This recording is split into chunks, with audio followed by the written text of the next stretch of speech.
Hello? Oh my god, I look naked. There's nothing on my face. Hold on. I want to make sure that my sound is working. I can't even see it. Okay, it's definitely working. But I don't need this one. And this one can go up slightly. Ever so slightly. Let that one go up. Hello. We're doing weird stuff on my channel lately. I have not been following things that the algorithm wants me to do at all lately. And that's unfortunate because, like, that's, you know, channel growth and all that. I just do the things I enjoy, which is, you know, the way to do it. So we're gonna be going through this today. I know I put the Hunt a Killer logo on there. I do have a Hunt a Killer one, but I didn't think anybody would know what Unsolved Case Files was. But if I put Hunt a Killer on there, then people know what I'm talking about. Then they know what I'm talking about because it's, like, really popular. I do have a Hunt a Killer one, though, if we finish this early. Because I don't know how long this one's going to take, to be honest. But we're going to do this on stream together, and maybe you guys can help me and Sam come up with theories on what is going on with this person and their case file and all of that stuff. So it's going to be a ton of reading. But, you know, we'll do that. We'll deal with the reading. I'm messing with my lights on my phone really quick, so I'm just trying to figure out my lighting situation here. They're being a pain. Okay. Are they even? Okay, I was gonna say, are they even changing colors? They were not. They are now. The orange has always been my favorite, but I think the purple looks the best on stream. I think it's the most cohesive. So I've got that one, and then I've got this one. This one throws us off. This one makes you look orange. Yep. This one's fine. For some reason, the purple always looks the best on both of us. I don't know, maybe color theory or something like that. I'm not wearing any makeup. I just washed my hair. I need to redo my hair, but the thing is, you guys can't really tell because of the lighting and stuff. My root growth is very far in, which is a good thing because I want my hair to grow. But I'm not bleaching my hair anymore. Yeah, au natural, except, like, my eyebrows are kind of stained. My eyebrows are kind of stained. Speaking of Miss Cupcake being here, I need to make a command for you. I don't know if any of my mods are here, probably not yet, but I need to make one, and I will definitely be doing that after stream today. So, yeah, but, like, Melly, welcome in. My root growth is insane, but I'm not bleaching my hair anymore, because I want my sister-in-law to take over. Tired of it. I want my sister-in-law to take over doing my hair, and it is way too damaged for her to want, like, to feel comfortable messing with it right now. So I'm just gonna be putting color deposit on my hair, which is what I'm, you know, doing all of that. Which is why I'm, like, trying to wash it out. You guys can't even tell how faded it is on stream. It looks so bright and vibrant on stream. It is very, very pastel in person. Especially these pieces right here. They look beautiful on screen.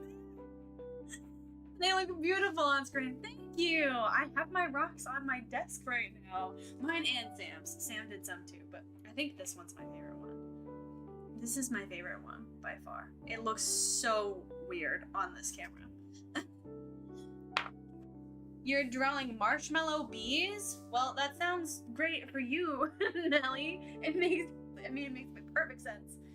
It kind of looked like an eraser. Yeah, it does kind of look like an eraser, doesn't it? It kind of does.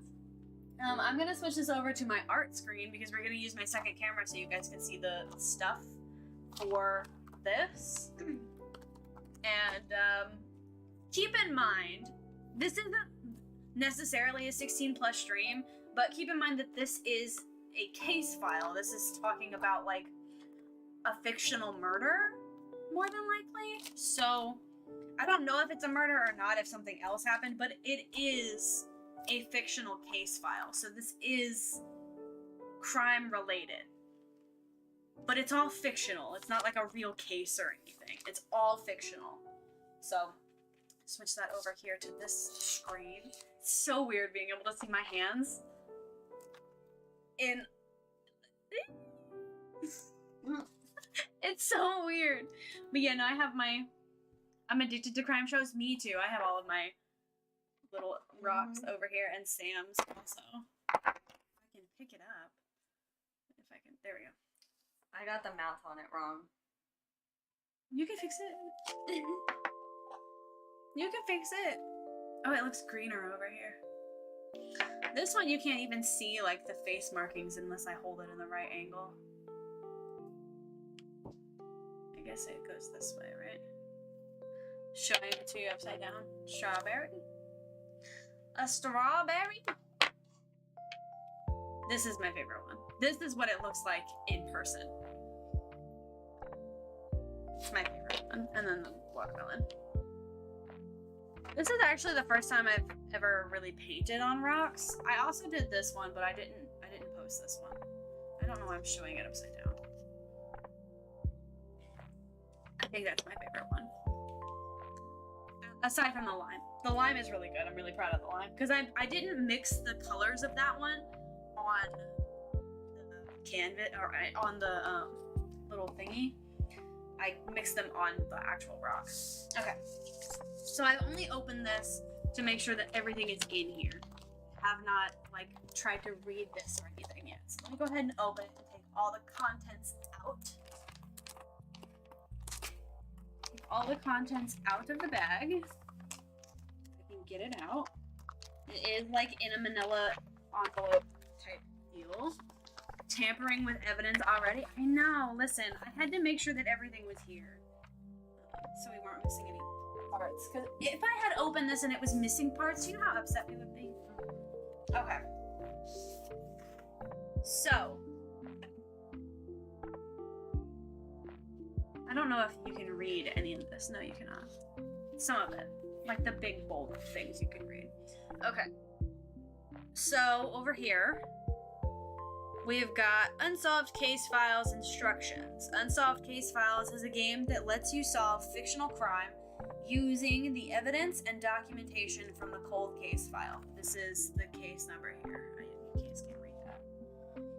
It's case number C410261 195. It's the date. Here's your case number.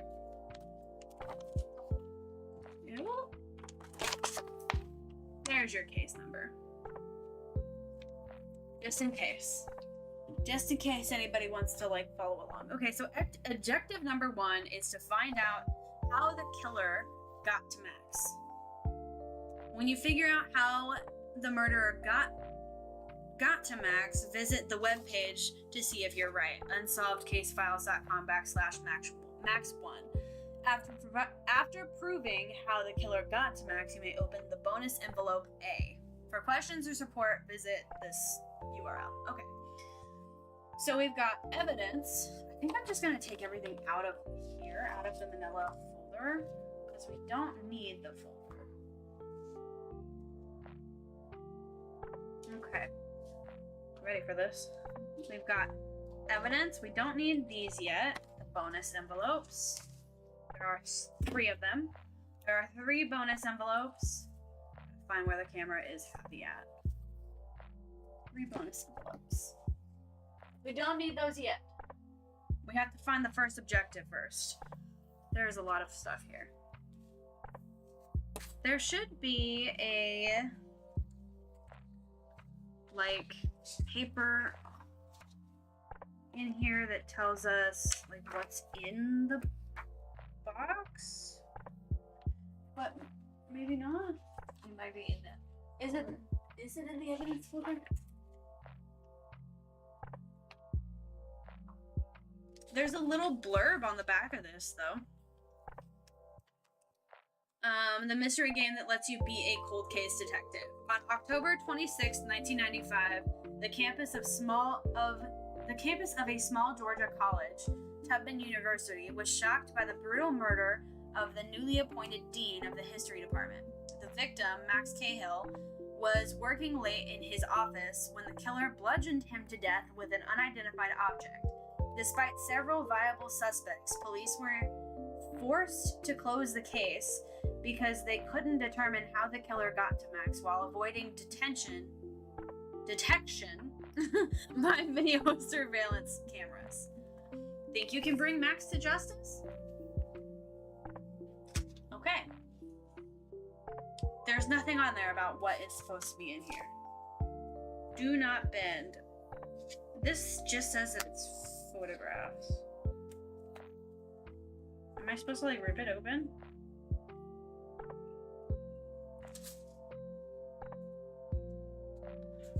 It's like actually sealed.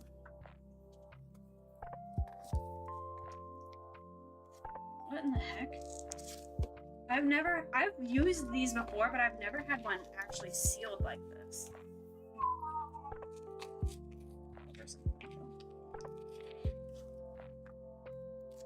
Get out of the window, Otter. Everly, mind your business, please. But Oliver, in the window. 4-year-olds, man. 4-year-olds. Okay. Photograph. Oh my god, that's kind of graphic. And it's also poorly photoshopped. Oh my god. Look at that. It is so poorly photoshopped. This one is so poorly photoshopped. Let me find the camera. There you go. It's graphic, but also very poorly photoshopped. Look at the bread on the floor. That's fine. Oh my god, it's so bad. Okay. Oh wait, I missed something. It's a magnifying.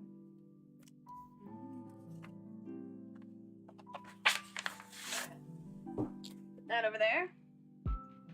Put these photos right here. Okay.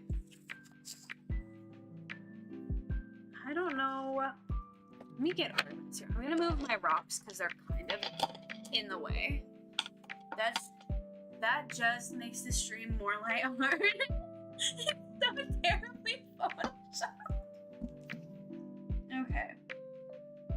This is our Max Cahill. That's who that is. Okay, so we've got a paper.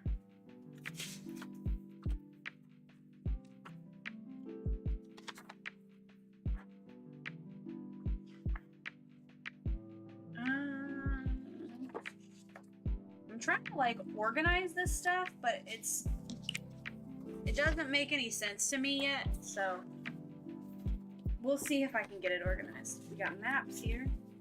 Multiple maps. Oh, this is like a full-on map. Probably a campus. Like this. Yeah, it's a campus map.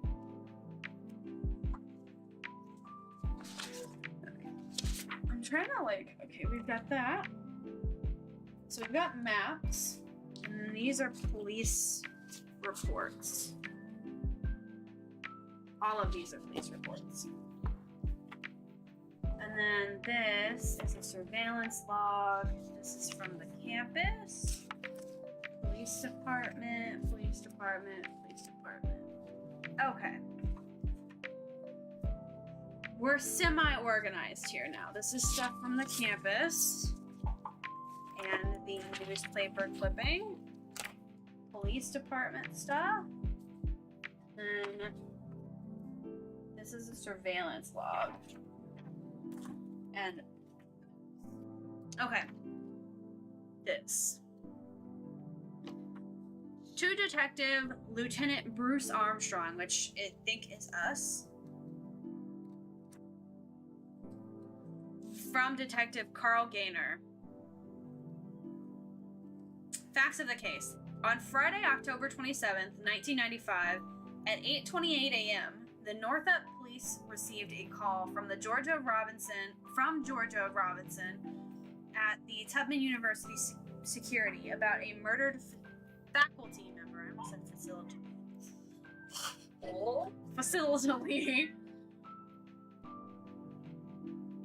The victim, Max Cahill, was the dean of the Tubman University History Department.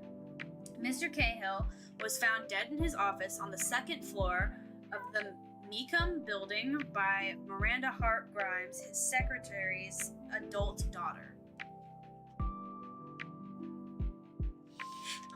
Just tripped and fell on the floor. Cause of death. Blunt.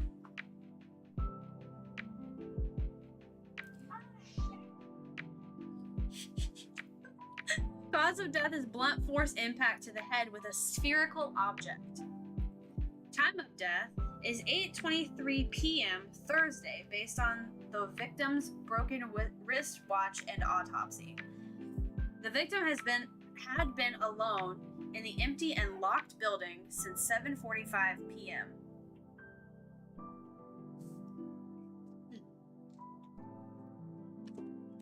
Turn the light back off and get in bed.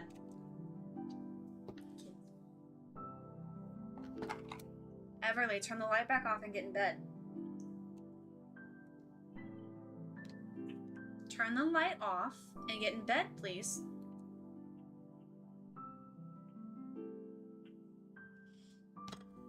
She didn't listen until I said please. She's still not in bed though. She's just standing there. Rude! Did she just hit him? Yeah. I don't know if she hit him or if she Pushed him. She was just like, Pushing him away. Okay. The victim had been alone in the empty and locked building since 7:45 p.m. as confirmed by the review of the 2 security cameras that recorded every entrance, including windows, on all 4 sides of the building and the roof. Every person entering the building 24 hours before the body was found was also seen exiting the building prior to the murder. This includes all 5 prime suspects. Our investigation could not identify how a killer could enter the building. Interesting.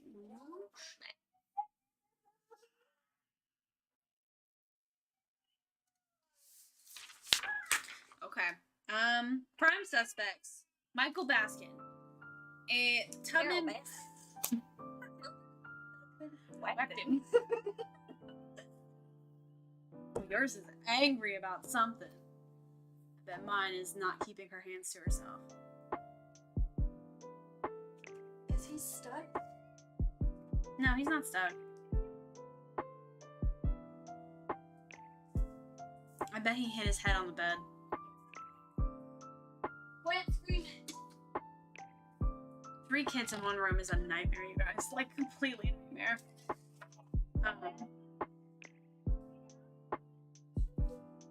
I'm gonna wait for her to come back so that I can finish reading this, because we're doing this thing together. Carla's trying to make a break for it. Leave the room. As I am an adult, I will be having a spicy juice box that comes in a can. Don't judge me. Don't judge me. I don't need judgment. I'm an adult. I have 3 children in my house. 2 are mine, but 3 children in the house. They're a lot. I deserve this.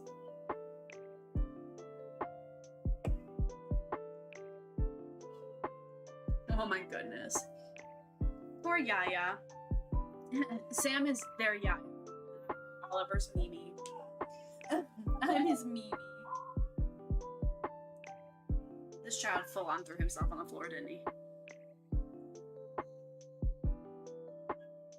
He's about to end up in the pack and play, guaranteed. These kids. He rolled off the bed. I saw. I was like, oh my gosh. He saw. Hey, he did it to himself. Nobody pushed him. Again? You also have one random. One little random. I know.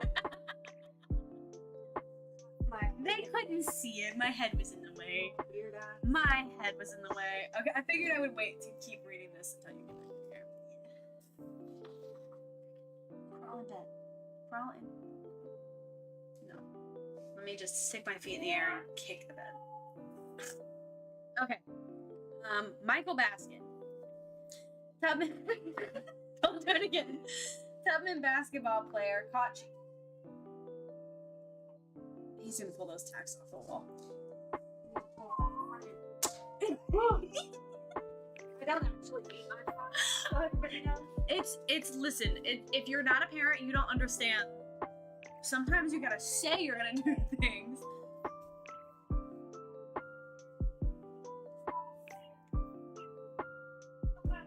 Little buggy. He's a buggy. I don't know what Arlo's in there doing. Being a turd. Yeah, he's about to be real mad. Going in that pack and play.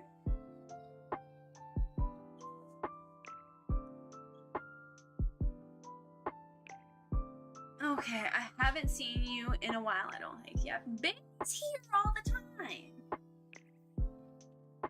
Bailey's here all the time.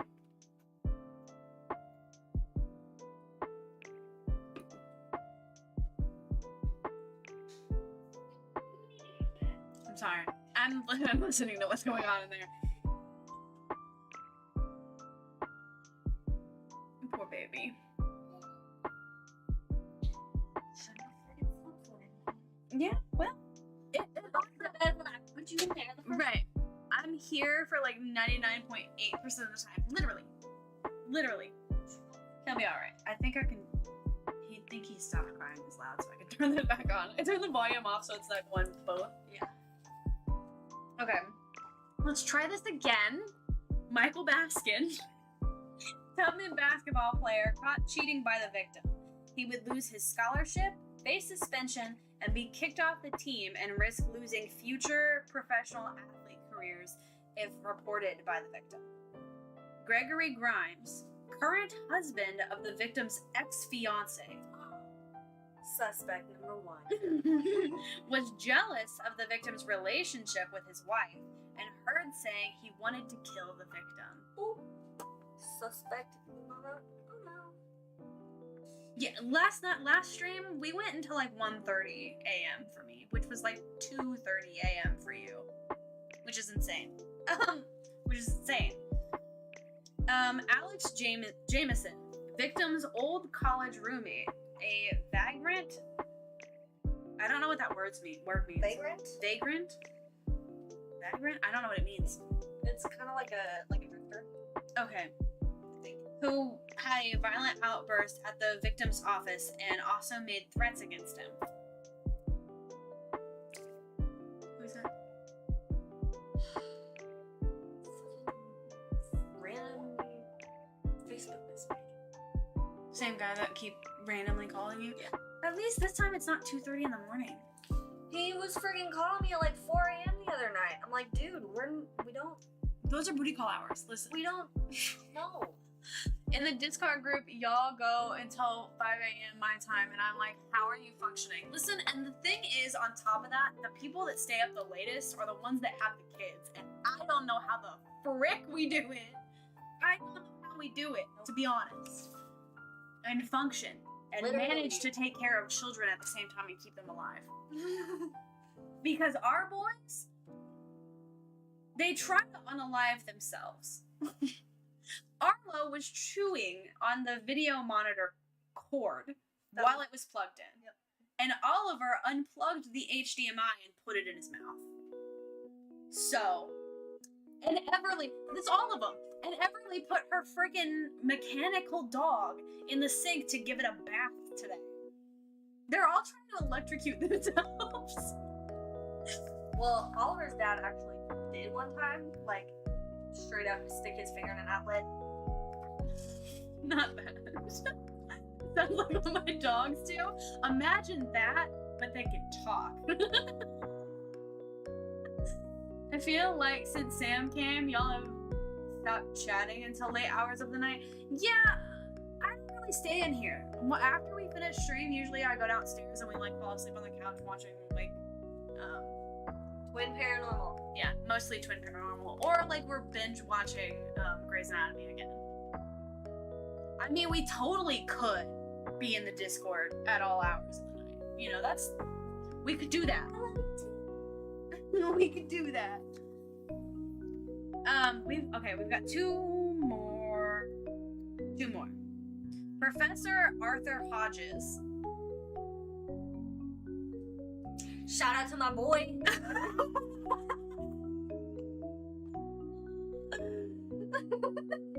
Not that that's freaking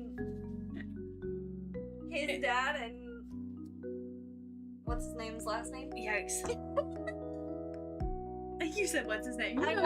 I just About wanna, like, yeah, don't dox him. Don't dox him. I can just imagine you guys sitting right next to each other, but still. Yes, we do. we do that. Like, I will log into my Discord and we will like sit here on video chat every once in a while. Yeah, the You know, my Discord phone. that we get into with on her thing is like a group. I feel like of that group is people we went to high school with. Most of them are, yeah. Yeah, I would say like more than half. Okay. I'd have to go through and look at all their pictures and be like, I know this one and this one and this one. A jealous colleague of the victim overheard by a witness saying he wanted to see the victim stabbed with a knife. Speak of the devil, did he shout at you? Is he in chat? No, but he bowed to me. I think, I don't know. He probably will be. Because I was telling him about. Sorry, This continue. one. This Never one. mind. Robert, it's ADHD. Two people with ADHD trying to stream. And I'm like, Surviving off of one brain cell. Are you already halfway in? Bro. I know, we're gonna be drinking. It's one drink. There's literally Give me a what?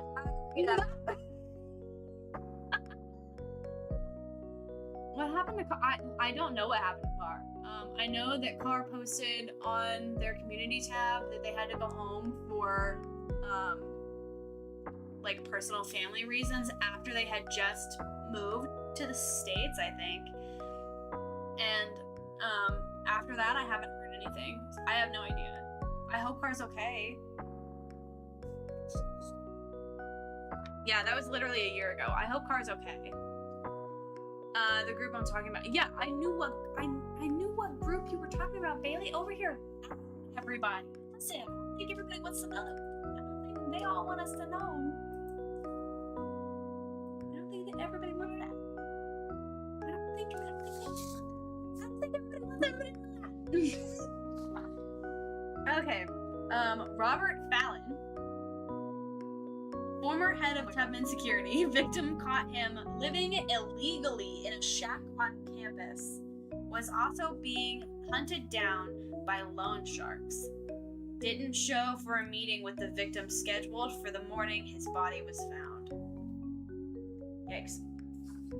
Despite a thorough investigation into all suspects and evidence presented in this case, our investigation has failed to ascertain a point of entry to the building, a method of escape for the killer, or a murder weapon. Evidence against all suspects is circumstantial. I was trying to fix suspects and circumstantial at best. The investigation is at a standstill unless additional information comes to light. Recommended actions: no charges to be filed. Express our sympathies to the victim's mother and loved ones. Close case until new information comes to light. Thanks. So, we have to solve this case. Okay, where do you want to start? With the fiance? So you want to start with the Suspect numero? we want to start with the witness statements. Who was the ex Gregory Grimes, current husband of the victim's ex-fiance. So this is the one we're looking at right now. This is our current suspect, Greg Grimes. Even his mods don't know. I'm sad about that. That's sad. I hope he's okay. Okay. Greg Grimes is the current husband of the victim. Where is... This is our victim. This is Max. Greg Grimes is the current husband of the victim's ex-fiance, was jealous of the victim's relationship with his wife, and heard and was heard saying that he wanted to kill Max Cahill. Here we go. What? Are you okay? Are you ready?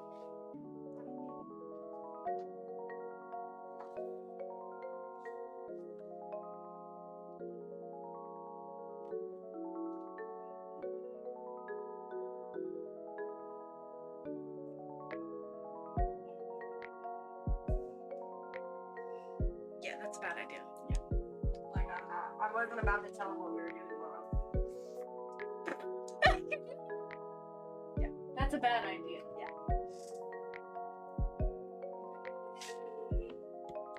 Alright. To do person of interest. So, Gregory Allen Grimes. This is his address. This is like in a really weird font. I don't know if you can see. It's probably really blurry. I'm gonna have to check it over here. I can show you the font up here. Yeah, the font is really weird. Hard to read. When you said you were gonna do this, I thought it was a game on Switch, not the papers. It's so cool though. Yeah, no, it comes in like an actual like manila envelope, like an actual case file. Okay. I was with my friend Eddie Espinosa the entire evening. We were at his place, then we went to the dog park near Eddie's house. After that, we went over to Max Cahill's house. He wasn't home. Then we went back to Eddie's place around 9. I was back at my house before 11 p.m. and I'm sure my wife, Miranda Hart Grimes, can confirm.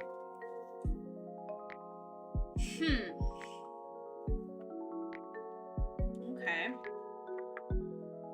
Interesting. Oh, and then there's a witness statement from his wife in here. Liar. Okay, let's read his witness statement first. His wife's witness statement is in here also. There's one from Diane. And there's a full interview. It's the transcript of the interview. Okay, his witness statement. Oh wait, this isn't Greg's witness statement. This is Eddie's witness statement, who he was with that Eddie Espinosa. Okay. Is this Hunt a Killer? It's not Hunt a Killer. It is very similar to Hunt a Killer. This is unsolved case files, and it comes in this manila envelope. Just like this. But if I put unsolved case files on there, y'all would have been like, what is that? Everybody knows what Hunt a Killer is. I think everybody knows what it is. I do have a Hunt a Killer box, if we finish this one, but I don't know if we will. Okay. Me and Greg go way back, been best buds since high school. Sure, he's got a temper, but don't most guys when they've got a good reason. Greg was hanging with me the night of the murder from around 7 to maybe 10:30. We had some beers and talked. He was still pretty riled up from the new dessert menu over at Chez Lorraine. It's got his wife, her mom, and this Max character all having a great time together, and it doesn't look good. He went over to the school and threatened Max that morning, but he didn't mean nothing by it. He always says crazy stuff like that when he's mad. I don't think she was cheating because Greg keeps her in line real good. Gross.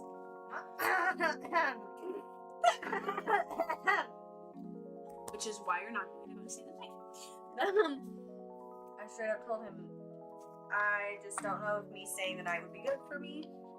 I take it the wrong way. Yeah. No response. Because he's good at isolating, being intimate with, he's good at isolating them. He can have relations and not be in a relationship. Yeah. This box, I think it was $24.99. I could be wrong. It could have been $29.99. It's either $25 or $30. I don't remember though. Okay. Where was I at? Oh, but I think that Creep Max was trying to move in on Greg's territory. Greg couldn't get that dessert menu off his mind, so I figured we had to do something to help him blow off some steam. So we took a couple of plastic bags to the park and gathered up some real nasty dog crap and headed off to Max's house. There wasn't anybody home, so we snuck around back and dumped it in his barbecue grill.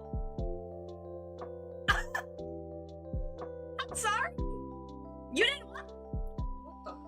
Just a harmless prank, but a good one nonetheless. That's not harmless. That is disgusting. That is disgusting.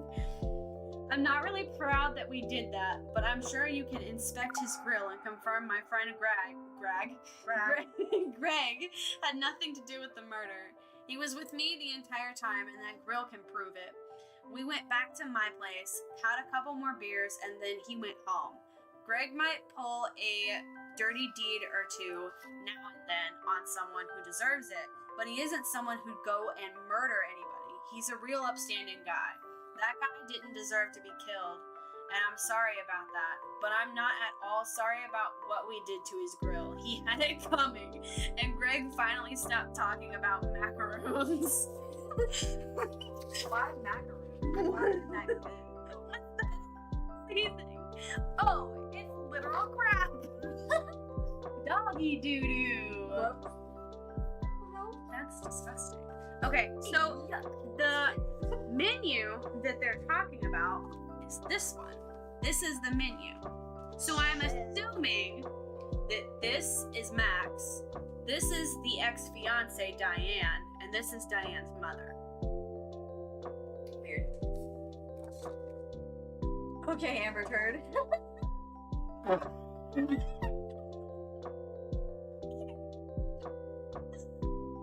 Not that. Not Amber Turd. Not the turd. It's the return of the turd. I have to brush this through again. Hold on a second. My hair is being really finicky. I washed it. I washed it. That's all I did. Oh, my. About him trying to get you to stay the night. I said, Aaron asked me to spend the night tonight, ... But I said no. That's strong. I'm gonna be completely honest with you. Like, that's a terrible idea. He's trying to reel you back in. And, you know Brooke has, like, an actual command, right? Bailey, you know that, right? You know that,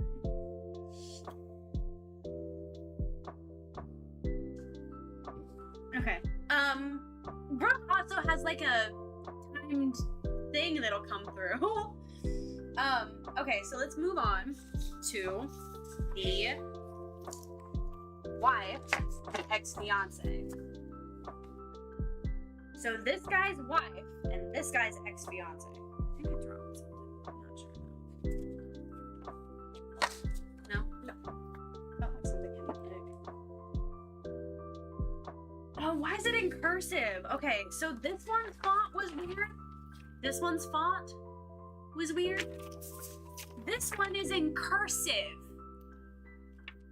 For why? For why? Oh snap, when did you get the game? How much was it? Looks like the kind of stuff my sister would be into. I got this one a long time ago, like a year ago or something, but they sell them at like Target and Walmart. I think this one was $25 or $30 US. I don't know how much it would be in Canadian dollars. Should I text him back and be like, plus I don't want to wake Oliver up? He's not quite asleep yet. He was almost. He is almost asleep. I think the pack and play is probably his better option for a while. I got water in my hair. I think he likes it in there, to be I think so too. We could put He's gonna be like me, and he's gonna. I don't know if it'll affect Arlo any. We'll see where he decides to sleep tonight. But we could just put the face back on that crib. Yeah. I mean, it's not a big deal. Ooh. I'm sure that. I think it's because he has a crib at home. Well, I should say at his dad's now. But yeah. This is not actually Hunt a Killer. This is a unsolved case file, and it comes in a manila file like this. So everything that you need for this is in one thing. So it's one box, but it's not even a box. It's like a little bag that it comes in. This is what the bag looked like. But there are individual Hunt a Killer boxes that you can get at Walmart or Target that have everything that you need for them. Also, I've done the Death at a Dive Bar, and there was another one I did. I've played Death at a Dive Bar, and there was one more that I've done, but there are 3 or 4 boxes that are out at Target and Walmart that you can buy for super cheap. That's liquor. Okay, let me uncover his face because we're trying to see the men. Are we? Are we trying to see the men? Okay, these men. You might get it. I miss mine. I don't know what happened. I probably have ones that aren't super stretched out in that container. We can also get you some if you want to get some. They're not expensive. It helps when they're yours. I used to wear them as headbands. I think they were headbands, and then we started wearing them as necklaces. In the 90s. I think they were made to be headbands. Okay. Here we go. Reading Diane's. Dirty Diana. I definitely got water in my ear. I can feel it. Okay. Diane Hart. This is her witness statement. I cannot even begin to express the devastation I feel over the loss of such a wonderful young man. You were still in love with him. Mm-hmm. You were still in love with him. That's why your new man went and murdered him. New man, ex-fiance. Husband, ex-fiance. Okay. I was Dean Cahill's personal secretary. Oh yeah, I bet you were, me. For the past 2 months. Prior to that, I've been the personal secretary to the past 3 deans of the history department here at Tubman personally. I've known Max for several years as he used to be. Oh, I'm wrong. Diane is his ex-mother-in-law. Oh. It was the husband. Diane is his ex-mother-in-law. So this is his mother-in-law, his ex-mother-in-law. Okay. I've known Max for several years as he used to be engaged to my daughter Miranda before he decided to take a professorship at Yale. Professorship. Listen, it's in this like cursive writing, okay? I'm having a hard time. I also love murder mystery games. I've had this one for a while. My friend that played these games with me hasn't been able to hang out with me for like 3 years, so here we are. I have a collection of them waiting. Oh yeah. Okay. At Yale, Miranda stopped in to visit me 2 or 3 times a week for lunch and continued to do so once Max became dean. Max and Miranda quickly became reacquainted. 3 of us would frequently have lunch together. He'd even recently brought us out to lunch at Chez Lorraine for my birthday, and they took a picture of the 3 of us and used it on their new dessert menu. That's weird. That's weird. No! Miranda stopped in to visit me 2 or 3 times a week for lunch and continued to do so once Max became the dean. Max and Miranda quickly became reacquainted, and the 3 of us would frequently have lunch together. He'd even recently brought us out to lunch at Chez Lorraine for my birthday, and they took a picture of the three of us and used it on their dessert menu. Scandalous. Ooh, snap. Scandalous.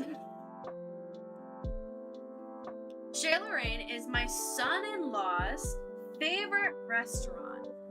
Absolutely not. Okay, you go to your favorite restaurant and you look at their new dessert menu and you see a picture of your wife with her ex-fiance and your mother-in-law on that menu. Tell me you're not freaking out. Tell me you are not freaking out and like, what is going on? Did they murder? I don't know. What do I do with myself? I would. Tomorrow is Friday and then I'm off till next Friday. I feel that tomorrow is Friday and we're going karaokeing and we still don't know what we're singing. So, you know, that's a thing that's gonna happen. Is the music too loud for you guys? I know nothing else is going on in the background, so I'm not sure if the music is too loud, but if it is, let me know. I'm gonna turn it down slightly anyway, actually.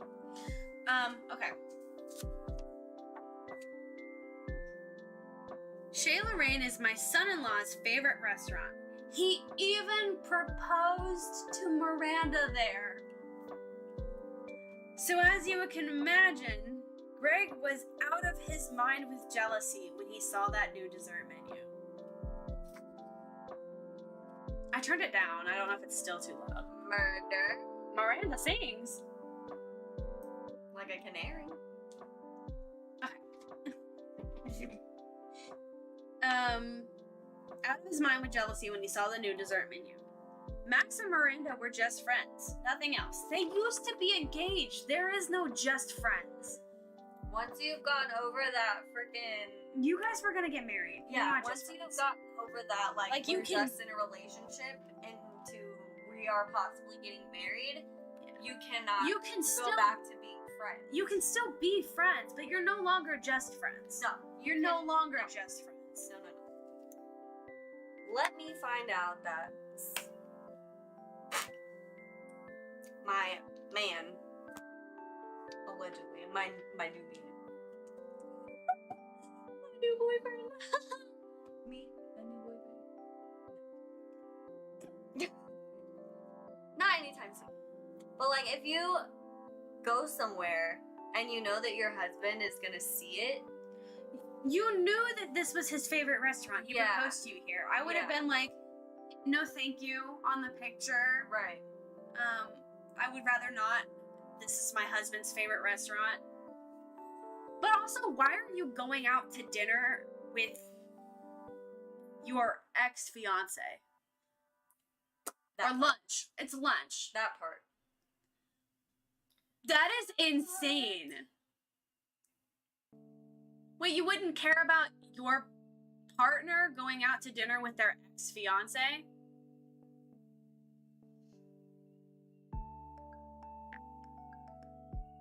I would. I would absolutely care about my partner going out to dinner with my ex-fiance. Or their ex-fiance. They would no longer be my partner. Nope. Sneaking around? No. Absolutely not. Sneaking around? Absolutely not. What, did that happen to you? Why do you think you are no longer in a relationship with that man? He wasn't sneaking over to a restaurant, though. He was sneaking over to her house. Yep. But they were always eating lunch and dinner or whatever together while they worked together, so. Yeah, and it's obvious that he didn't know because he went or the husband went to the restaurant, saw the menu, and was like, what the fuck?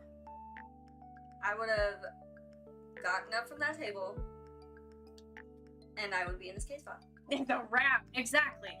Yeah, no, this would be in this case file. Wrap.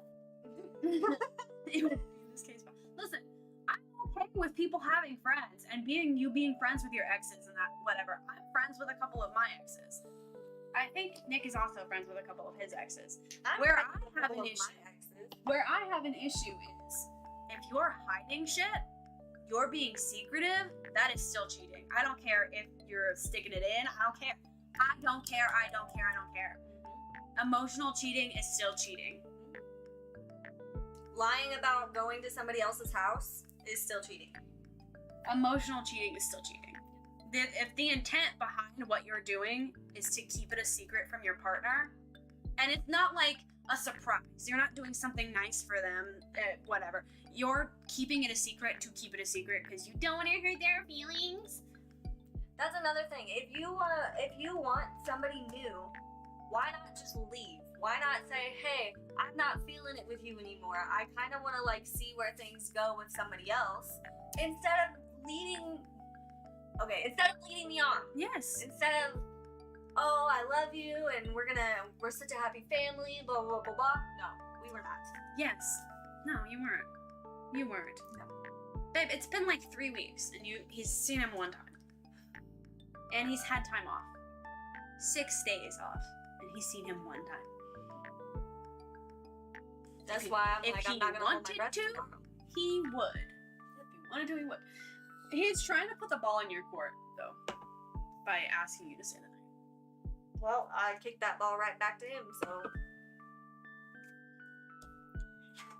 Get out of here.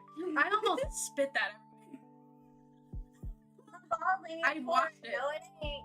I washed it, B. That's it. I washed it. It's so washed out. Because you guys remember, the whole, like, sides used to be pink. It's all washed out and faded now. I'm trying to get it to wash out. Because the color is giving rainbow. You're not my dad. He said, absolutely not. It's getting pride, isn't it, though? All I need is some blue in my hair, and I would have the bisexual flag on my head. Mine is just, like, really grown out with, like, Your hair looks really dark with my camera settings. It looks really dark. It's not. It's definitely not this dark brown. It's very light brown. Mm-hmm. It's like red brown. Like a chestnut. Yeah. Okay, let's go back to this. ADHD. Okay. Cheaters suck. Next part. Next part. Be a douche canoe. Max and Miranda were just friends, nothing else. But try telling Greg that. Exactly. He told Miranda that she was never to see him again. But Miranda had just about had it with all of Greg's anger, jealousy, and constant need to control her every move. So she ignored him. Listen, give him the D. Divorce. Give him the D. Give him the D. Divorce. Give him the D. Give him the D. Give him the D. Give him a divorce. Yeah. Wish someone would tell me who I could get. Exactly. She did. She let that happen. She let that happen. But here we are. When I said to him in the beginning that I was here before you and I will be here after you, what did I mean? I said what I said. What I said. One of us will be at her wedding. Is it gonna be me or you? One of us. No, not even. You're gonna be in it. Yeah. One of us will be in. That's what I said. One of us will be in the wedding. Is it gonna be me or you? I don't even remember what he said after that. I think. Oh no, he was so pissed. I think he just hung up on you. No, we were also talking romantically. Her ex did that and kept her from seeing me. I wasn't even allowed to have Snapchat. He made you delete it in front of him. Control it. Okay. Yesterday morning, I was having trouble getting my car started, and when I finally got to the office, I saw Greg bursting out of Max's office in a rage, screaming, "You better stay far away from her or else." I mean, it is for older people, I feel like. I don't use it like that. That's why he's an ex. Exactly. Okay, so you better stay far away from her or else. I asked him what was wrong, and he said, "You know exactly what's wrong, and you don't do a single thing to stop it." Then he purposefully shoved past me and left. He pushed his mother-in-law. Oh, no, baby. Straight to jail. Greg's got a terrible temper, and given everything that's just happened, I really don't know what to think. Okay. I'm mean, right now I'm feeling kind of froggy with mine, so. Yep. But we're not gonna talk about that. We're not. What? What? I mean, like on here. I'm not gonna talk about I'm like, wait, what? We're not gonna talk about me feeling froggy with mine right now. Uh-oh. Because if you're here, no, you're not. Rip. Older people use Snapchat every day. Okay, that's not what I meant. I meant older people use Snapchat for the D. I use Snapchat for Snapchat. I actually take a lot more selfies now that I have Snapchat again. Yeah, I've noticed. Like, I usually just use Snapchat for the filters. Yeah. Yeah. That what I meant was Like, I only... like your dad Yeah. when he said, "Don't add you on Snapchat." I was like, Dad, you have a Snapchat? He goes, don't add that. Don't add that again. Don't add that. I was like, why? And he's like, you don't even want to know. And I was like, you ain't... Gross. Say less. Gross. I also have D in the other room.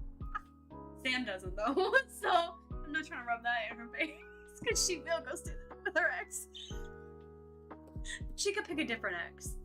She got a handful of them on her right now. Heather, hi, welcome in. Not the ex. I mean, you got one right down the street.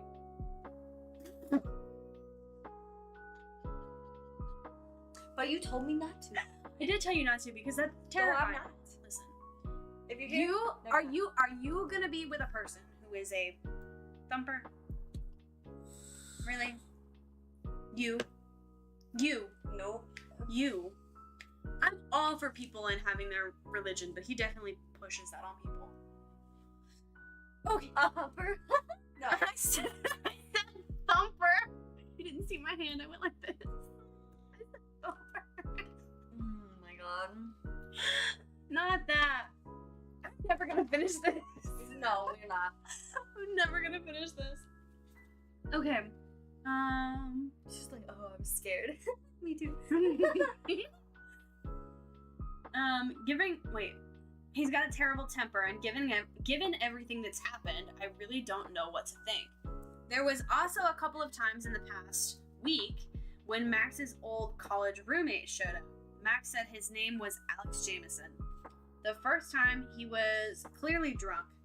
I tried to tell him Max wasn't in, but he didn't buy it, and he started yelling his name toward his office doors.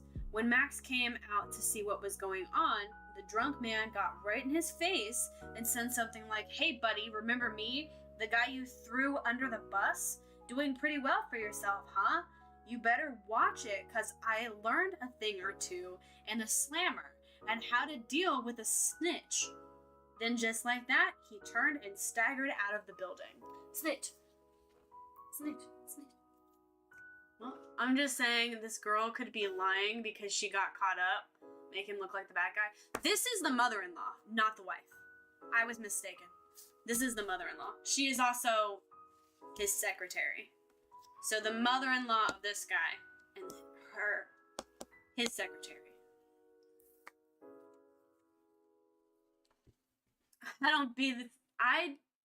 Oh no, don't be the snitch because they get stitches. Snitches get stitches. And end up in ditches. And end up in ditches. You right. Or. And or. Both. Both. Okay. He showed up again yesterday when I was in Max's office going over some paperwork. Excuse me. This time he seemed sober and asked Max for money, saying it was the least he could do since Max was living the high life and he was living in a homeless shelter. Max, On a teacher's salary? well, he's not a teacher, he's a dean. And a university. Oh, yeah, okay. Well, then, yeah, he's got it. Not like a public school teacher. According to Lifetime. We all know what people... Ew. Oh, could you imagine him hooking up with his ex-mother-in-law? We've seen crazier stuff happen. I was gonna say, that doesn't sound too shocking to me, to be honest, because... We've seen crazier things happen. I'm saying some shit, you know?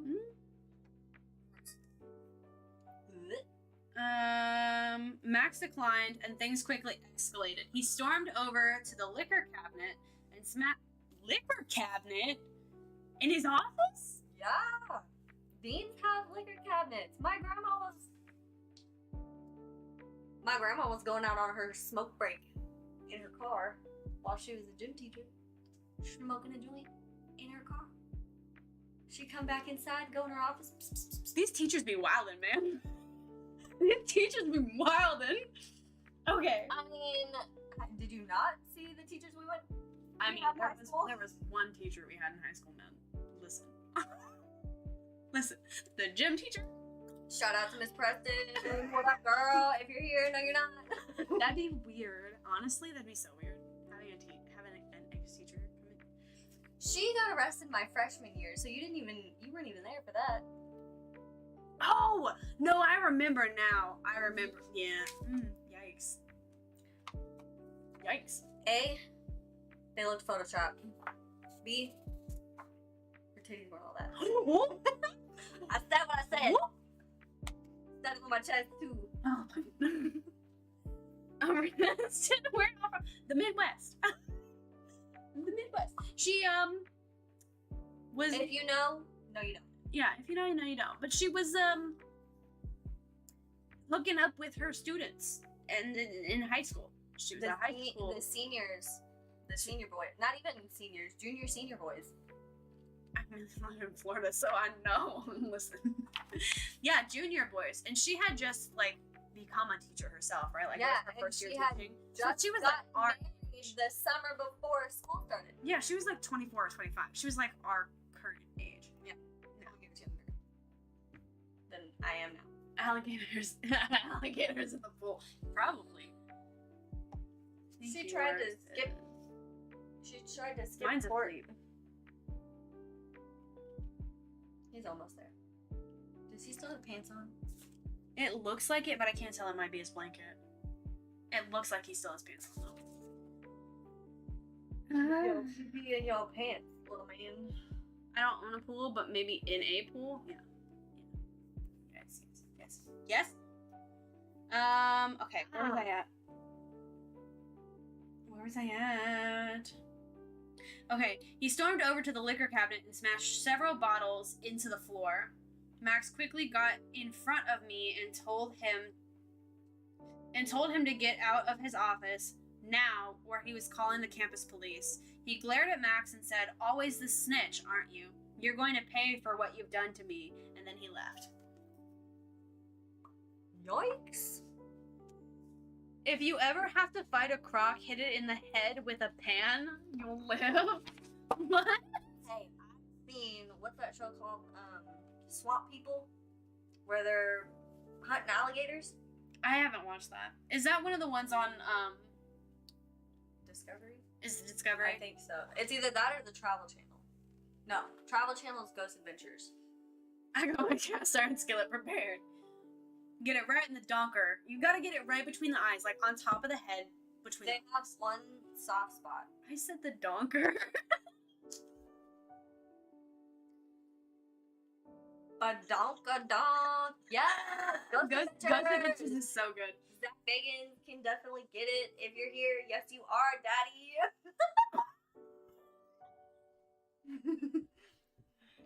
Hit me up, big boy. No, but just kidding. I'm not kidding. I'm gonna throw up. Zach Bagans. 24/7. Zach is a douche, but young Zach could have gotten it. You attract douchebags. I to be do. completely honest. I do. I was gonna look at you and be like, have you seen my track record? Tell me he wouldn't make a great fit. I got blank space, baby. I can write your name. Okay. Moving on. Anyway. Moving on. Is this supposed to be Diane? She can't be with anybody ever named Aaron again. Her last two Aarons she was with, complete trash. Yeah, I think this is Diane. Yep. So this is supposed Miranda to be Hart Grimes. This is the girlfriend. Or the wife. The ex-fiance. The wife and ex-fiance. Who are we looking for? What's his name? The friend. Or the Alex Jameson. I probably have him over here. Yeah, I was gonna say there's no picture In the case file, Alex Jameson. There's an Eddie Espinoza. That's his friend. Detective Espinoza? Detective Douche. Okay. I love that show. Everybody loved Max. He didn't have any other enemies, I think. Professor Hodges was pretty peeved about not becoming the next dean, but seemed to be coming around. He's awake again. He's standing up. It's impossible to stay mad at a charming guy like Max for too long. He definitely has pants on.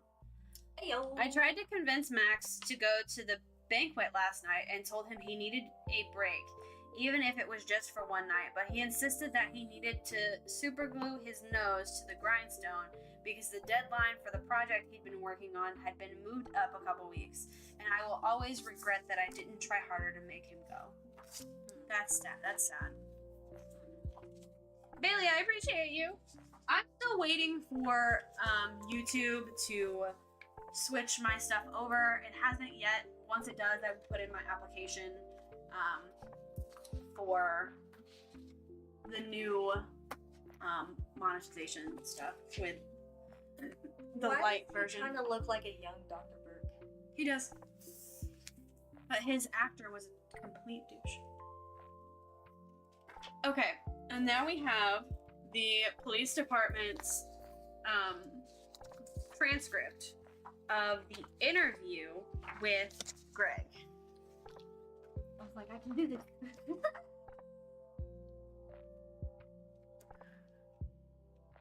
Okay, transcript of the interview with Greg. Detective, please state your full name for the record. Gregory Allen Grimes. Gregory, how did you know Max Cahill? Just call me Greg. Gregory was a wuss name and I hate it. Oh, so he a punk. He a punk. Max was my wife's ex-boyfriend. He'd been out of town for a good long while until recently. We named it.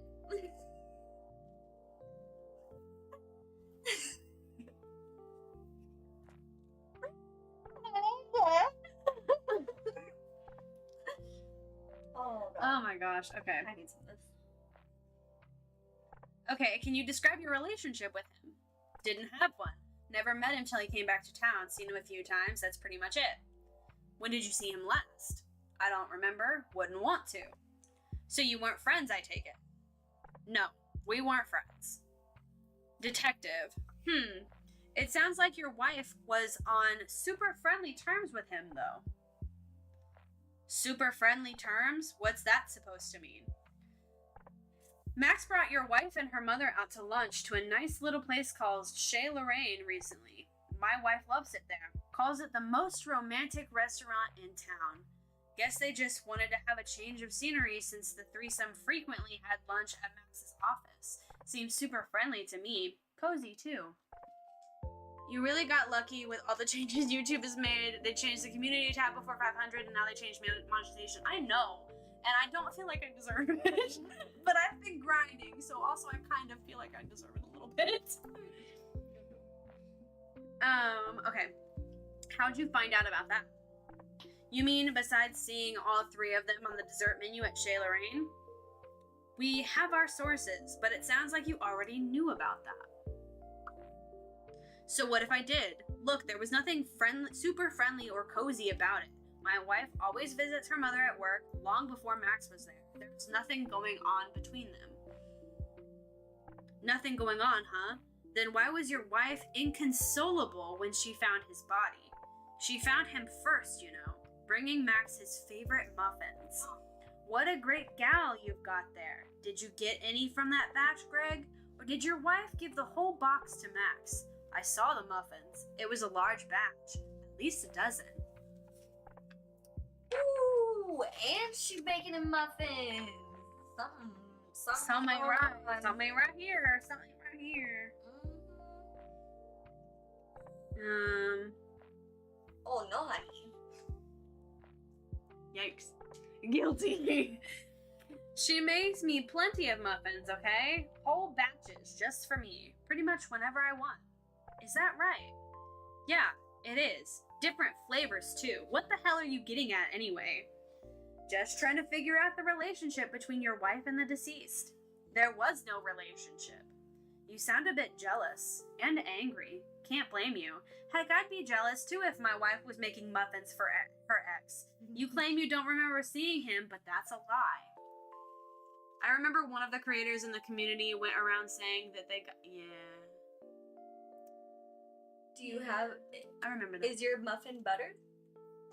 Would you like that me to a point? Yeah. Someone to butter your muffin? Verb. And none for you, Glen Coco.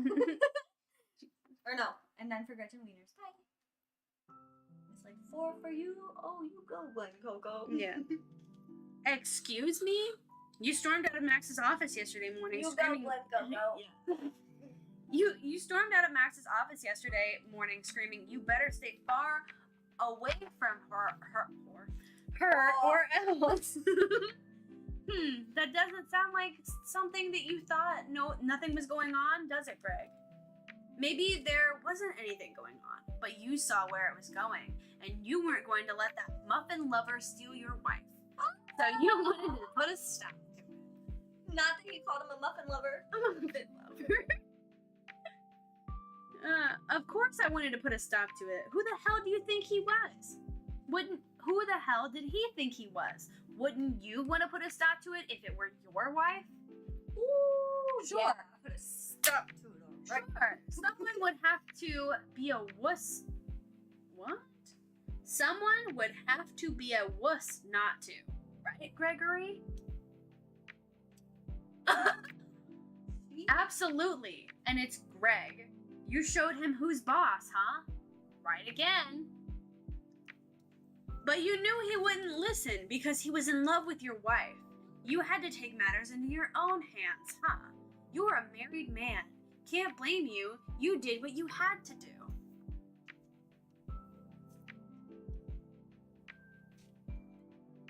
There's a lot of good cop, bad cop going on here. And What?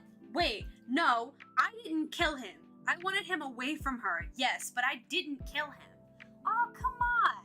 Of course you did, Greg. How else could you be sure that he'd be back out of the picture and for good this time? Look, I just wanted him to stay away from her. That's it. It doesn't mean that I killed him. Uh-huh. Greg, where were you last night between the hours of 8 and 8:30 p.m.?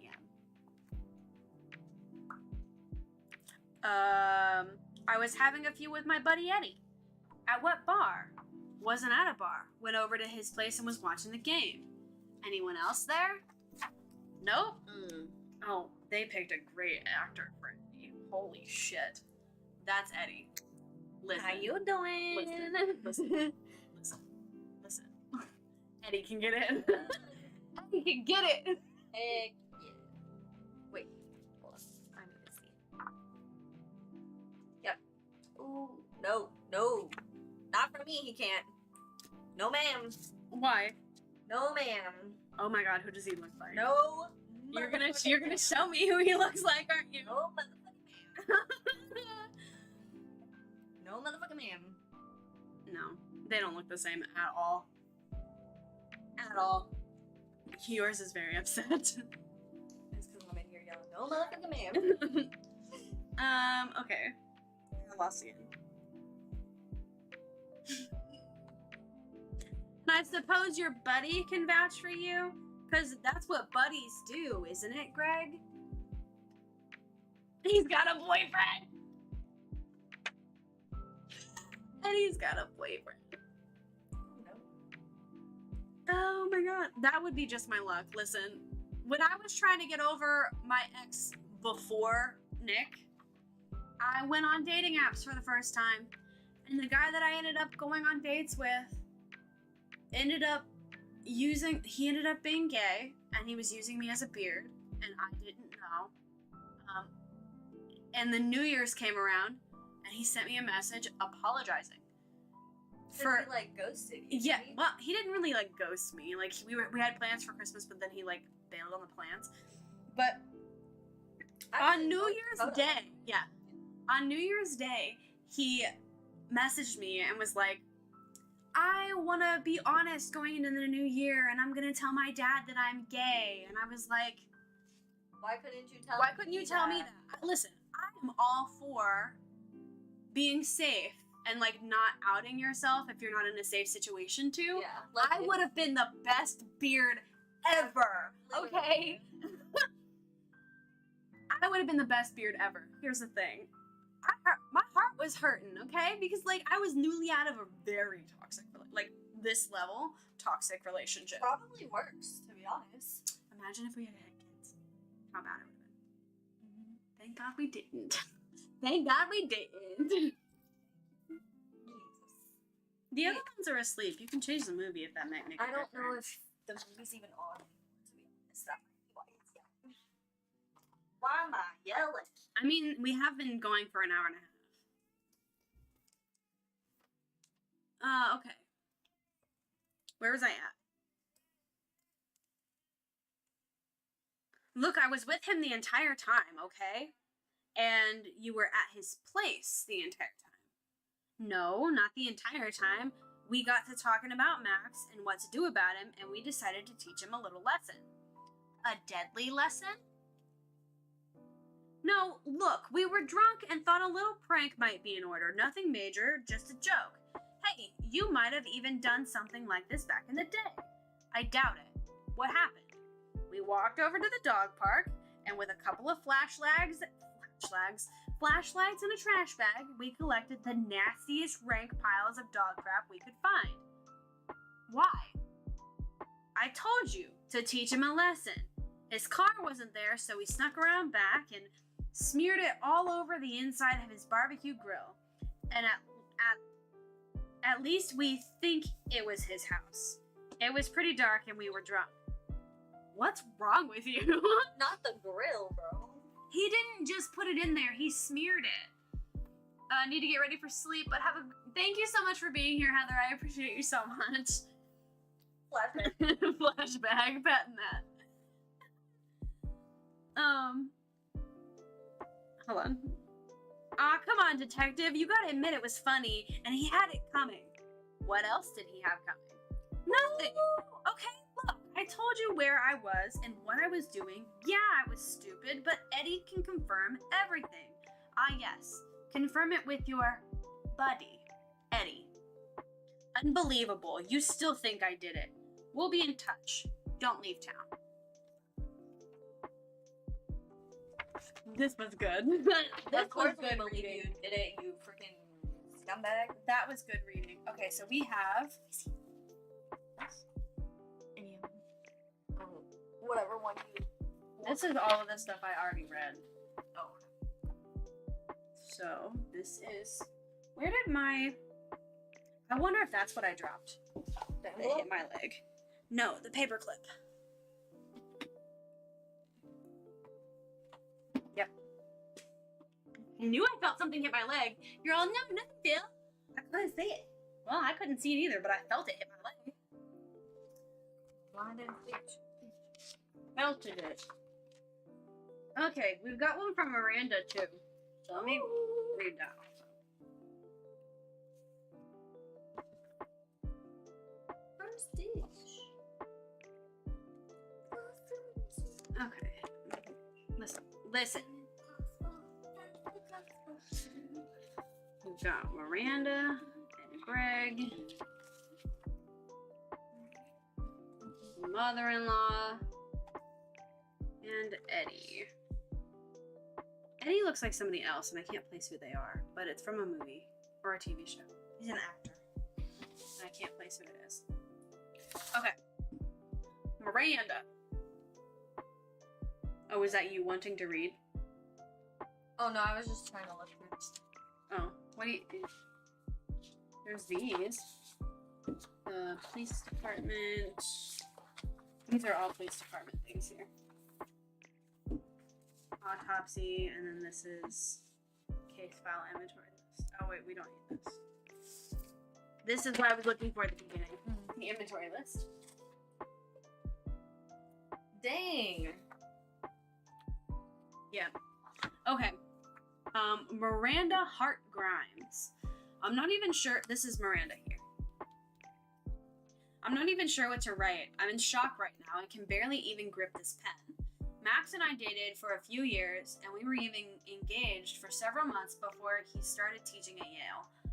That's sad. They didn't even break up because they wanted to break up. They broke up because he was moving and teaching at a different school too far away. Yeah, so as soon as he came back, she was like, maybe we can spark things up again. This is you. Miranda is you. No. I say it. Okay. Dude from California calls you up right now, today. Exactly. Miranda is you. That's different. Though. No, it's not. It's fucking different. No, it's not. Listen, I'm your best friend. I have your number. Like, I can call you out when it's the right way. It's true, though. I mean, I don't know if I would, like, up and do anything. I wouldn't. He had his chance in 2016. He didn't text me back when I got home from visiting him. I haven't heard from him since, so must have been one hell of an instant booty call. One other thing. No, it's not. It's not a thing that would happen because we know. We know that it's more than likely not. We know more than likely what happened, right? But that person shows up. The one that we. No. Yeah. My background? Yeah. That person shows up. Out of the blue. Give me a hug. Give me a hug. Sorry, bro. Like, I don't even know what the fuck's going on. That motherfucker actually dead, though. So, ain't no coming back from that. Sorry, am spilling tea. What? What? I spill the tea all the time. What? Okay. Not where I thought you were spilling tea, but I'm opening it up anyway. Actually, let me open my... Dang. Victim is a 29-year-old African-American male. He is 6 foot tall with a lean build and appears to be in very good physical shape. Blunt force trauma to the top of the head. The area where the impact occurred is caved in about 3.5 inches across and is about 3.5 inches deep. The wound is around and appears to have been made with a cylindrical shaped object. Victim also has a mild contusion on the left wrist. Y'all need sippy cups. Spilling tea. Listen, I got toddlers in my house. I got sippy cups on sippy cups. Yup. Extensive fracturing of the skull, severe damage to the brain in the frontal and peritoneal lobes. Oh no. I think you said that right. Oh, there's a typo. They forgot the N. Parietal lobe. There you go. Parietal? Parietal. P-A-R-I-E-T-A-L. Or O-L-A-L. Yeah. This is what I am currently. I'm upside down. I can't really like lean it that way. No, I can't. This is the way we have to go. This is what I'm drinking. She's drinking something else. Something else. Something else. Yeah, these. We bought an entire case of those. Watermelon. Now, that's not watermelon. Strawberry. Oh shit. This whole time you thought it was watermelon? The watermelon one is sour.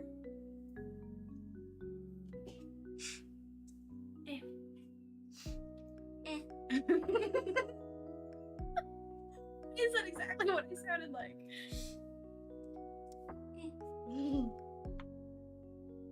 Narrative comments. The damage to the skull was almost perfectly symmetrical, suggesting an impact from something cylindrical, roughly the size of a softball.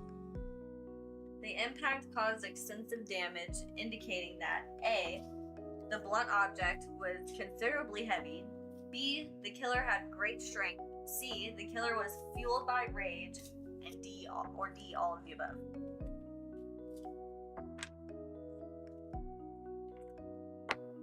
Victim was killed in a sitting position by a forceful strike to the head from above with a blunt round object.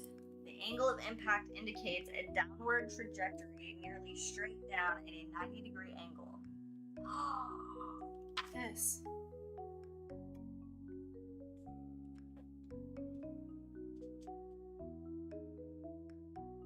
Oh, sheesh. Yep. Wait, what I is think it? that's your murder weapon. It looks like a coffee cup.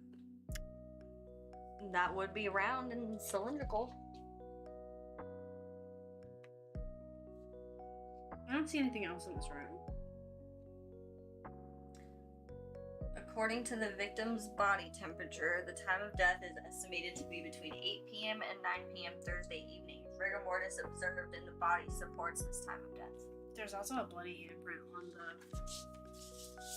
On the doorknob? on the door handle. Yeah, and like, we don't have any up close pictures of that. No, there's no up close pictures of anything. Just this.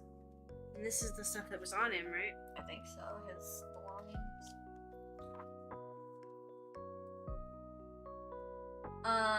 Description of evidence. White button-down shirt, white Ralph Lauren. White t-shirt, Fruit of the Loom, size medium, fairly new, small fraying at back of neck, black suit jacket, black leather belt, black and red striped tie. This is the paper. Ooh. Wait. There's more. Black leather dress shoes, black suit pants, brown leather wallet, shield lapel pin, pair of glasses, chalk holder with white chalk inside, red big pin, diamond engagement ring, Engagement ring? platinum 4-prong diamond engagement ring, plain band with 2 carats, visually flawless round diamond stone found in left breast pocket, engraved inside MC and MH together forever. Shut up. That's sad. Like, I get it, he wasn't married, or she was married, but... MC and MH, that's him and her. Yeah. Set of keys with keychain, 5 keys. 1 house, 1 car, 1 office, 1 desk, 1 Macadam building with a silver shield keychain fob. Men's Wait, watch. 5 keys? Yep. 1, 2, 3, 4. Ooh. Men's watch with Y insignia. Not sure what brand this is. Face cracked and time stopped at 8:23. Presumed time of death. Does not work. Matchbook from Ches Lorraine. Business card. Gambling problem support group. Business card. Student athlete tutoring program. And business card. Northup Addiction Counseling Services. Has 12 sessions paid and letters AJ written in red ink. Student athlete tutoring program has letters MB written on upper left hand side unbent. Business card for the gambling support group has letters RF written on lower right hand side in red ink. Interesting.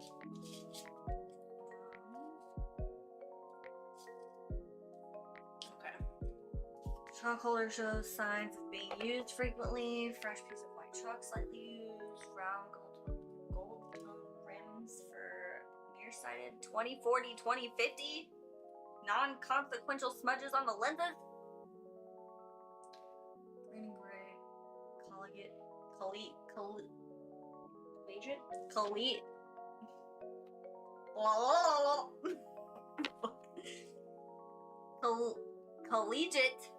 Collegiate, whatever. Fuck, can't English. Faculty lapel pin for Tubman University with brass backing. Oh yeah. But now sure. Size 16, new condition, scratch, small red pin mark on bottom of sleeve, victim's blood on collar. Black Brooks Brothers suit jacket, size 38L, pressed slight, trace of chalk dust on side, college lapel pin, victim's blood on shoulder area and collar.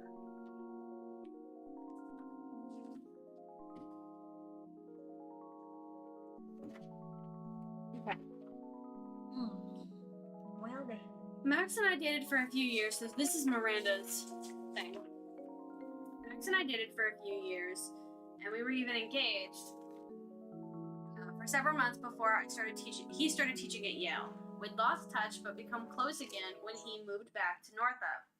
I saw Max several times over the past few months as my mom was his secretary. I frequently stop in to visit and we'd all have lunch. I'm the one that found Max this morning. I drove my mom to work because her car wouldn't start. Max had been working crazy hours lately as he had a huge deadline coming up. And Mom said he'd been skipping breakfast, so I made him some of his favorite muffins to bring with us. His door was open, so I thought I'd bring the muffins in to him while they were still warm. And that's when I saw him. He was lying face down on his desk, and the top of his head was bashed in. There was a pool of blood under his head. It was horrifying. I thought he was hurt, but when I grabbed his hand, it was ice cold, and that's when the shock hit me. I gasped, fell to the floor, and screamed for my mother. I can't imagine what kind of horrible monster would do this. Max was the sweetest, gentlest, and the most caring man I've ever met, and I can't believe he's gone. Your man. Your man fucking murdered your ex-man. That's insane to me. But wait, there's more. the only time I freaking love that saying is when, what's his name? Matthew Perry says it in Scream. But wait, there's more. I fucking love him. He's Matthew Perry. No, not Matthew Perry. What's his name? Matthew Perry is from Friends. Oh my god. Ew, no. What? Who am I thinking of? What's his name? Plays Shaggy in Scooby-Doo. Oh, I don't know. I think I dropped something in it, but I'm not sure what it was. It wasn't the paperclip again, because I have it. There's like a ripped piece of paper on one. Okay. What's his name? I know it's Matthew something. Something Matthews. I have no idea. I'm gonna be completely honest, I'm at a loss so far. But we've also only read one set of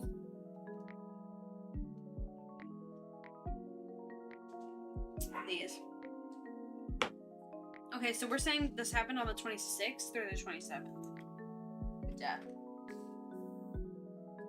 26th. Matthew Lillard. Sorry. We're saying this happened on the 26th, and at one time, between 8 and 8:30. Mm-hmm.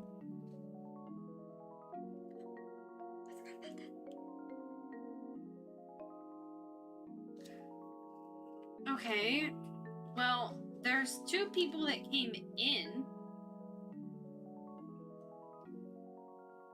Two people?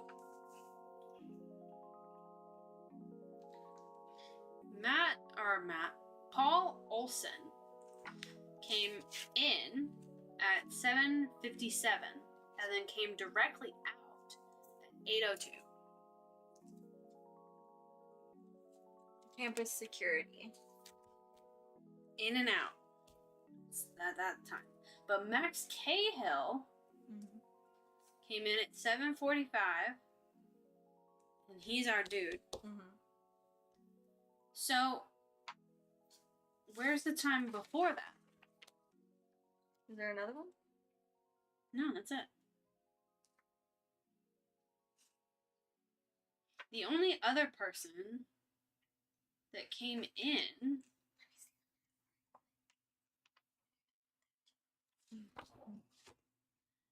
Wait. The only person that came in... So we have 8:15 or 8:10. Hold on. Which map? The campus map? Either one. Oh, this one shows you the angle of the cameras, the field of view. Oh, okay.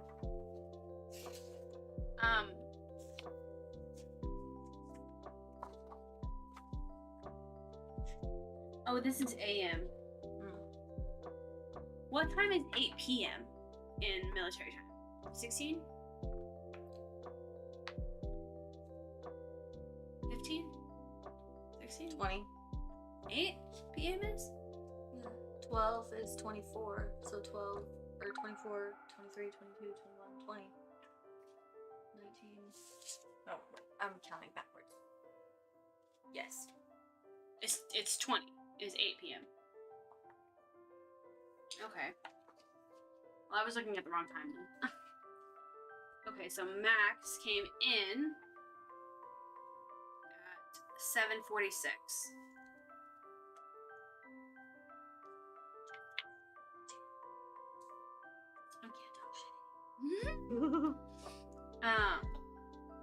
Max came in at 7:46. So you have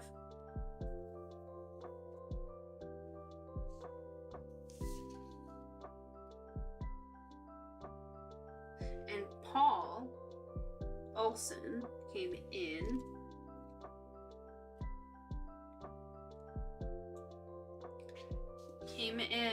where's he? 9. Okay, so he came back out at 9:45.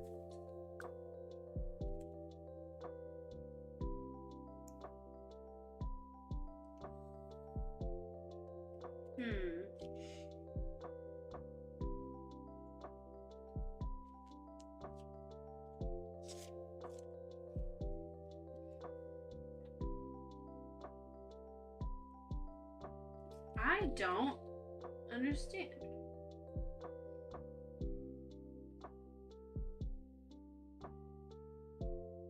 Wait. I'm digging his freaking lamp over here, though. What? So I'm digging his lamp over here, though. Yeah.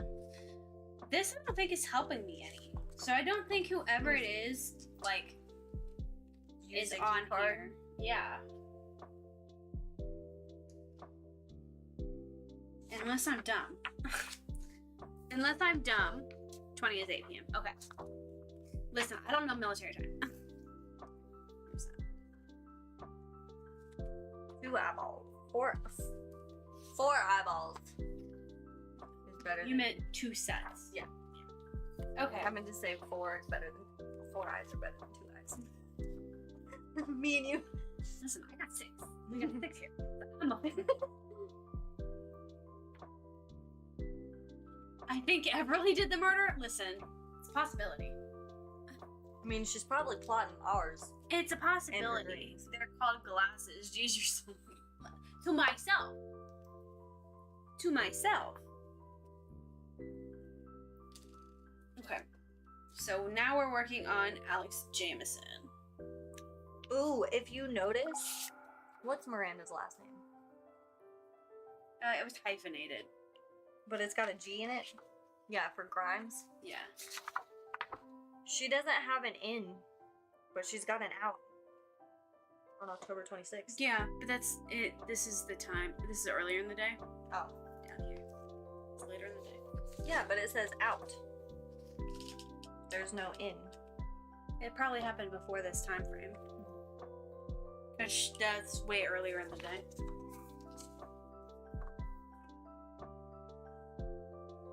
Okay. Alex Jameson is a person of interest. This is his person of interest sheet. Is that CGI? Is what CGI?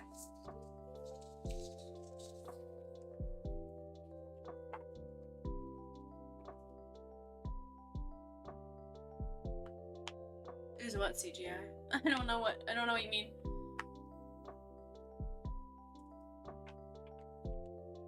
The lower screen? No, it's not CGI. This is me. The game we're playing. Yeah. It's actual papers. It's actual papers. It's a second camera. Okay. During the time of the murder, I was just getting comfy at my 5-star luxury accommodations at the James P. Laramie? James P. Laramie homeless shelter. Several other inebriated residents were aware of my presence, and I bet if you slip one of them a cool, crisp 50, they still won't give you a straight answer about it. This one is hard to read. This one is also, like, extreme cursive. Okay. But you might want to talk to the shelter directors. This person. I can't pronounce her name.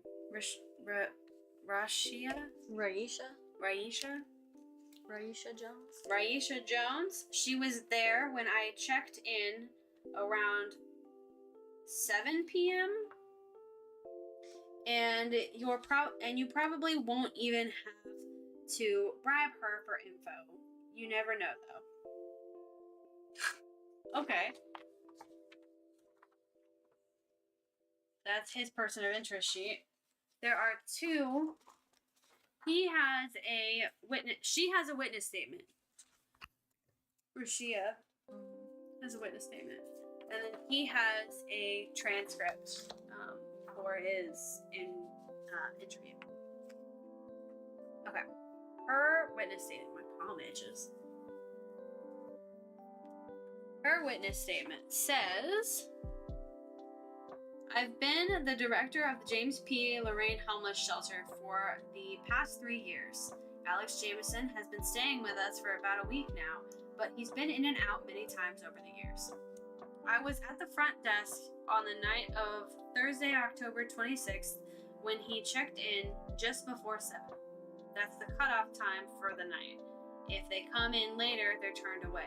I assume he was there the entire evening. Even though Alex likes to stir things up, he's smart and knows if he gets caught sneaking out, he'll get kicked out. Having a bed at night is a pretty good motivation for these guys. There was an incident with him later on, though. It was right before 11, which I know because I was getting ready to leave at 11 p.m. Most of the guys were already asleep when he suddenly held up a bottle of expensive bourbon and loudly screamed, "The croaking raven doth bellow for revenge." I'm not exactly sure what it means, but it was hard to forget. I'm pretty sure it's Shakespeare. It caused quite a stir because it was so weird. I took the bottle, which was empty, and reminded him that we don't drink at the shelter. I asked him where he'd gotten the bottle because it looked really expensive, and I knew he didn't have that kind of money. He said it was a lovely parting gift from his good friend Max. I read about the dean at the school who was murdered. I sure hope Alex didn't have anything to do with it. That looks like a crap ton of reading. It is. It is a crap ton of reading. I don't think Alex did it. I think that it's easy to pin it on the homeless guy. I don't think it was Alex. Yeah. But we have his interview. Please state your full name for the record. Alexander Bartholomew Jameson. How did you know Max Cahill? We were college roommates before the little snitch decided to ruin my life. Excuse me? Back in college, I smoked some weed and kept it stashed under my bed. Max ratted me out, so they kicked me to the curb, which was just what he wanted. Why do you say that? Max and I received a lot of attention because we were the two boy wonders of Northup. The two local boys who were both college freshmen at the ripe age of 15. My intellect was far superior. Anyway, he wanted the attention all to himself, so the little bastard set his sights on procuring me a one-way ticket to Dante's Inferno. Sounds like you bought and paid for that ticket all by yourself there, Alex. Everything would have been fine if he'd kept his nose in his books and out of my business. So you're harboring resentment for all of this, I take it. Kudos for figuring that out, detective. Who wouldn't hold a grudge? I ended up homeless, drunk, while he lives the high life. All because he wouldn't keep his mouth shut. I should have shut it for him a long time ago. Shut it for him now. Don't even go there. I wasn't suggesting that I'd do him in. I see here you've accomplished a lot with that superior intellect of yours. 3 arrests for DUI, 1 for assault and battery, 2 for breaking and entering, 1 for domestic abuse with a restraining order, and another for selling drugs. And I've got Max to thank for all of it. Taking responsibility for your own actions ever occur to you? Hey, he pushed me off the cliff. Gravity did the rest. Uh-huh. And I see here that you visited Max a couple times recently at his office. About a week ago, you barged in, clearly drunk, saying, I'm gonna read this off the statement.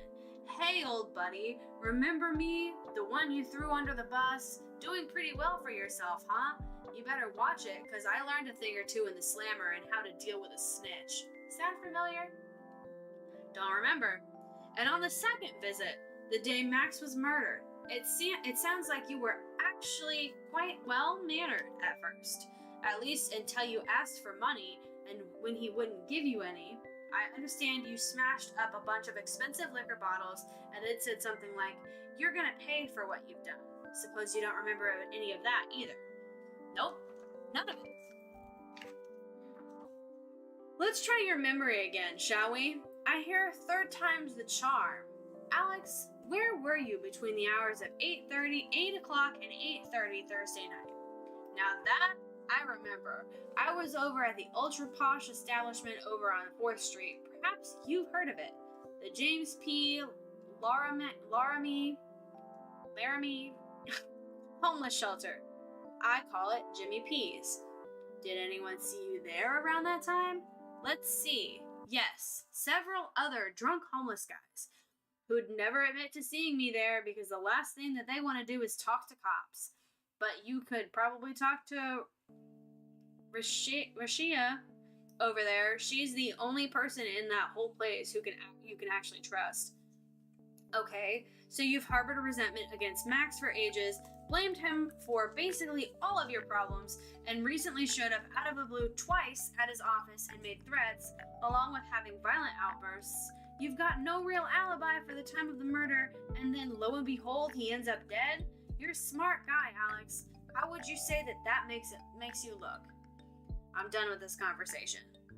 I'll have one of my men drive you back to the shelter and alert the staff to keep a close eye on you. Don't think about leaving town. Understand? Sure thing, Sherlock.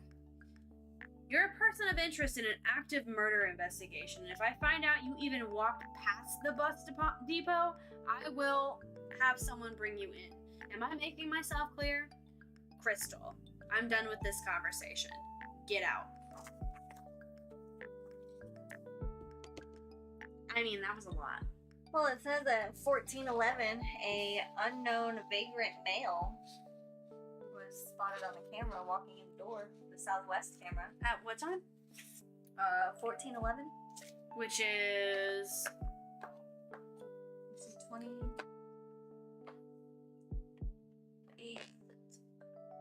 2 p.m.? 2 p.m.? Yep. You're doing great. 2:11. So he came in the southwest camera, or the southwest entrance. Did he leave? Nope. He didn't leave. It doesn't say there's no out.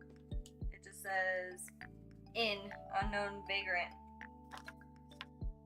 West door in the southwest. And he never left. And he never left. Does it say anything on this side? Campus police arrive. That's in. Those are the two different cameras. So you're looking for an out on this side, the unknown vagrant. Nope. He never left. He probably stayed somewhere in the building until police arrived and then left. After. What time does that say? 1411. So he never left. He could have left after the police arrived. That's in the morning, the next day. But he's homeless, so it would make sense. But he said that he was at the shelter. Do they have record of him staying overnight? Only that she said that she was there. He was there, and then nothing after. Like he checked in, and then didn't hear from him again until 11.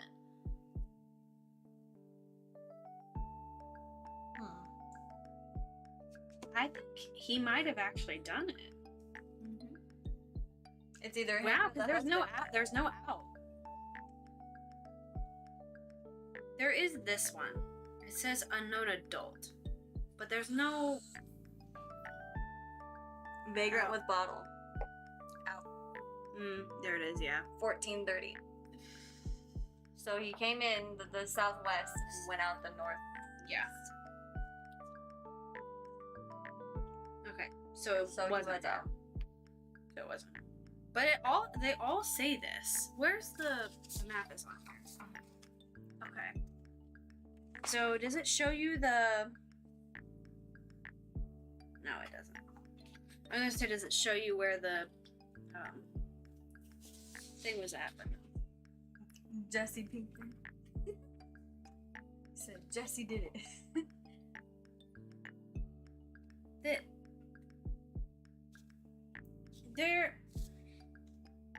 Is there really interest? Like, can you really see this? Right here?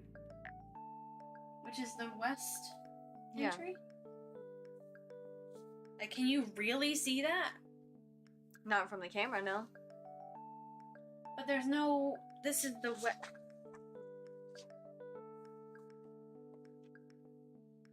Doors. Yeah. Views over here. Yeah. These are the west entry ones on this side. Yeah, he came in the west door. So he came in this side, and then he left out this side.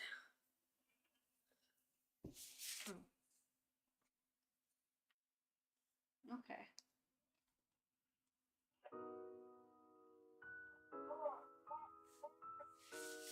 I'm still lost, to be completely honest. Okay. There are those. Let's move on to the next set of, excuse me, of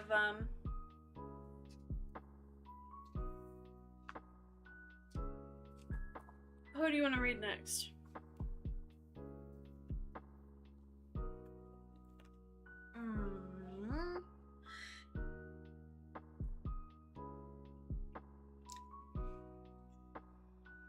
I don't know. I think you have the paper on who they are.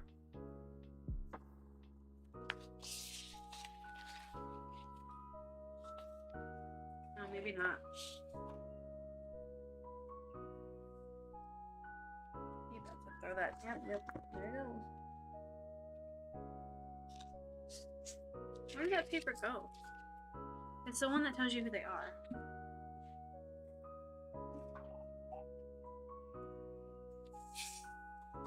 Oh, you have it still. It's underneath all that. Underneath all the what? With this one? No? We haven't even read that. We haven't even read that yet. Oh, this is the campus security footage.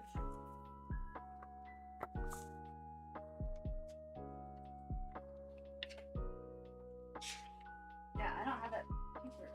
It's right here.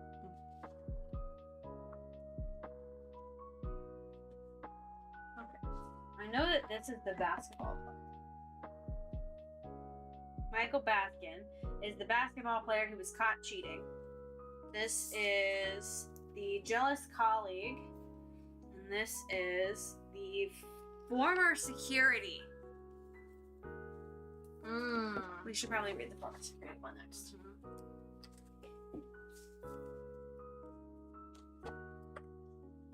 Okay, Robert Fallon.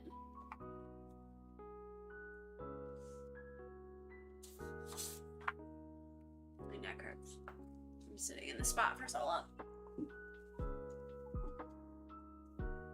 Okay. Person of interest. Robert Francis Fallon. Oh, that's sad. He doesn't have a car. But is he homeless?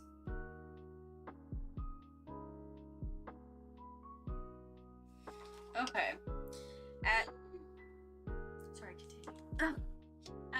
8:23 p.m. Thursday, October 26, 1995, was by myself in the old storage shack located out in the... What the fuck? Out in the woods. You have the map. It's this one. We've got the storage shed on it. Yep. Out in the old storage shed in the woods. Near the Dale River, which is this one. At the grounds of Tubman University. I'd been in the shack since about 5:15 p.m. Thursday evening and stayed there all night long. There isn't anyone who can corroborate my alibi, but there are hundreds of people throughout the Tubman campus that can vouch for my character.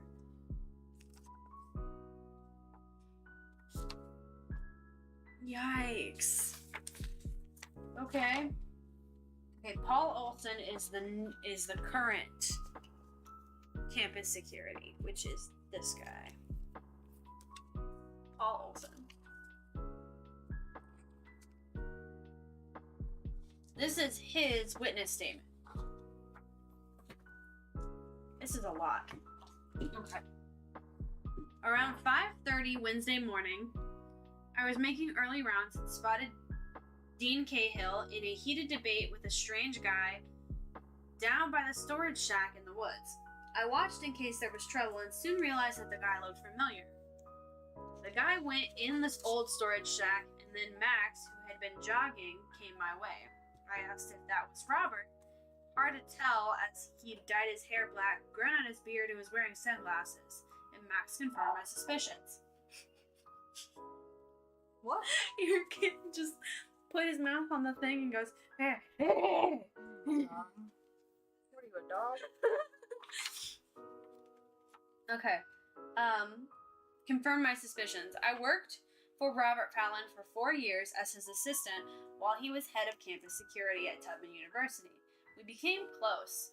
Our families went boating together before his divorce, and he even helped build my garage. A few months ago, Robert left a note saying he was resigning immediately and moving out of state. Wasn't like him, and I'd been pretty worried. I asked Max what kind of trouble he was in. He said Robert wanted to keep it private, but I told him as Robert's friend I wanted to help. And as acting head of security, I needed to know. He said Robert was broke from the divorce, which I already knew. His wife hooked up with a shady lawyer who took him to the cleaners. I offered several times to help, but he was proud and wouldn't hear of it. Max said Robert got involved with illegal gambling and quickly ended up owing a lot of money, and now they were after him. Okay, hold on. Where's that picture of the stuff in his wallet? This. So, what is Robert's name? Robert Fallon. Pro Gambling. RF. This is for Robert. So, that means the addiction services, were for Alex Jameson. He had an alcohol problem. Yep. And then that means this one, the athlete tutoring program, was for the basketball player. Okay. You're learning things over there. Mm-hmm. Fun stuff. Okay.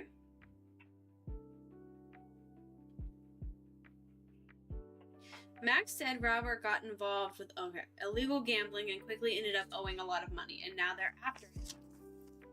So he quit his job, disguised himself, and hid in the old storage shack to figure out his next move. To figure out his next move. He still had his keys and let himself into various campus buildings in order to borrow stuff he needed. That explained much.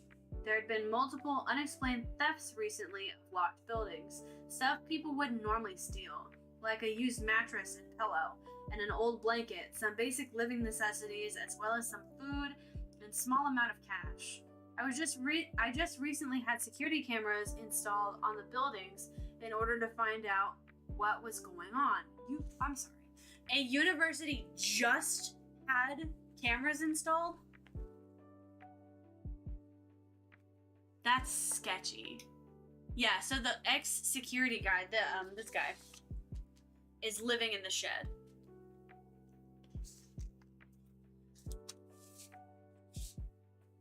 This shed right here, this little box. That's so sketchy. Okay. That explained. Oh, I already read that. Max had set up a meeting with Robert scheduled for 8:15 this morning to discuss options. He couldn't keep hiding in the shack and stealing, but he needed to avoid these men that were after him. I told Max I'd be there. I am the one who conducted the lockdown of the Meckham building last night after checking every office, classroom, closet, and other place a person could hide within the premises. I was 100% certain no one other than Max remained, so I went to say goodnight to him. We were discussing meeting with Robert, but I was running late for my next building lockdown, so Max walked with me to the exit while we finished our conversation. He stepped outside with me at the east entry door for a few moments before returning to the building. I checked the door was locked behind him and went on my way. The next morning, I was running about 5 minutes late for my meeting when I heard on the walkie that Max had been found dead in his office. I was beyond shocked. Robert was nowhere to be seen despite our meeting scheduled for 8:15 a.m. I know Robert wasn't himself lately, but he was one of the best guys you could ask for. No way he would murder anyone. We have full security footage of all 4 sides of the building, and we'll scour every second of tape to find out how the murderer got into that building. We'll find out who did this to the dean and bring him to justice. Are you ready to hear what I found? Let me know what you found. Okay, security guard report. Acting head of campus security, Paul Olson, reports that he personally performs a closing security check of the Meckham building every weekday between 7:10 and 7:55 p.m. His inspection includes checking all entries to the building are fully locked from the inside as well as all windows. He also performs a thorough visual inspection of every room on all 3 floors of the building that includes looking under desks, in closets, bathrooms, and any possible spaces a person could hide. Paul Olson reports that Mr. Cahill requested an exception to the rule of no individuals inside that building past 8 p.m., and his request was approved by campus security on September 28th. He was provided a special key to the east entry door so that he can work late, let himself out, and lock the door behind him. Paul Olson also reports that Mr. Cahill has used his key to let himself out and lock the door behind him every weekday night since the key was provided on September 28th. Although he does not always see Mr. Cahill leave, Paul Olson reports that he often observes Mr. Cahill's office light turning off and Mr. Cahill exiting the building between 10:30 and 11:30 p.m. He's having an affair with his ex-fiancée.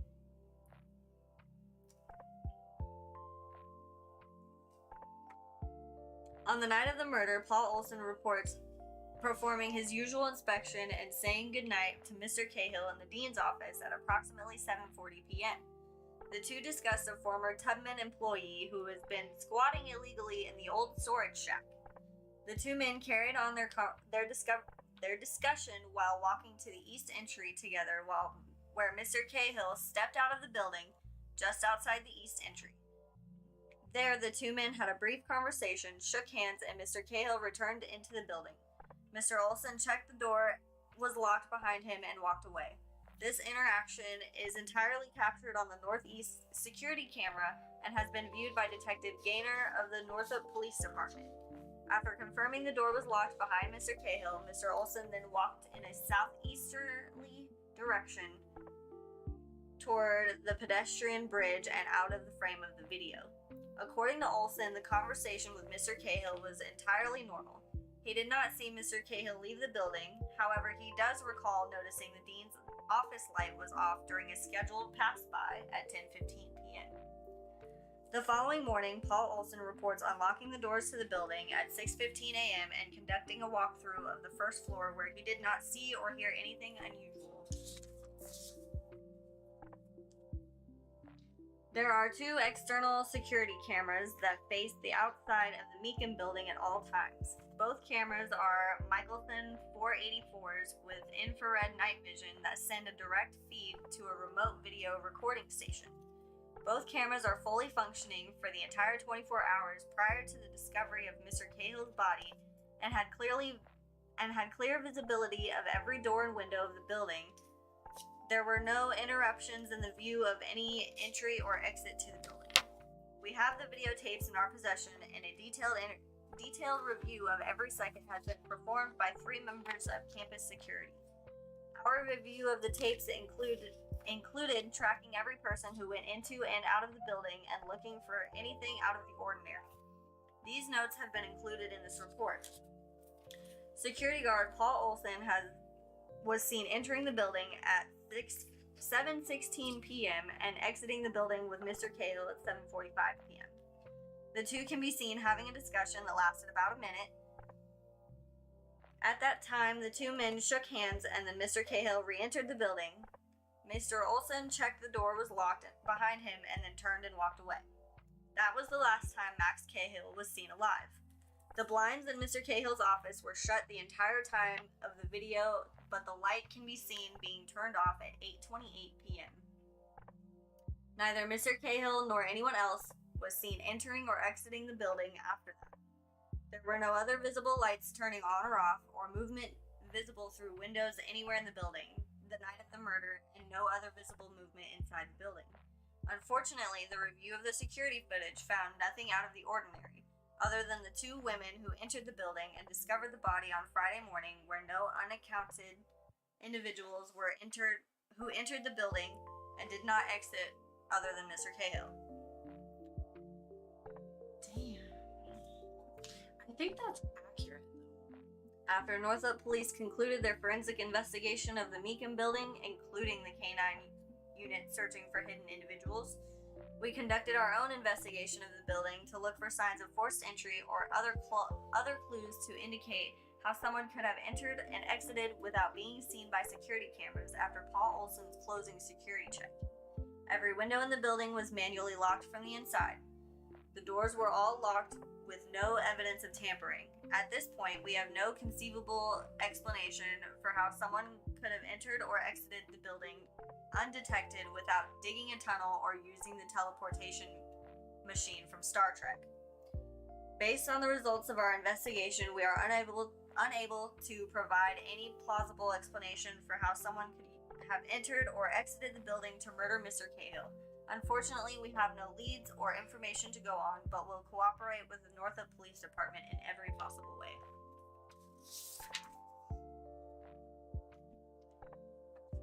Dang. How do we know that the cameras weren't tampered with? Right. Because the cameras aren't attached to the school. And this shack is not in the field of view of anything. So how do we know that dude didn't just go knock off this camera or both of them? Right. I still need more information. Mm-hmm. We have a interview with Robert Fallon. Please state your full name for the record. Robert Francis Fallon. Robert, how do you know Max Cahill? He was the new dean of the history department, and I was head of campus security up until recently. We had a few meetings in the summer while Max was preparing his first semester as dean, and I was still acting head of campus security. You said you were head of security until recently. Why did you leave? Better paying job? I'm in between jobs at the moment. Just curious, Robert. Why would someone with a good, solid job leave without anything else lined up? I heard you didn't even give notice. Personal issues. I needed to get away. What's your current address? I don't have one. you're homeless. For the time being. Robert, I saw some pictures of you on Paul Olson's desk. Your appearance has changed drastically. The overgrown beard, the hair, the dark hair dye. Who are you hiding from? What's going on? It's not relative to this case. Let me be the judge of that. Okay. I got into some pretty serious debt. My ex-wife took me for everything that I had in the divorce, and I couldn't even afford the dingy little apartment I'd moved into. So I tried to make some quick money. Doing what? Playing poker. Yeah, I couldn't imagine it stays the same. Playing poker with some guys I should have steered clear of. I had a knack for the game whenever I played against the other security guards, so I thought maybe just a few games, you know? I'd get ahead and then be done with it. I take it your plan didn't work? That's an understatement.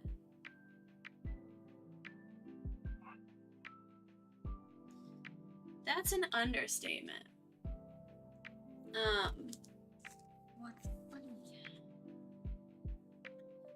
Got in way over my head and now they're after me. You gotta understand, I'd never do anything like that unless I was desperate.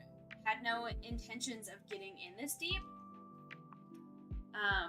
No one ever does. This explains the disguise and why you've been hiding out in the old storage shack in the woods. How did you even find that out? No one was supposed to know that.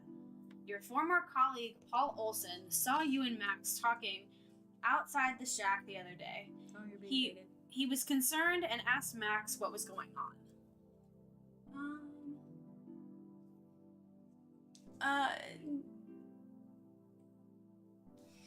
Hi, welcome in. 1 second. Need my mouse. My mouse is like off to the side because I'm not like doing an actual, like working on my computer thing. But hi, welcome in. I appreciate you being here so much. Thank you so much for the raid and sharing your community with me. I appreciate you. We're doing like a murder mystery thing with an unsolved case file kit. I got it from Target. I don't know what I did with it. One of these things. It comes in like a manila envelope and a bag. So we're working on that, trying to figure out who murked this guy. Trying to figure it out. He done got. So we're trying to figure it out. I also love crime mystery. This is new for my channel, but I appreciate you for being here. Go off, Oliver. Go off. Go off, team. My little prince. Watch this actually be stolen documents. It's fake. It's fake. It's a fake scenario, but we're going off of it.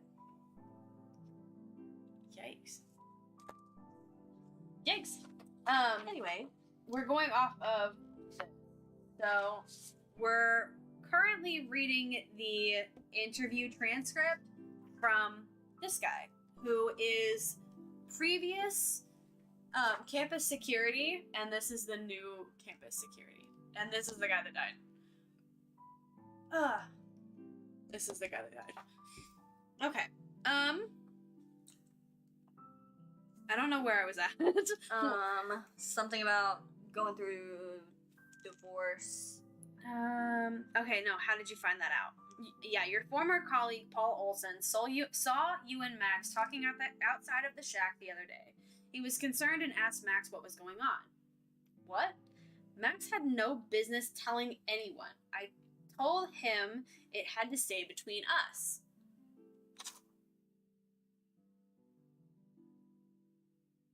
Thank you for raiding. I appreciate you for coming over with the raid. As former head of security, you know, Max had to tell him, and Paul wanted to help you, so Max invited him to the meeting. He'd set up for the two of you for 8:15 a.m. the morning he was found dead. What?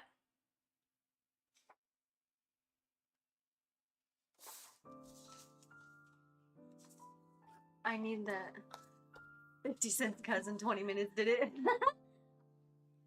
Okay, the map. Paul knew about the meeting, all about it, and he showed up, but you didn't. Why is that, Robert? Was it because you already knew he was dead? Because you were the one that killed him? No reason to show up for a meeting with a dead guy, right? I had no idea he was dead. Not until about an hour ago when your men stopped me, or spotted me, and brought me in for questioning. Then why weren't you at the 8:15 meeting with him? You said you would be there, and you weren't.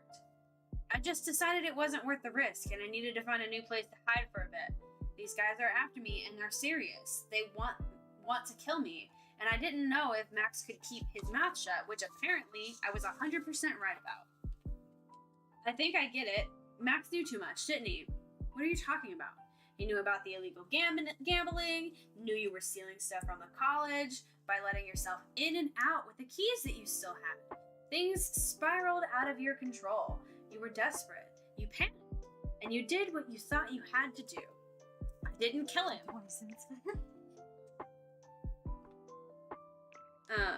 I didn't kill him. Yes, I'd been taking stuff, but only basic necessities and a small amount of cash and a little food. I was going to make it right once I found my way out of this mess. Max knew that. You're wasting valuable time looking at me. You were there. Were you there Thursday night between 8 and 8:30? I was in the old storage shack the entire time and went there about 5:15 that evening and didn't leave until the following morning when the sun came up. I'm going to have you taken into custody. What? Why? I didn't kill him. I'm planning to give everything back. I've never been in trouble. You can ask anyone at Tubman. My record as head security for the past 4 years has been spotless. Protective custody, Robert. For now, you're going to need some protections from those loan sharks that are we're going to need some info. Okay, thank you. Don't thank me. You're still a prime suspect and had motive and access to the locked building. You've got a lot to answer for, and we're nowhere near the end of our investigation. Thank you for following over with the raid. I'm not even on live. I don't think. Let me refresh my screen. Okay. It's a little off. It's alright. It's alright. Okay. So we said 8 p.m. was at what time? Fun.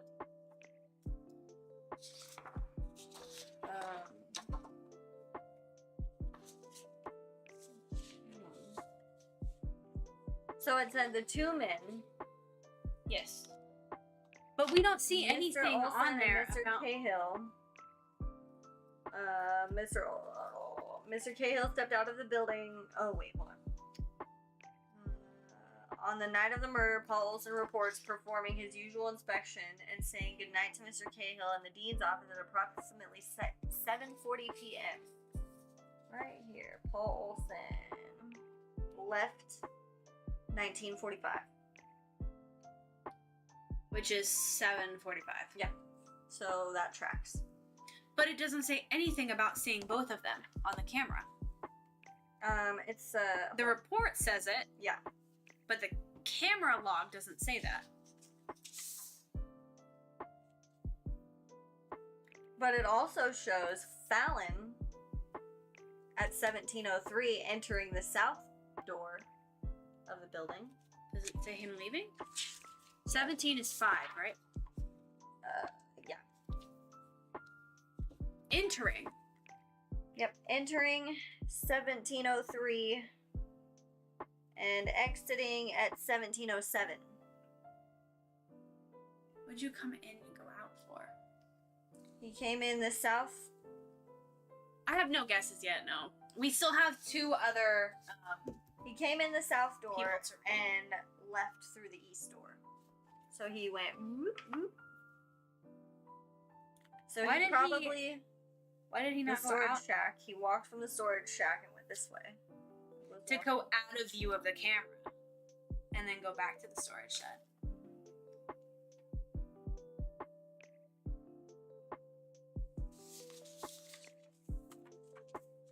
That's a weird reaction, like weird direction to go.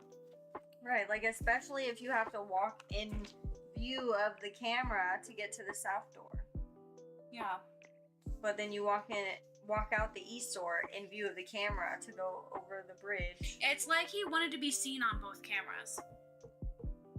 But it doesn't show him leaving, say anything about him leaving in the campus security camera thing. It doesn't say anything about him. Yeah, because he's not actual security. Yeah, He's previous security. Yeah, he doesn't even work there anymore. So how does he still have access to the building? Well, he has a key still. He does? It even says it in here. Oh, okay. He still has keys. On the night of the murder, blah, blah, blah, the two discussed a former Tubman employee who had been squatting illegally in the old storage shack. The two men carried on their discussion while walking to the east entry together, where Mr. Cahill stepped out of the building, just outside the east entry. There, the two men had a brief conversation, shook hands, and Mr. Cahill returned into the building. Mr. Olson checked the doors, nothing was wrong. Okay, so that was at, what, 7:40? It's too obvious it's not him. 7:45? That's what I thought too. This guy, and same thing with the homeless guy. I feel like it's too obvious for it to be him also. I kind of want to know what's going on with this basketball player, to be honest. And the other professor. Mm-hmm. The one that got passed up for the promotion. Oh, That's what this guy is. So maybe we move on to him.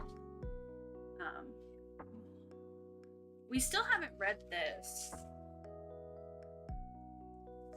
that's just a news article. Hold on. They don't ever print stuff off. Okay, so this is the news article about him being found dead. They don't ever print stuff off and have it included in this unless it's important. So this may be about something. So I don't, maybe if you want to read over this is about everything is important. Okay. Professor Arthur Hodges. Here's our new guy. It's over here. Okay. Person of interest. Brooke. Ew. Okay. Professor Arthur William Hodges. I became violently ill at work and left campus at about 4 p.m. on October 26th. I arrived at my residence at approximately 4:30 and stayed there for the entire evening.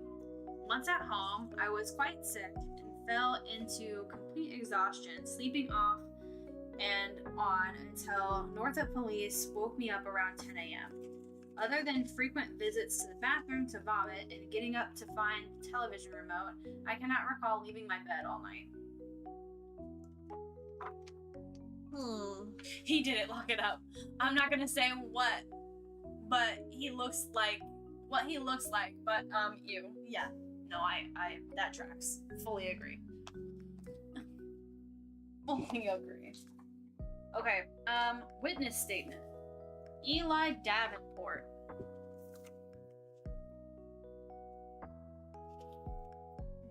Oh my god. Nope, not this one. This one? Is this another professor? Yep, it's another professor. Okay, boys club. 16. How do you guys know once you have your guess? Do they give you an answer somewhere? If they do, there's a website to look it up at. So this is Eli Davenport, another He left white guy. 16:53 from the north exit. Which is 4 p.m. Yeah. Wait.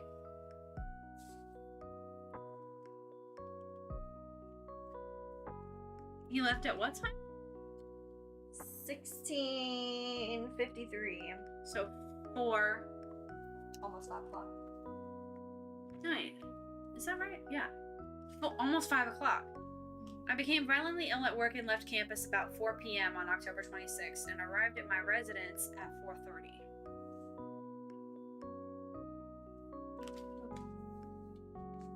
That's incorrect. Well, Caught him in a lie. There's one lie. Let's see what else he says. 16. Wait. That's right. Because 12 and 16, that's 4. 4:53. Yeah. So almost 5 o'clock. So he's incorrect. No, by it an would hour. have been.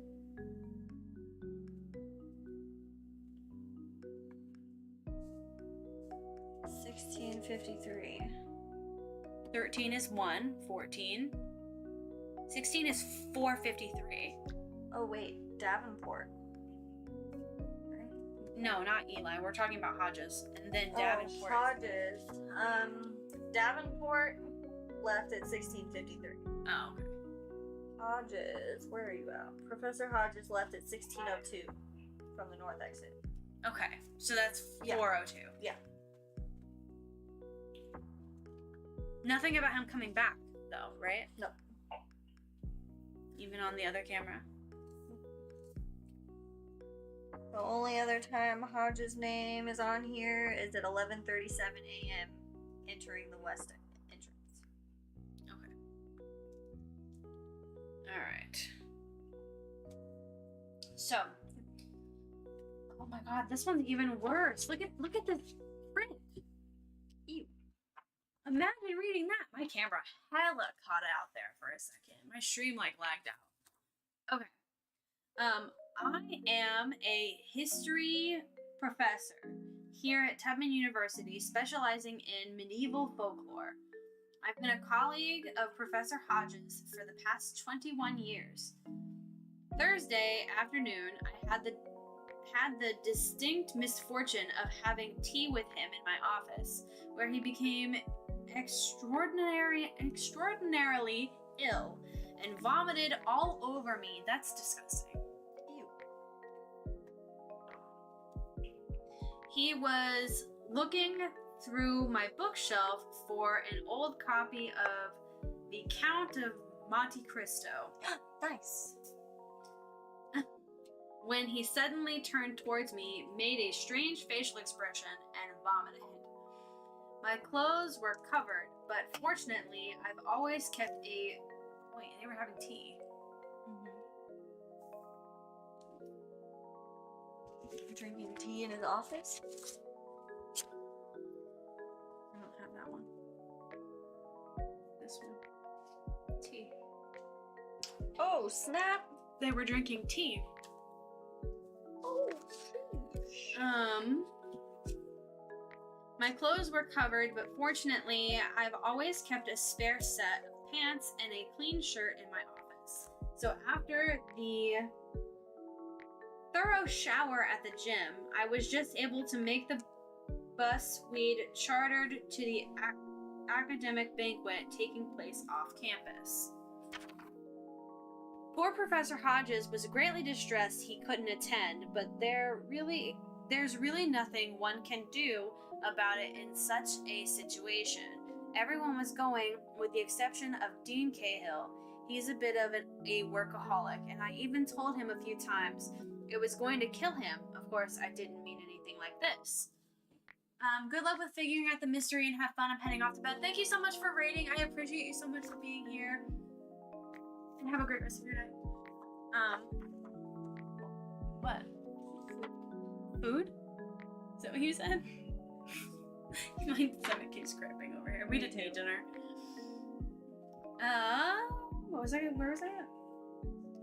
It was clear to anyone in our department that Professor Hodges and Dean Cahill were far from friends. I'm not sure Dean Cahill had anything against Arthur, but I can't say the same in reverse. It wasn't a duel to the death type situation, but there'd been some long-standing resentment on Hodges' part. For example, I remember sitting next to Arthur during Max's initiation ceremony when he became the new dean of the history department, as President Bellevue attached the Tubman pin to his lapel. Professor Hodges leaned toward me and whispered, too bad, it's just a pin instead of a long, sharp knife. He was forever saying something snippy about Cahill, but he's no murderer. Bitter, old, crusty curmudgeon of a man, sure, but not a murderer.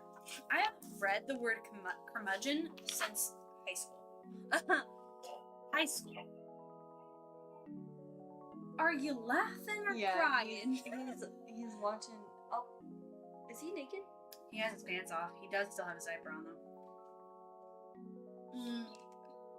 He does look like he might need to be changed though. Yeah. That looks like a saggy diaper. There might be poop in there. Ew! Not a pooper. You know what Mickey needs? That's fine. Same thing is fine with me too. Done and done. Oh, my neck is killing me. Oh, I forgot to put my chat back on live chat. It's still on top chat. Fixed it.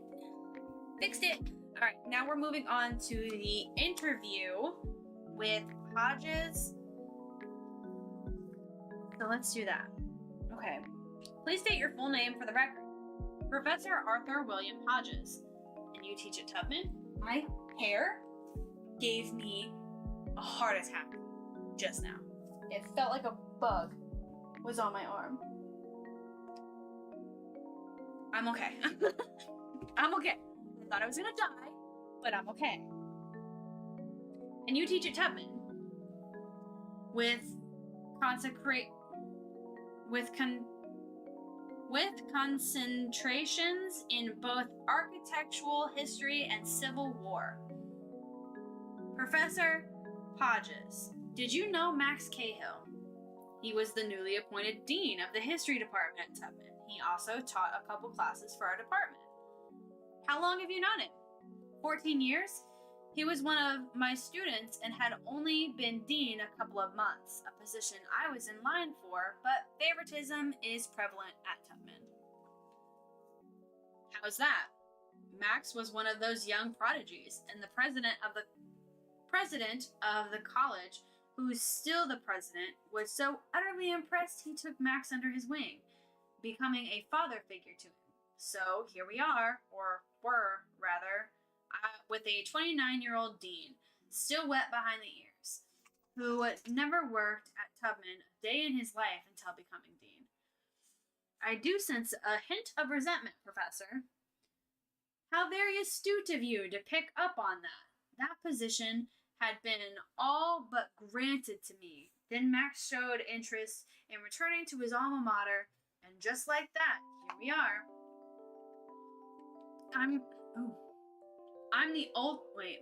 Aside from that, did you have a good working relationship? I'm the ultimate professional, so I was perfectly cordial. Despite the fact that Max Cahill was still pretentious, a little snot he had always been. Can you elaborate on that? Max loved to one-up people, especially me. When he was 16, I openly challenged a point I was teaching concerning the Underground Railroad. He had no business doing that. Was he right? Excuse me? Max's point. Was it right? Sometimes even experts don't have all the facts, so as it happened, on this one particular point, mind you, it was just that one point, he had somehow gotten a hold of information I wasn't yet privy to. Okay. This is racial. I'm gonna call it right now. That's what this is.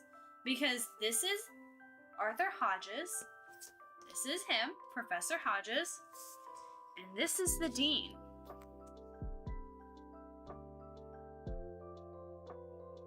And you're upset because...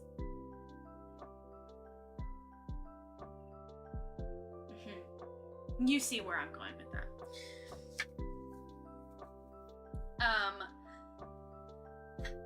I take it that must have really gotten under your skin. If it had been handled privately, it wouldn't have. But he had to run to the president with with it who backed him 100% before the point was even proven.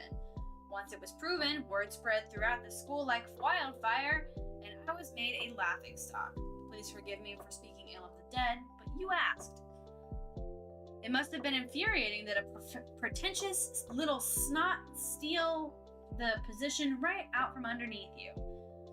He made you the laughingstock of Tubman for the second time.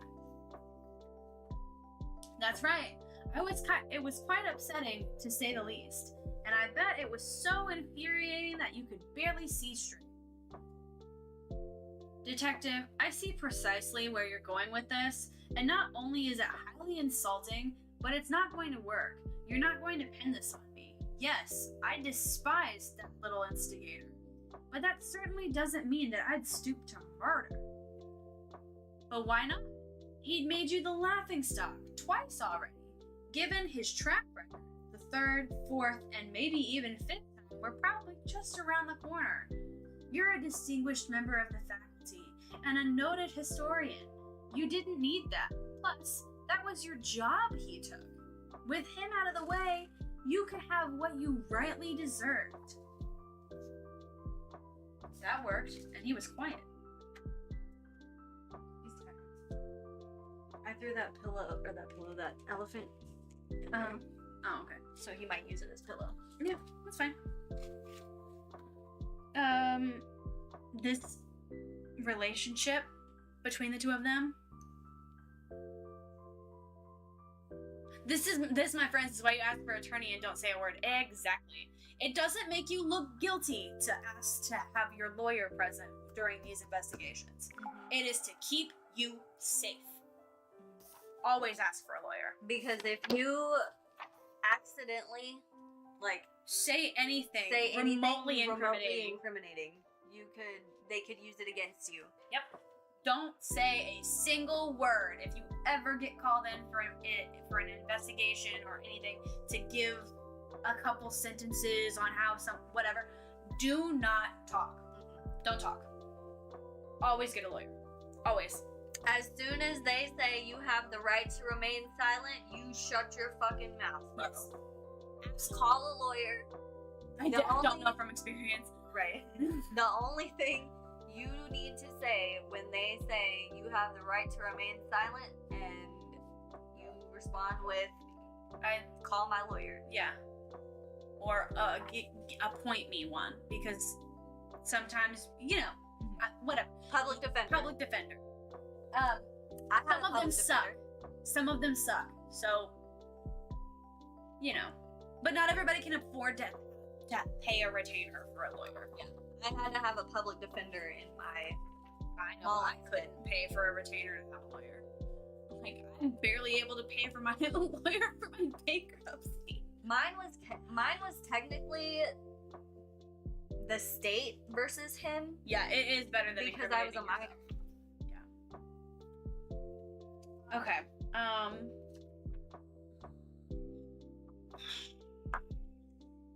Everything is about the money anymore. Yeah. But I think this is a racial thing between the two of them.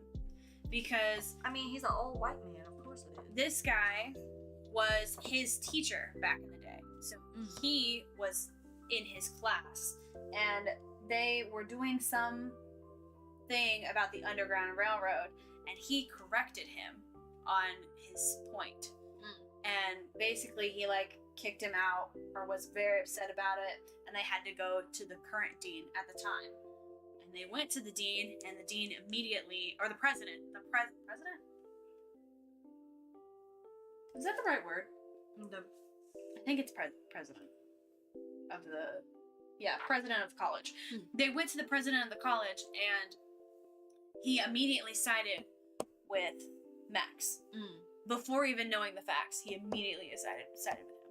So, I think there's partial, racial undertones. Yeah.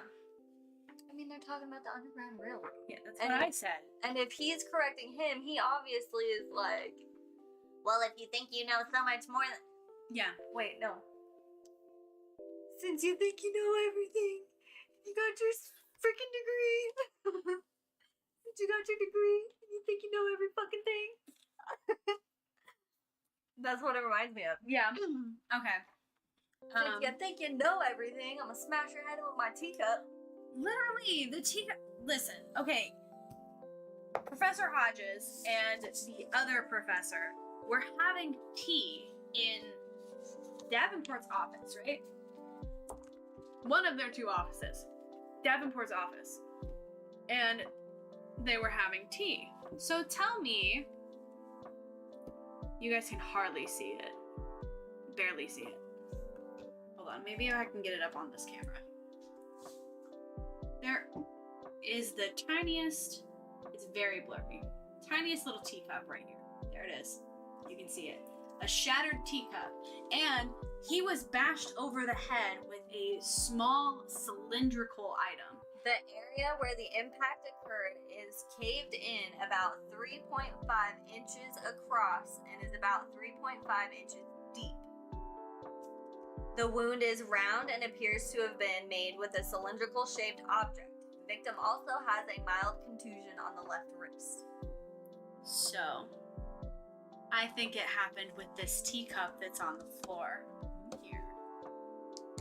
But we don't know that yet. Innocent until proven guilty. So here we go. Keeping going with this interview. Okay. These insinuations are preposterous. Oh, Kira, hi, welcome in. Oh, this is one of those things you get in the mail.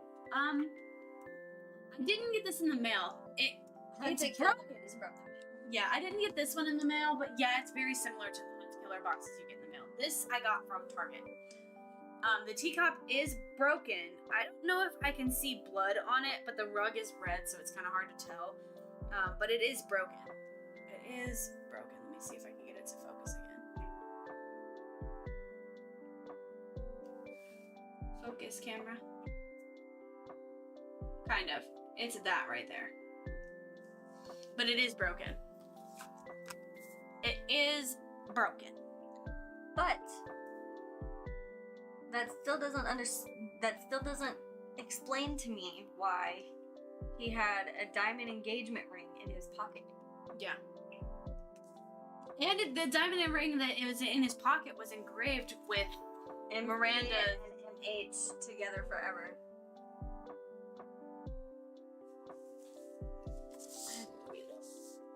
But he'll watch the credits.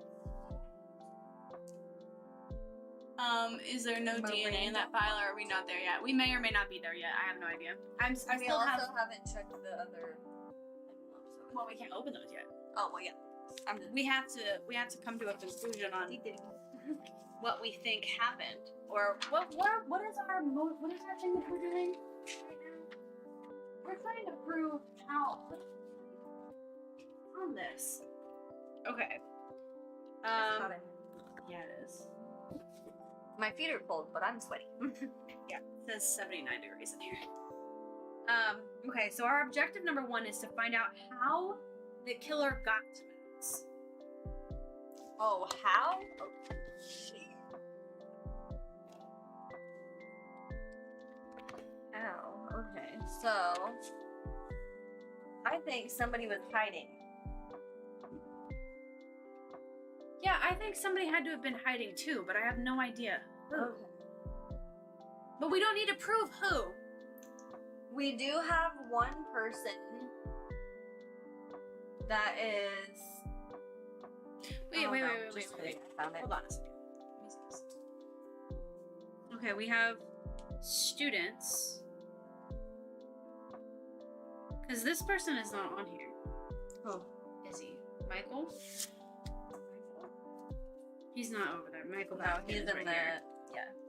But we do have a Danny Dugan. Is he the student? He probably is the other student. Michael Baskin is in at 12:12, out at 12:19. But that. What's the other one's name? She also could have come back and returned the ring. Yeah, because she could have kept it. What's the other one's name? The other student. Myron Rowland? Maybe.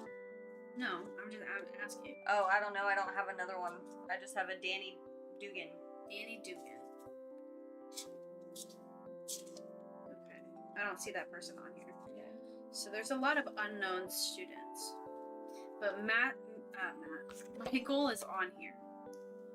But he leaves really early.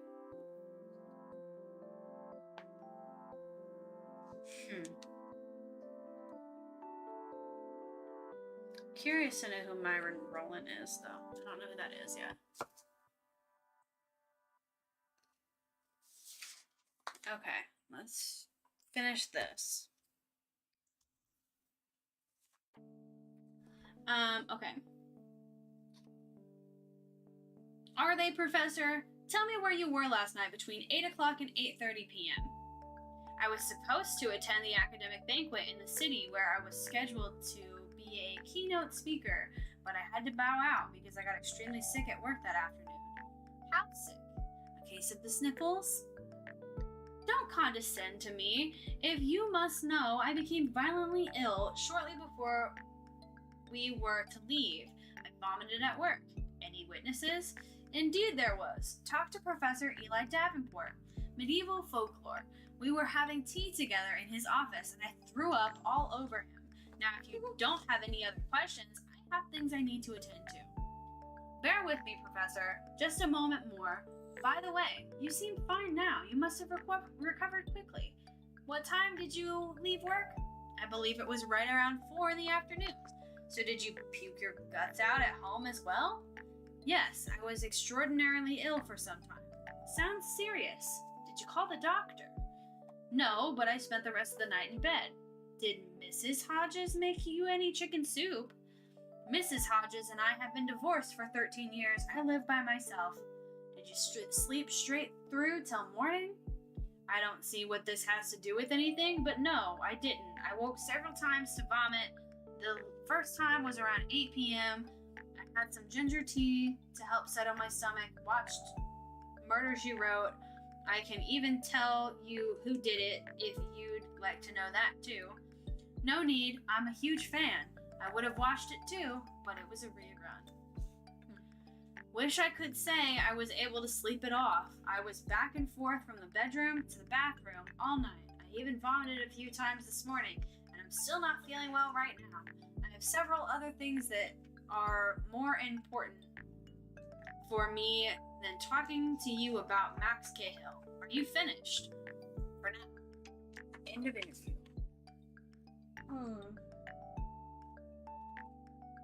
Should you always get a witness when you vomit? Apparently when you live alone. When you live alone. I'm gonna start knocking on my neighbor's door. Like, hey, just so you know, I'm gonna be home by myself. Right. In case anybody gets murked. In case anybody gets murked. You got anything going on over there? Did you see anything in this that made any sense to you? Not really. It just sounded like a bunch of jumbled mess. Alrighty. 29-year-old Max Cahill, the youngest dean in the history of Tubman University, was found dead in his office this morning. According to the Northup Police Department, the death occurred last night at 8:23 p.m. and was the result of blunt force trauma to the head. Police have ruled the cause of death to be a murder and are currently conducting a homicide investigation. The victim's body was found by his ex-fiancée, Miranda Hart Grimes, and her mother, Dean Cahill's secretary, Diane Hart. When reached for comment, Mrs. Hart said, "I'm beyond shocked and saddened by this terrible tragedy. Max cared so much about everybody." If you vomit on me, you're damn right you better get a witness, because you'll be one zipped up in a body bag. Do not vomit on me. Game. I've been vomited on, and I cried. I was very drunk.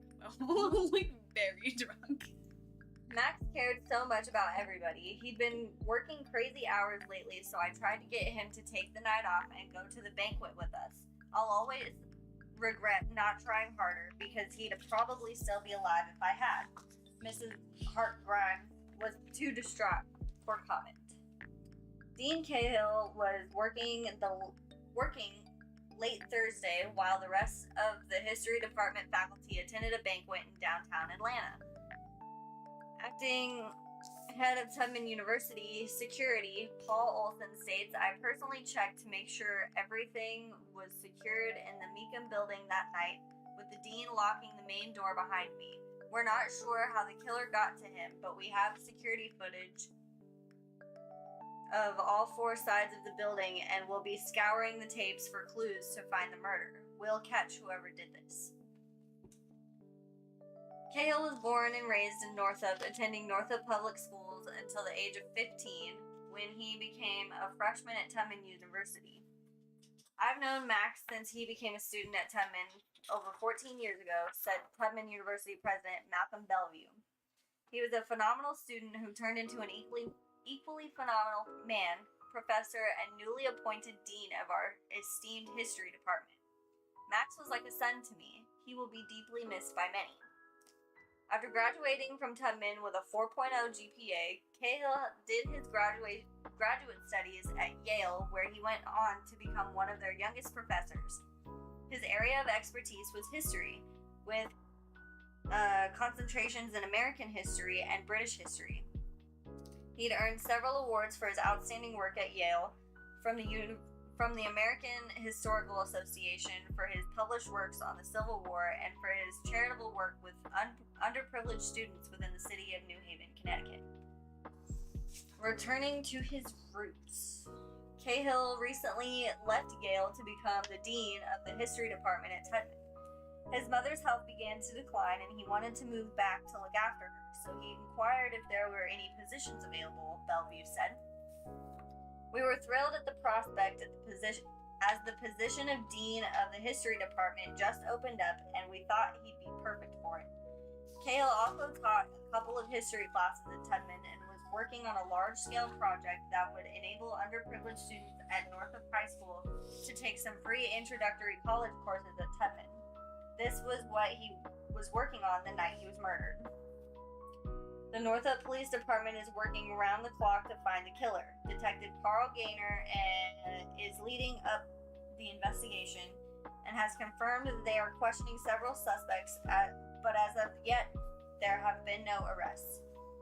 "We don't often see this sort of thing here in Northup," stated Detective Gaynor. "Our small town has always been a very friendly, peaceful, close-knit community, but our best men are on it and we will find the person who did this. If you have any information regarding the case, please call Detective Gaynor at 555-9111.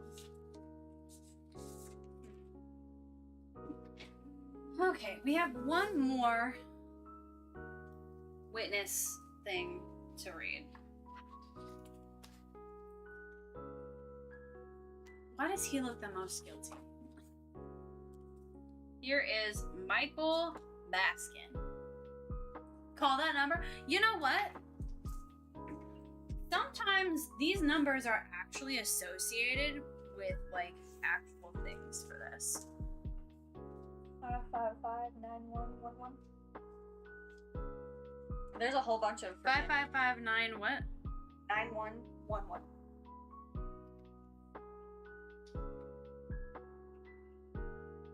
Okay, it's a busy number. So that one doesn't actually work. But a lot of the time, these numbers do work. Like, maybe this one will work.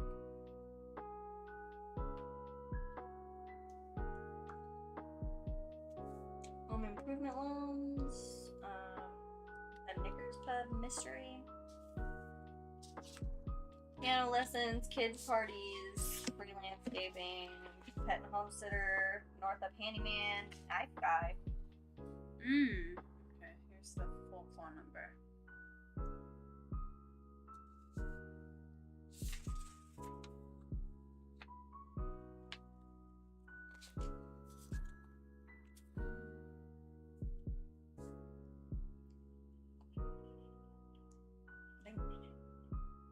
Okay, for a second? You thought somebody was gonna answer? For a second. I got my heart beat a little fast there for a second. I was like, ugh. Okay, we're done trying to call phone numbers. Yeah. It will probably be obvious if it's one that I have to call. Okay. So, Michael Baskin. Person of interest.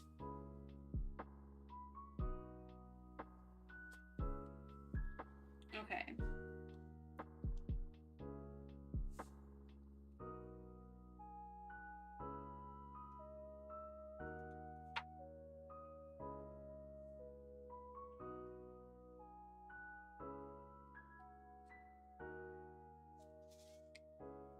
I was at the gym with my roommate Danny Dugan until 7:45 when I left to go get something to eat, but wound up going back to my room instead because I didn't have any money.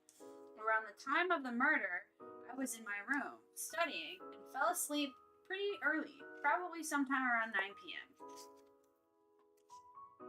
Danny Dugan. This is Danny Dugan, his roommate. Danny Dugan. Okay.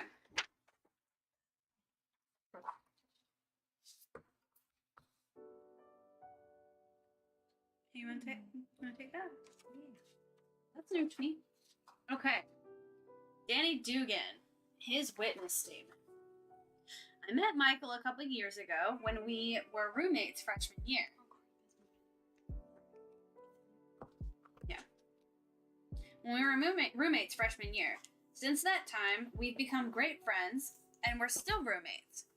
He's an amazing basketball player and extremely driven to make it to the pros. I think he's got a great shot at it, too, if he can bulk up and put in a couple more strong seasons here at Tubman. Anyway, last Thursday evening, Michael and I were at the campus gym. I've been working there since freshman year, and I'm assistant manager now. We had the place to ourselves after 7:15, and we decided to do a few supersets. I was going to close up earlier around 8:30 when we were done. Michael got lightheaded and almost passed out while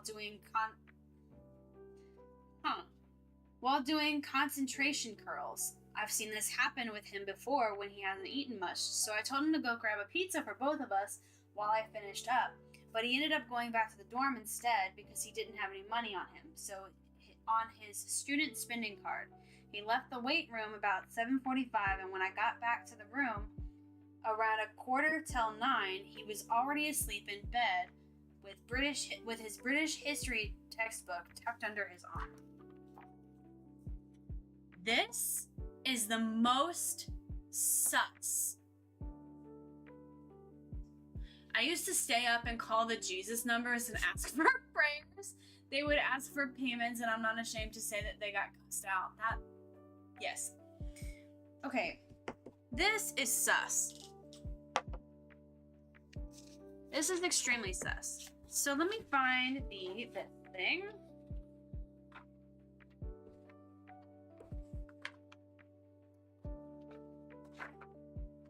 Okay. So this is the surveillance log. So the campus gym, we're looking for... Is the gym not on site? The campus gym is still in the building, right?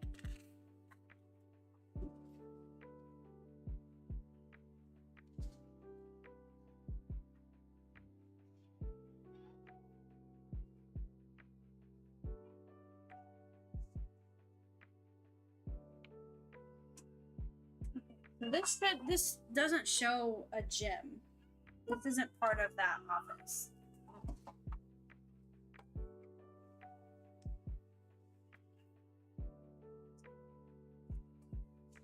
Okay, it's not even picking him up. Okay, so the gym isn't part of this, like at all. So,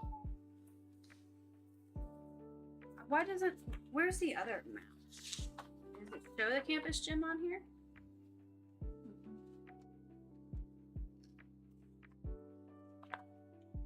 What? Oh, this is a draft. It didn't get sent. He was typing that up as he was murdered. Found open on victim's office computer. Message was not sent. Okay, I don't understand.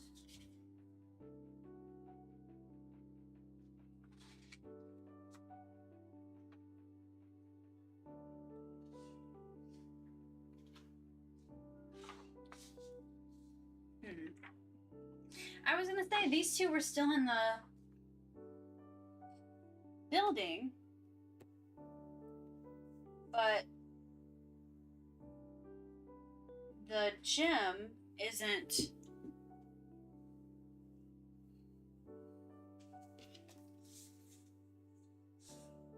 in this building. But there's no other buildings. So I have no idea.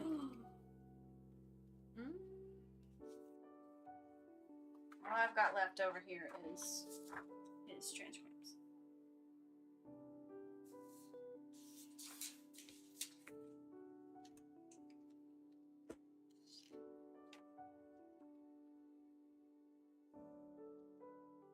Okay. You want me to read it? Yeah. All right. This is to the president of the school, Mr. Bellevue. Hi, Malcolm. Unfortunately, this email is all business and no pleasure. I'm writing to you in regards to Mr. Michael Baskin, a junior of ours here at Tubman. I'm sure you know him. He's captain of the basketball team and here on a full athletic scholarship. Mr. Baskin is also a student of mine in British History 101, and I'm very sorry to report that I caught him cheating on an exam. It seems he's most likely done this in the past, as not only have I heard a few unsubstantiated rumors, but when I talked to him, he said, "Why can't you just leave well enough alone? Everyone else does." I told him he needed to take responsibility for his grades and his actions, and in frustration, he made an impetuous threat about wanting to take responsibility for seeing me dead. It goes without saying that you're completely against cheating, as am I. Our policy states he must be suspended and taken off the team. I know it's a blow to him, the team, his family, and even the school. I also know this means he will have to forfeit his scholarship, but the integrity of this institution cannot allow this student, or any student, to get away with this. I know these actions will have an adverse effect on his future, and I deeply regret that. I also feel we should conduct an internal investigation to find out who, if anyone, has allowed this to go on, but I'll defer to you on that matter. I would like to set up a meeting for you, myself, and Michael as soon as possible once you return on Monday. I hope that somehow, someday, this course of action will bring about a positive result for him. All my best, Max Cahill, Dean, Tubman University History Department. And this was just sitting open on his laptop. Yeah. Well, when he was murdered. Copy of Dean Cahill's email draft to the president of the university, found open on victim's office computer. Message was not sent. Yeah. When he was murdered. Yeah. So he was typing that up when he was murdered. Yeah. I don't think so. It seemed easy to be him. I kind of think that it was our old white professor. I think he covered it up. Yeah. He covered for him cheating. Yeah. But that doesn't help us. We need to know how the person got into the building.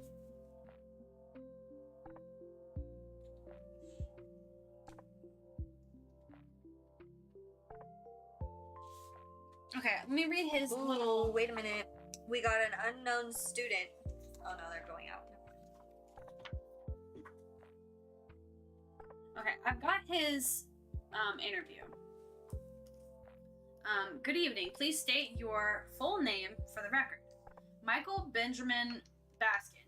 Can I please ask why I'm here? We'll get to that. You're a student at Tubman, junior, right? Yup. I see here that you're captain of the basketball team. Very impressive. I've also been first team all conference the past 2 years. And how are your grades? Are they impressive too? Not bad. I also see that you're on a full sports scholarship. Yes, I am. Of course, you've got to keep up your grades to continue playing at Tubman, right? Make sure that you're playing by all the rules, both on the court and in the classroom. Yeah, I guess. And if your grades go down, then what? They won't. But if they did, listen, practice is in like 45 minutes, so can we please get to the point so I don't have to be late? As important as you are, I bet they'd wait for you. But I'll tell you what, if we run long, I'll write you a note for your coach. How's that? Whatever.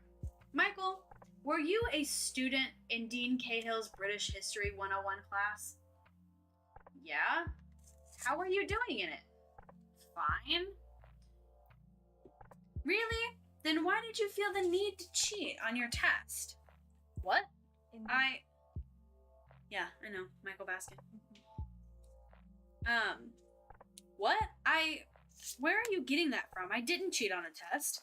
We have evidence that suggests otherwise. Dead men don't lie. What are you talking about? Before Dean Cahill was murdered, he'd written an email to the president of the college telling him all about it. He also suspected it wasn't the first time you cheated, as you told him, quote, "Why can't you just leave well enough alone? Everyone else does." The dean thought it was quite possible that some of your other professors had been looking the other way all this time. He was strongly opposed to this sort of thing and knew the college president was too, even though he knew it meant you might get kicked off the team, suspended, and lose your scholarship. He was setting up a meeting for the three of you to discuss it together. I can't believe it. That jerk told me he wouldn't say anything till Monday. Ah, so you thought you'd snuff him out before he could spill the beans? Framing exists. Yeah. What? No, are you kidding me? You think I killed him? The dean hadn't sent it yet, and your entire motive along with your statement you made just...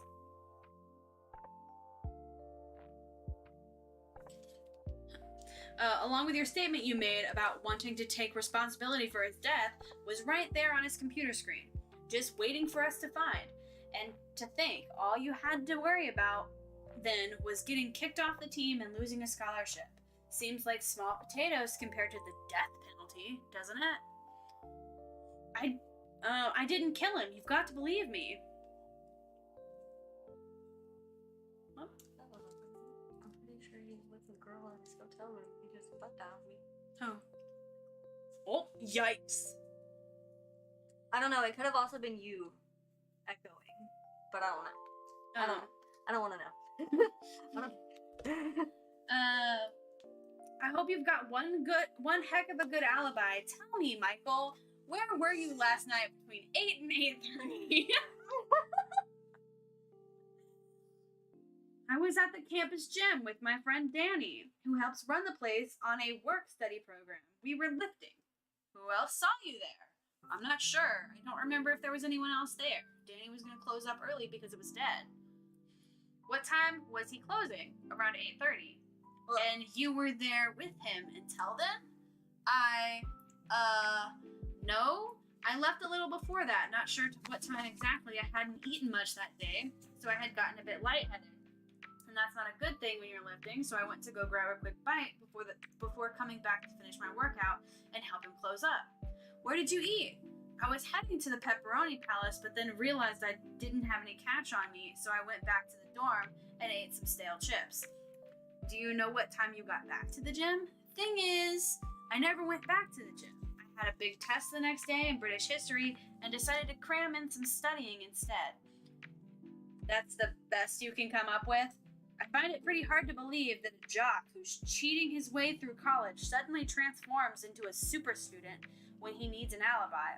Admit it, Michael. You had to take out the dean so that you could continue your easy ride, then move on to the pros. If you didn't, it could be game over for you. I swear I didn't kill him. I really was studying. I wanted to prove myself in hopes that maybe they'd go easy on me. I'd do anything to make sure that they didn't kick me off the team or to cut my scholarship. Please believe me. Anything, huh? Almost anything. Not murder. You can go, for now. Need that note? No. Interesting. I don't know how they got in.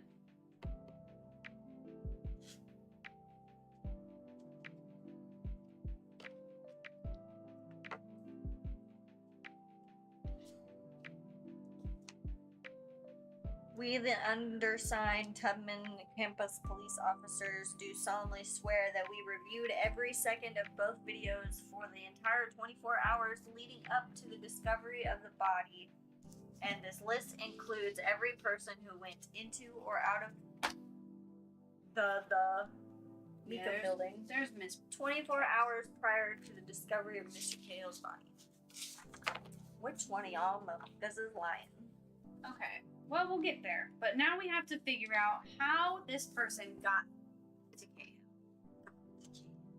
Okay. So, Well, my theory is that someone took out the cameras.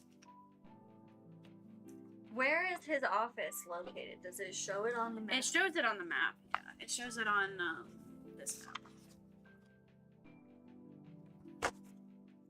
So Cahill's office is Dean's office, second floor, south entry. So there's no way they could have made it through the window. Yeah.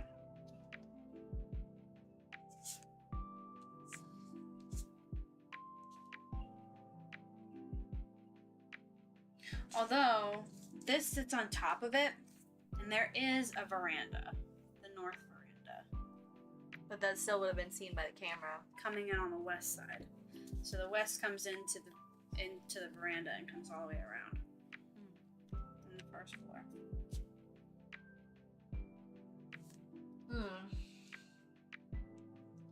Or person didn't go in the entrance closest to the office. Yeah, no, they would have gone in the entrance the furthest away from the office, which would have been the east entrance, in my opinion.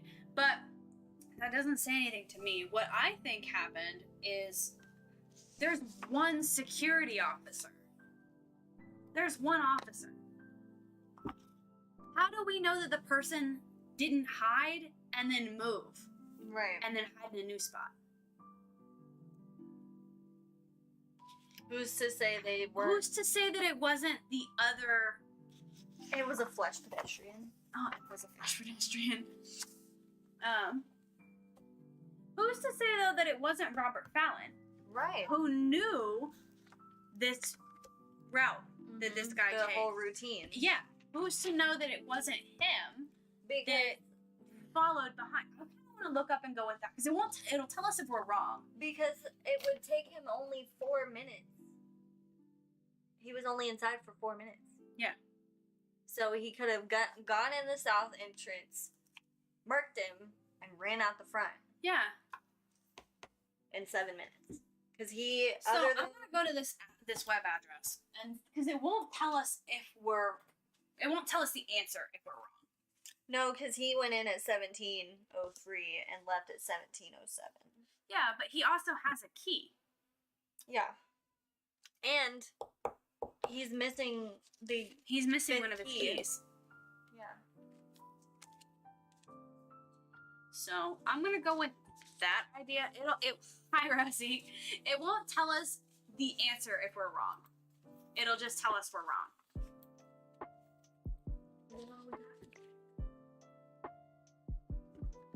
What? Oh, I got all the other papers right here.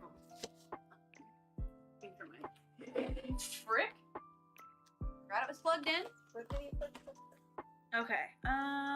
When you figure out how the murderer got to the dean, visit the webpage. Okay. To find out if you are correct. So let's go there. Unsolved case files.com/max1. Okay. 2 documents help you figure out how the killer got to Max. Okay.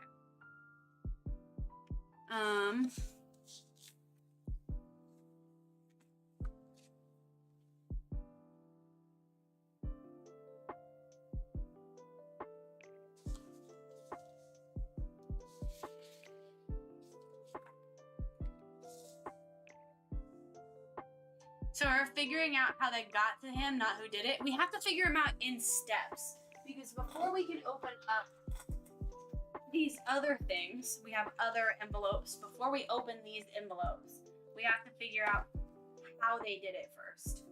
Before we can figure out who did it, we have to figure out how it happened. Okay.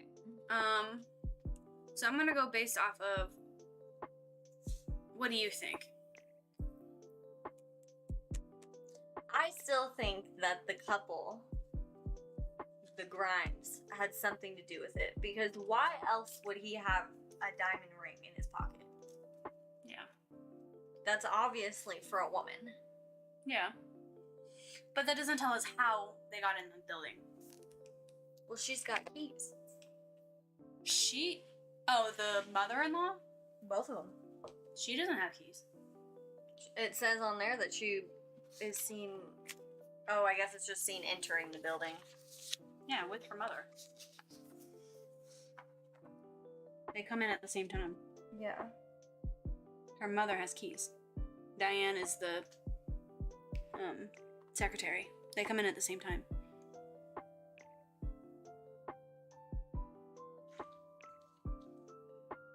She was also there earlier. This isn't with keys, though. This is just them coming. She's just being coming seen and on the going, thing. But she doesn't have keys. Miranda doesn't. Diane does because she's the secretary.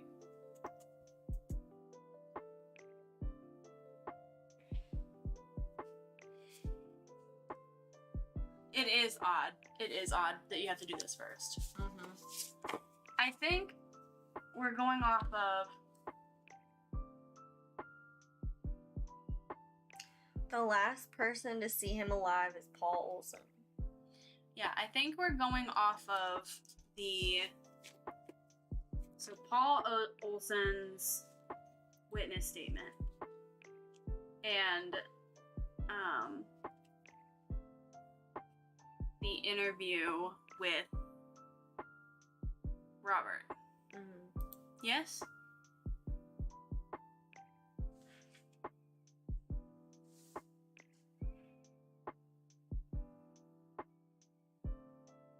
Click here to see if you got it. No, neither of those documents we're looking for. So that's not correct. Rip. I want to click on this.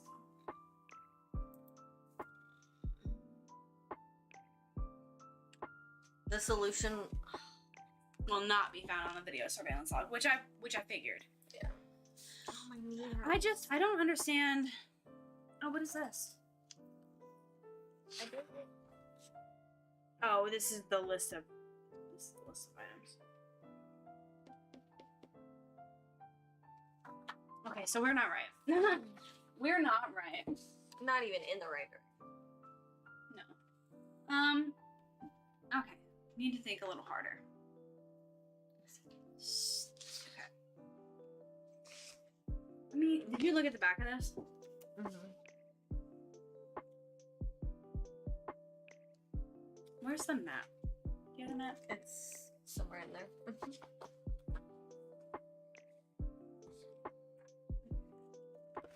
This is the Why didn't they interview? Why didn't they interview the ex-fiance? They did. Well, no, they got a witness statement from her, but they didn't actually interview They her. the only interviews that they have are with the actual suspects.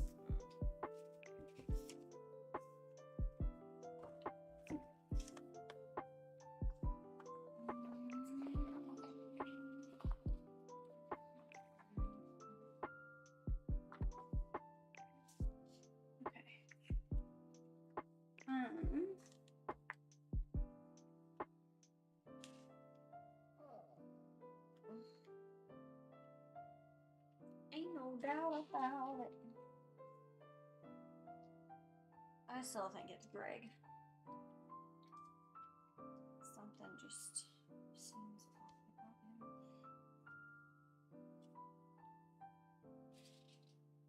He's got that I'm dead inside. So why do I need to not murder people with his eyes? Yeah.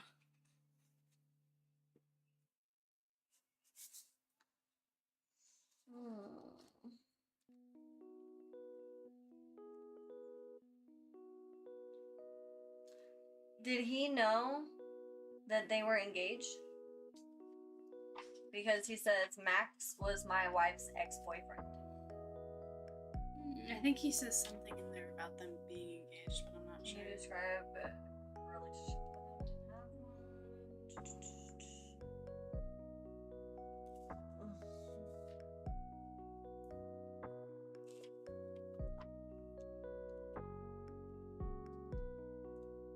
Okay. Super friendly terms? What's that supposed to mean?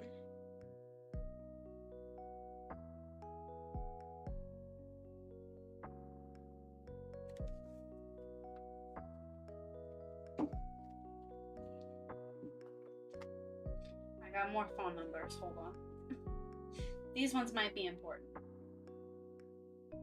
You stormed out of Max's office yesterday morning screaming, "You better stay away from her or else."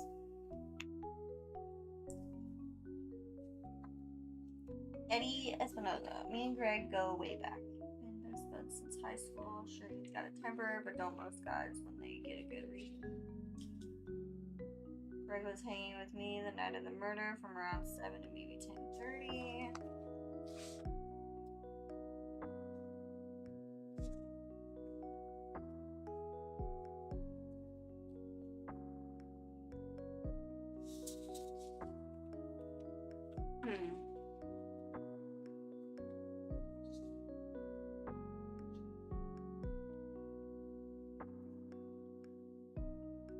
Diane.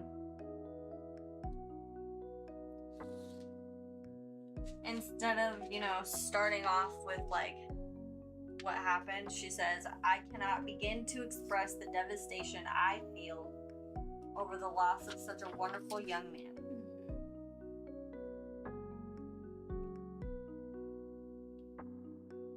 Knife guy, still sharpening tools. Why is everybody trying to freaking call me?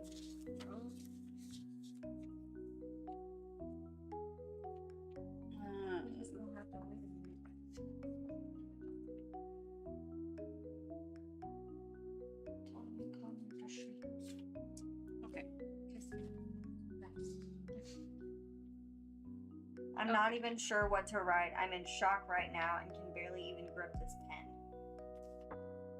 Max and I dated for a few years, and we were even engaged for several months before he started teaching at Yale. We'd lost touch but became close friends again when he moved back up to Norfolk. I saw Max several times over the past couple of months as my mom was his secretary. I'd frequently stop in to visit and we'd all have lunch. I'm the one that found Max this morning. Her car wasn't working.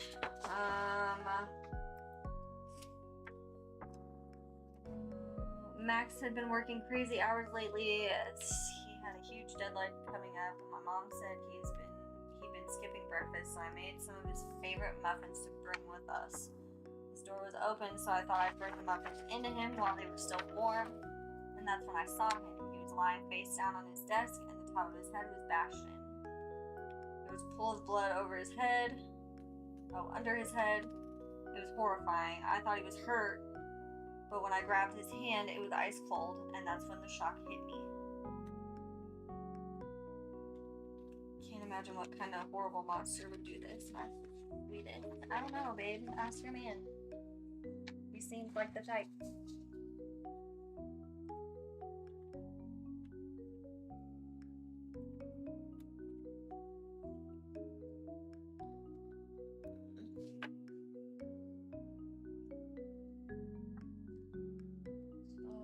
How did they get in?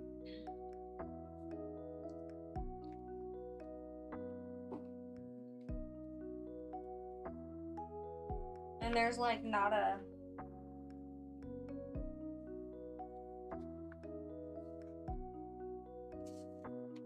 Wait.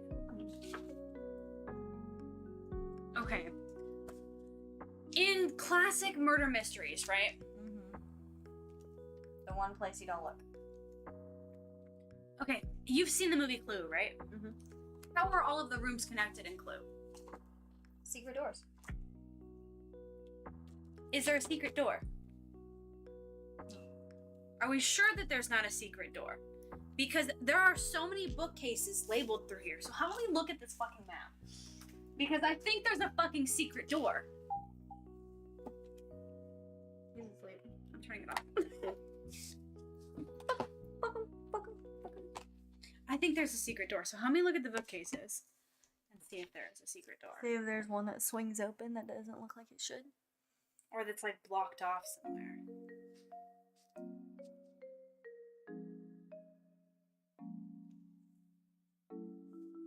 Wait, is this one whole? Oh yeah, it's one whole building. Yeah, this is one building. This is the basement, the first floor, and the second floor. So his Oh, office. freaking! I didn't Their even label. read the freaking label. It's a label. I can't see the hell. I would love to have you do this with us so bad, bro. Yes. Oh my gosh. Okay, next time I'm gonna have to like take pictures and like blow them up on the screen. Mm-hmm. Okay. Looking at the bookcases. There are no bookcases in the library, which is fucking weird. Did they even check the bathroom in the basement He said he checked all of the bathrooms. and the closets? Yeah, he said he checked anywhere that, even under desks and stuff. Are these supposed to be windows? They look like windows, which is weird. Maybe they're not because I don't know. Because Looks like they're supposed to be windows. these are the basement. So Yeah. Why are there windows in the basement? That's weird. right. It might just be like. It might not even be that. Mm-hmm. I have no idea. No, because the windows are marked out. Yeah. That they're So, windows. like- So this is like a flat line. It's not a window. No, but like, could it? What if it's like a bookshelf? And They're you can- labeled bookshelves though. Bookcase. Oh. He could have easily hidden one of. Because there's another bathroom back here. Yeah. And there's a bathroom here. But it says that they checked the bathrooms. Wait. What about this one? There's a bookcase here. And there's a secret room. Boom! Okay. So who did it now? But this is only one document though. So what else? And it didn't show anybody else leaving, so it had to be freaking. It doesn't say that. Wait, it says that it's not who checked. The security guard, Paul Olsen. Paul Olsen. I don't know if I have this. It may be in that one. Yeah, Anyway. Paul Olsen. Paul Olsen, security guard. He's the one that checked. And is there a way from the shed to that secret room? You know what? Maybe. But I have no idea. This is in the basement. Yeah. Like under the The stairs. shed is all the way on the other side of the campus. Yeah, the shed is all the way down here. And this is like here. But in the basement. So the security guard might not know about the secret room if that was truly supposed to be kept secret. Tunnels. It doesn't say anything about tunnels though. It doesn't even have like an entry point from this room. It just shows the room behind the bookcase. Okay, so we've got this one, but what would be the other?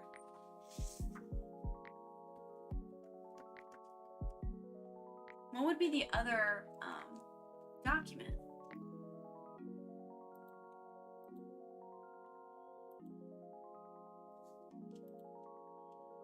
Okay, so it's not this or this.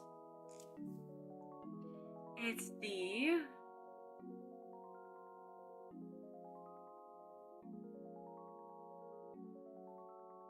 what is this called? Hand drawn. It's not the hand-drawn one. Architectural plan. This one. Okay, and then what else? Max's email? Possibly? But how did he get in the building? The document you just read is the timestamp one? What? Oh.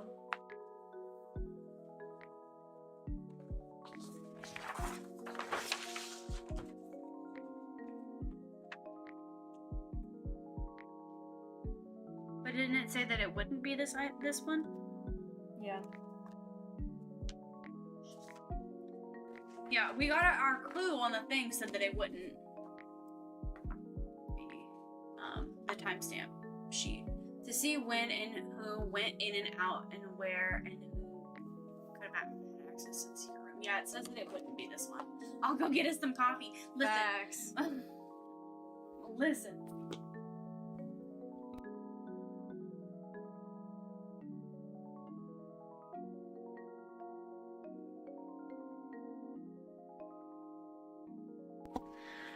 Don't forget the donuts, Rosie. Yeah, no, please don't forget the donuts. You know what? I could use a good donut. It's been well over a year since I did that donut challenge.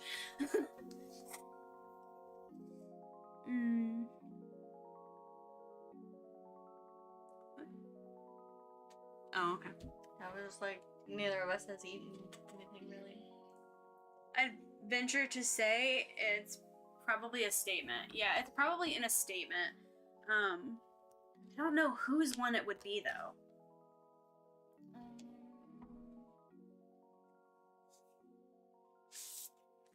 Wait, okay, so hold up. I saw some pictures of you on Paul Olson's desk. Your appearance has changed drastically. The overgrown beard, the hair, the black hair dye. Who are you hiding from? What's going on? It's not relative to the case. This is in Davenport's office, though. Davenport's office. Why was he in Davenport's office? But we thought, okay, so we thought already that it was Davenport and, Baskin. Yeah, no, not Baskin. Davenport and, no, Hodges. Oh, yeah. Because they were having tea in Davenport's office. Mm-hmm. Which is what, below his office? They were having tea.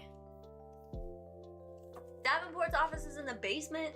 Yeah. That's why he big mad.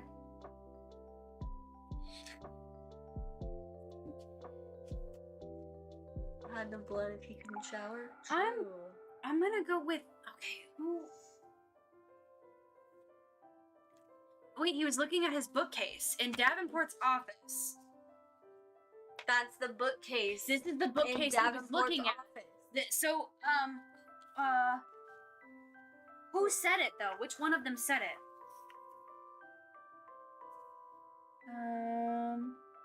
He was looking through the bookshelf for an old copy of the Count of Monte Cristo when he suddenly turned towards me, made a strange facial expression, and vomited. So that is in... Okay, if it's not in Davenport's witness statement, it's in one of these other 3 documents right here. But I'm gonna go with Davenport's witness statement. I gotta stop talking. I'm giving up all my methods. Okay, Davenport's witness statement. Where's he at? Oh, right here. Eli Davenport. Oh yeah, that's a witness photo. Duh. These are not the 2 documents that show. But you got one of them right. Stick with it, you're so close. Okay, so we definitely need this one. So, let's go back. If it's not his witness statement, then it's... I became violently ill at work and left the campus. No, it's his, interview. Hodges' interview. No! So the map. It's the map is the right one. Secret fucking door. Can you see it? You can see the hinges on the door, on the bookcase behind him. You can! Shut the fuck up! You're not gonna be able to see these. I'm gonna show them to you, but you're not gonna be able to see it. Okay. Yeah, you kind of can. The hinges. The hinges are right here on Davenport's friggin' picture. And I bet you Paul doesn't know about it. because he didn't check Mr. Davenport's office. He just checked to see if the windows were locked and the door was closed. He didn't check the fucking bookcase. Shut up. It's gotta be fucking, what's his name? I think it was Hodges.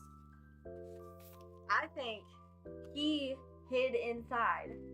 Because didn't he leave because he was sick, or was that Davenport? No, he left because he was sick, but that doesn't mean anything. Hodges was sick. So because the timestamps are all correct. Yeah. That doesn't mean anything though. Right now we're just proving how they got to it. Yeah. So it's this photo and the map. Yep. We're geniuses. It took a minute. We've been going for 3.5 hours. Okay, it's Davenport's photo. Okay, witness photo. Professor Eli Davenport. Let's go! Okay, you can now open the envelope marked in bonus envelope A. Davenport's office, okay, I didn't even show this to you guys. This, minimize this so I can show it. Here's Davenport's office. And there's a bookcase right here and a room behind the bookcase. It means something if there is a secret passageway. Yeah. And then you see it on his photo that there are hinges right here on the door. And then at the bottom you can see that you can like a little gap. You can see the little gap down here at the bottom that it doesn't line up with the other bookcases. We're geniuses. Why do I always go back to Clue? Clue is where I always go back to. Clue is always the way to go. Okay. What else does this say though? Okay. The blueprint, the picture. You found the hidden room behind the bookshelf in Davenport's office from the blueprints and the picture of him sitting in front of it. Now open bonus envelope A and find out what's behind there. It's fucking Robert. He's sleeping in Mr. Davenport's fucking secret room. I'm so confused. This is so like a giant group of fuckery. There's so much going on right now. Okay, move all of this stuff over here. Open envelope A. Opening bonus envelope A. I hate that they're like taped closed like this. Mm-hmm. It makes it really hard. What I do is when I finish these, I give them to someone else to play them because there's no point in keeping it. Yeah. Because once you've played it, you can't play it again. Yeah, because you already know. You already know the answer. I give my last ones to Kim, I think. Because you and I were not talking. We did all those together, didn't we? Not all of them. No. Nick and I have done some together. He doesn't play with me anymore. He falls asleep every time I try to play these. Mm-hmm. And that's why I have a degree in mortuary science and not an FBI agent. I love a good mystery. They always keep me on my toes. I love mysteries. Making sure I didn't leave anything in here on accident. Alright, here we go. What is on the inside? The evidence suggests one of the 5 suspects lied about his alibi and used a secret tunnel to enter the building. Okay, so there is a tunnel, but it doesn't show anything about a tunnel. It just shows a room. Secret tunnel. Oh. I don't care what happened to you with your kids and me. What? Okay. The evidence suggests one of the 5 suspects lied about his alibi and used the secret tunnel to enter the building. When you find the evidence that helps identify the prime suspect, visit the pit. Okay. Alright, we have new things here.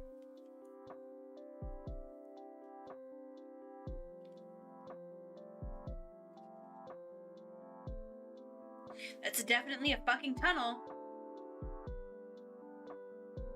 Yep. That's definitely a tunnel. This is the bookcase, That's fucking a weird. tunnel, and then there's a ladder. It's really, really dark. You can see it better on this screen. That's insane. That's creepy as fuck.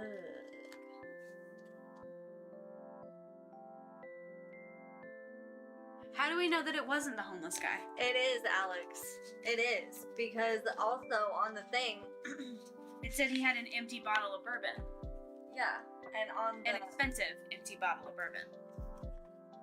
on this thing, it says he's seen entering the building. Let's see. I'm gonna request my body to be taken to Texas so you can examine me, Brooke. Vagrant entered at 14:11. And then he exits over here. Vagrant with bottle out at 14:30. Yeah, he leaves with a bottle. But then he comes back through the tunnel and drops the bottle. Yeah.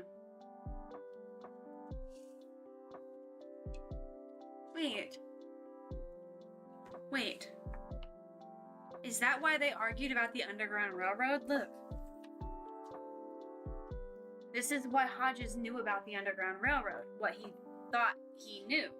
Because there's an underground tunnel in his Because there's fucking an office. underground tunnel in his best friend's office. Secret Underground Railroad tunnel discovered at Tubman may rewrite history. Holy shit.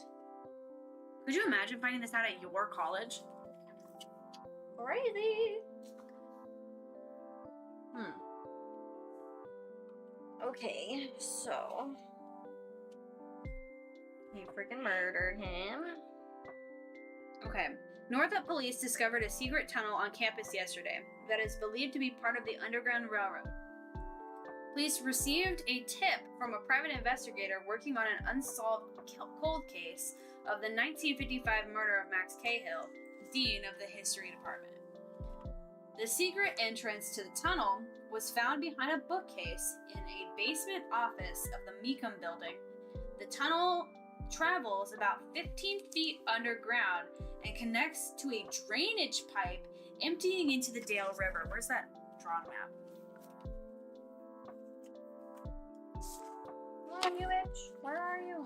Yeah, that one.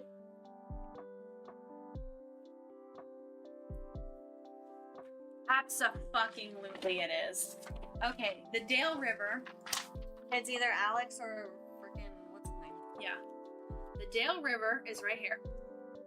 And it empties from this part of the building down to the Dale River. So. Ooh, plot twist, it's Paul Olsen. Also, he exits this way when he leaves. Paul Olsen? No. This guy? Yeah, Yeah. Robert. He exits from the east exit and goes this way. Because it says it in the thing.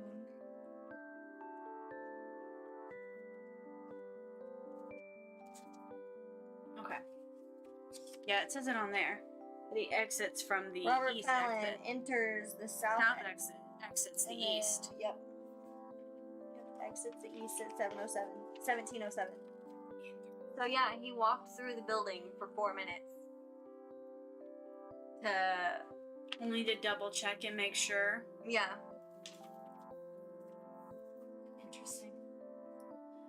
Interesting. Okay.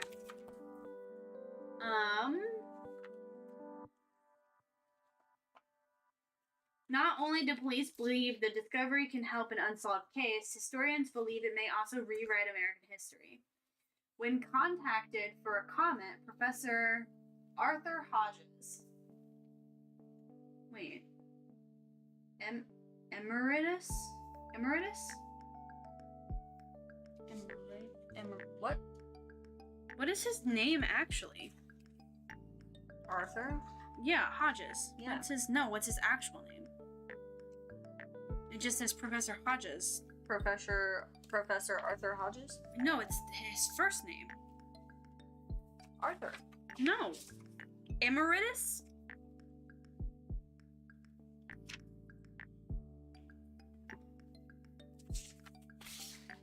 He has another name. Emeritus Arthur Hodges. Yeah, he doesn't even tell you. Cahill's replacement and longtime dean of the history department was delighted at the news. Wait, when was this released? This is because of us. So it's now. It's now. Oh, so they released this. This is because of us. Yeah. The private We investigator. discovered it. Yes. Okay. This is us. Alright. Okay. Yeah, Professor Emeritus Arthur Hodges. So he doesn't even give you his full. Please legal state name your there. full name for the record. Professor Arthur William Hodges. Yeah, Emeritus Arthur Hodges.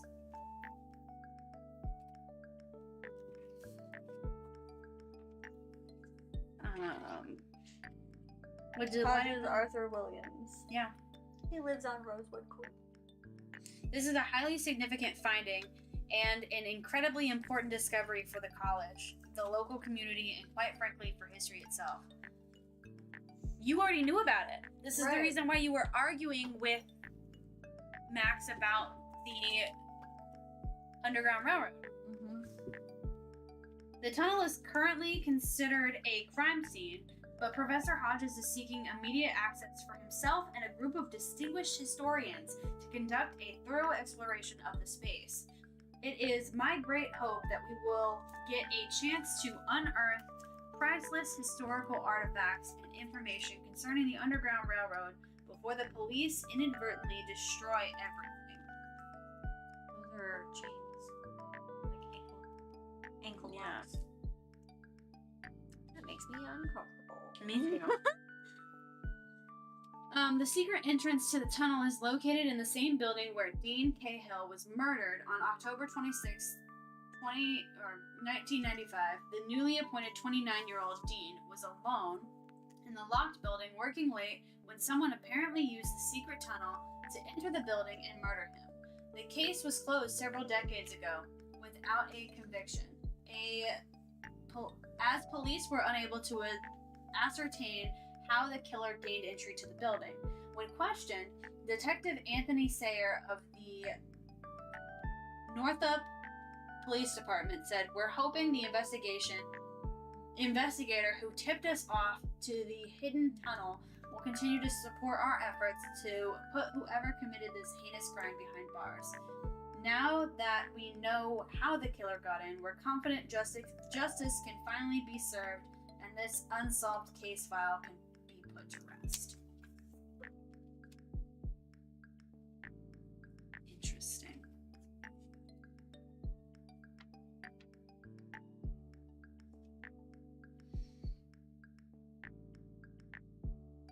Interesting.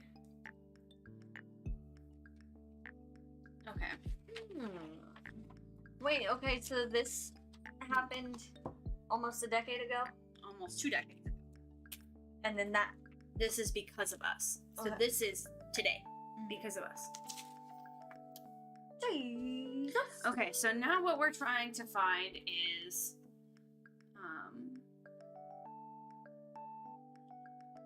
when you find the evidence that helps identify the prime suspect, visit this page to see if you've got it right.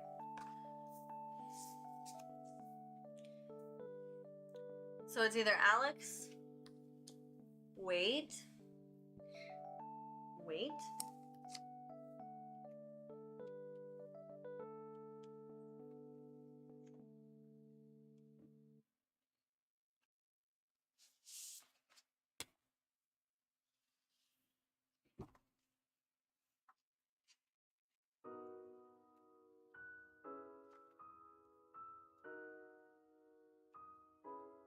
Anxious here.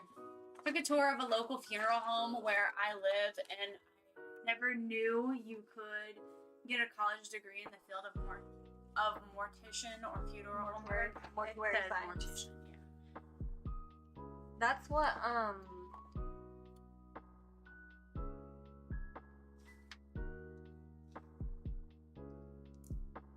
Kelly? I think so. That's what she was going into.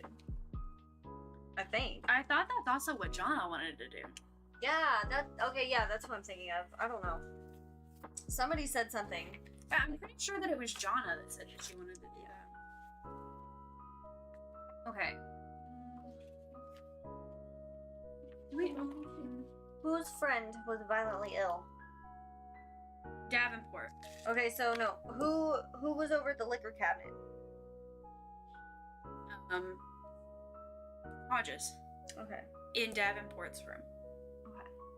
So it's his office. Yeah, it's his office. You guys can't see that. So Hodges went to Davenport's office Right. in the liquor cabinet Yes. and then got violently ill. He says what does he say?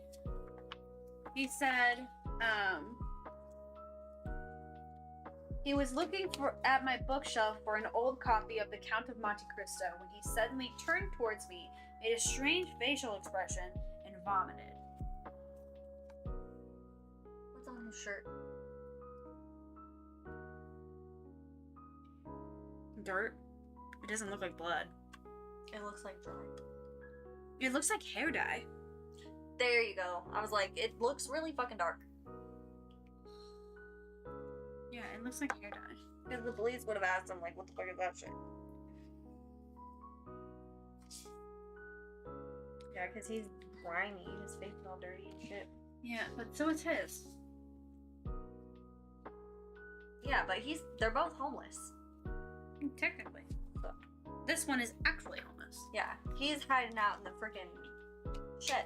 But with this one, he said the director of the place says, I was there at the front desk that night of Thursday, October 26th, when he checked in, and just before 7. That's the cutoff time for that night. If they come in later, they're turned away. I assume he was there the entire evening, even though Alex likes to stir things up. He's smart and knows if he gets caught sneaking out, he'll get kicked out. Having a bed at night is pretty good motivation for these guys. So he didn't check in with a bottle in hand. Yeah. But she says there was an incident with him later on, though. It was right before 11 p.m., which I know because I was getting ready to leave at 11 p.m. Most of the guys were already asleep when he suddenly held up a bottle of expensive bourbon and loudly screamed, the croaking raven doth bellow for revenge. Is Alex? It has to be Alex. It has to be Alex.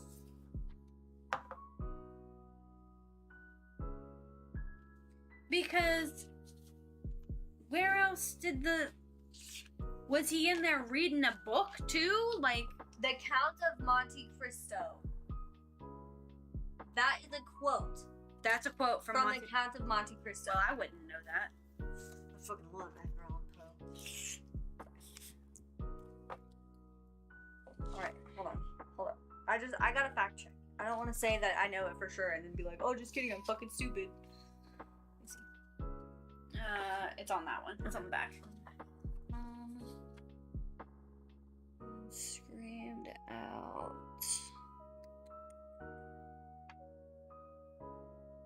Wait.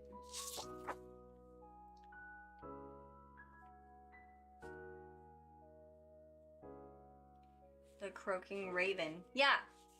Raven. That's another one of freaking. What? I take that back. It's been a few years since I went to school. Oh, now you can go into funeral directing or mortuary science. Now, who the fuck came into my bathroom and put this new roll of toilet paper under? Go sleep outside, you animal. Literally. No, it's from Hamlet. Hamlet begin. From the croaking raven. No, wait. The screeching raven sits croaking. What the fuck? You all don't know what the fuck you're talking about. Hold on. The croaking raven doth bellow for revenge.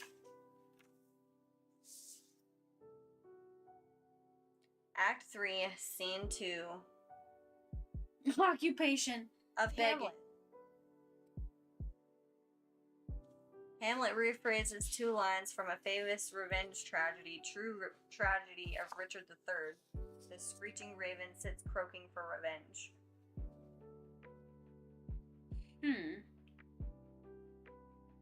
But yeah, The source of Hamlet's croaking raven doth bellow for revenge. not exactly sure what it means, but it was hard to forget. I'm pretty sure it's Shakespeare. Yeah, Hamlet is Shakespeare. It caused quite a stir because it was so weird. I took the bottle, which was empty, and reminded him that we don't drink at the shelter. I asked him where he got the bottle because it looked really expensive, and I knew he didn't have that kind of money. He said that it was a lovely parting gift from his good friend Max.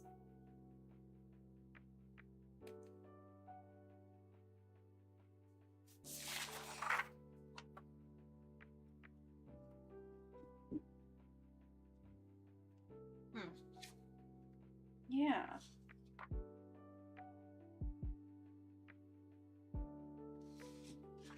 This guy.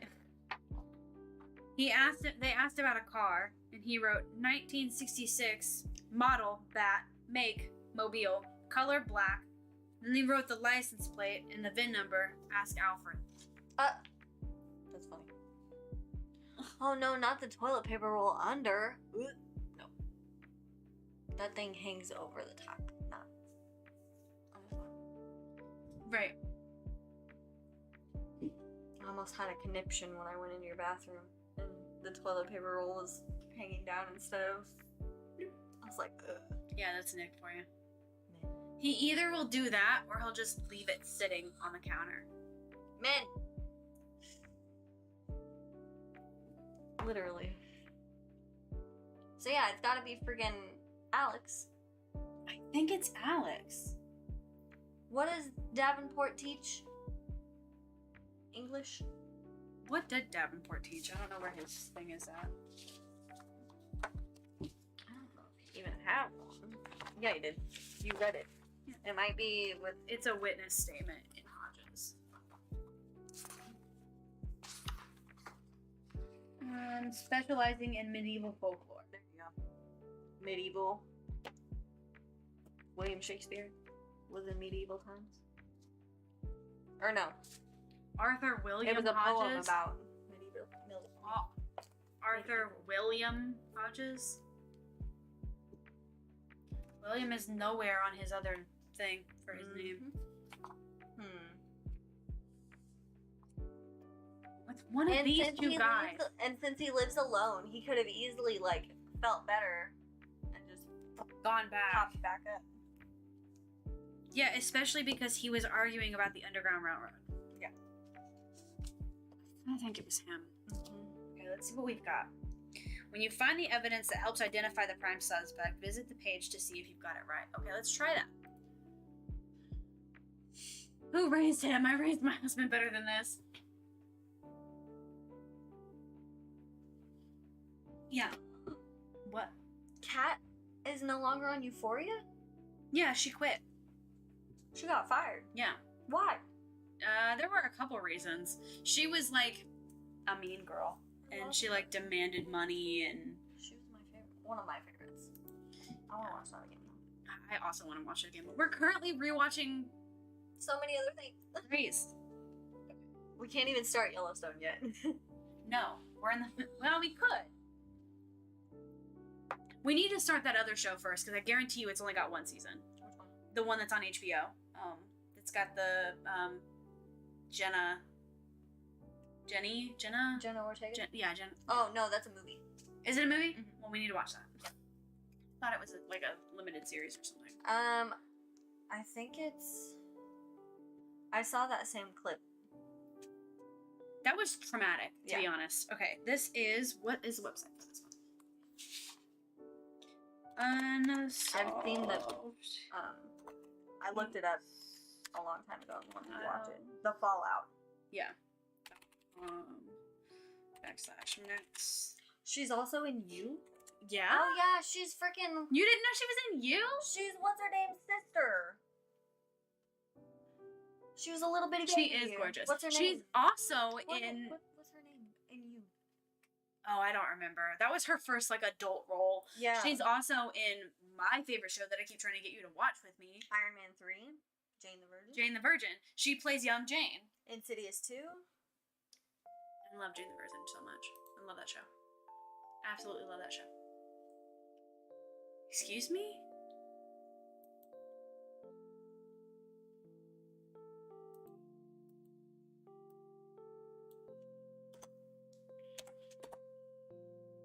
Okay. Ellie.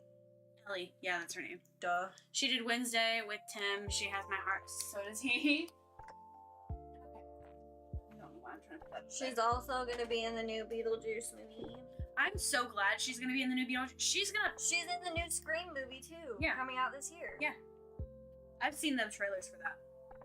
There's a Scream movie from last year. She's in it too. Mm-hmm. I want to see all the new ones. I haven't seen any of the new ones. I've Okay. seen all the way up to the one with Emma Roberts, and that's it. What document helps you identify the prime suspect? The smashed bottle one? But there's two. The smashed bottle and Alex's, or not Alex, But it says you can only pick one. Oh. It's just one. Which document helps you? Raisha's fucking witness thing. I'm gonna go with this one.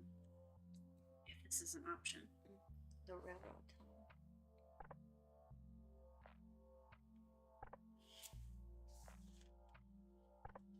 See this one. Mm-hmm. Secret tunnel. Okay, not that one. There are a couple options here though that we have that could be the one. His Arthur Hodges thing. Where is it at? Suspect interview. Professor Hodges. Yeah, the interview.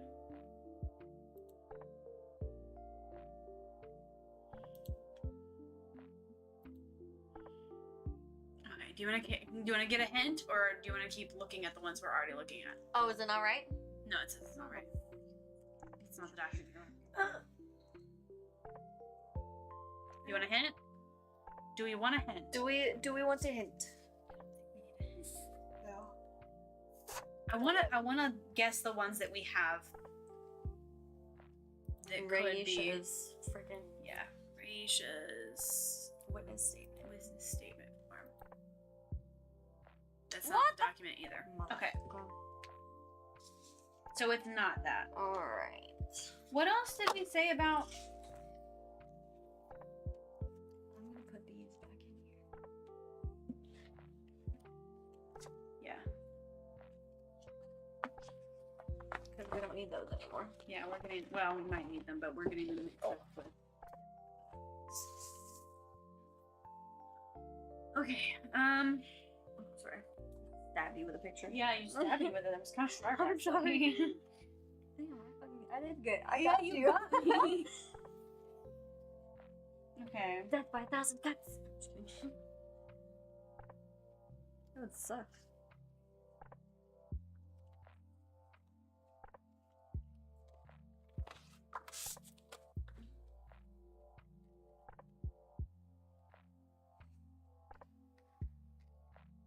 Vagrant with bottle, 1430. I'm confused. Maybe it's this one. Maybe it's Davenport's witness statement.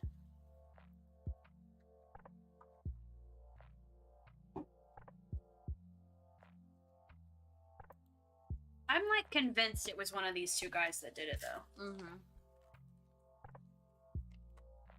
I still want to know why the hell he had fucking Miranda's old engagement ring in his pocket. Yeah. If y'all was just friends. We're just friends. It's not that either. Okay, I want to look at a hint. There are up to 3 hints, and usually it's not a big one.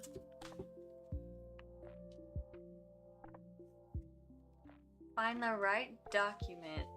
Oh, finding the right document is the only part of the puzzle for solving this objective.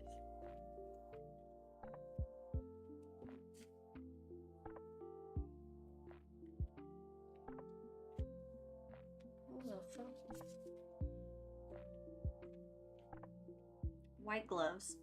Ooh, there's letters on them. Yeah. I need a piece of paper. Don't worry, I think so. I can't reach it. It's just Discord. Okay. Paper. It's loading.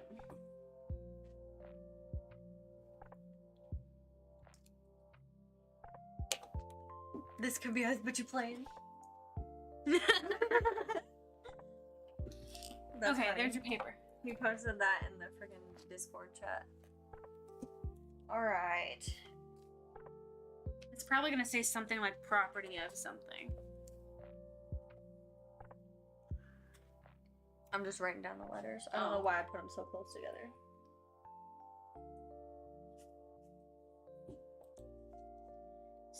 Okay, SAYPCCUFI.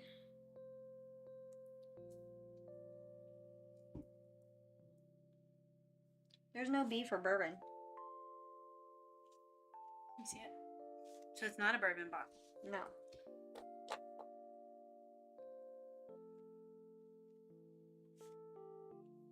Unless it is, and...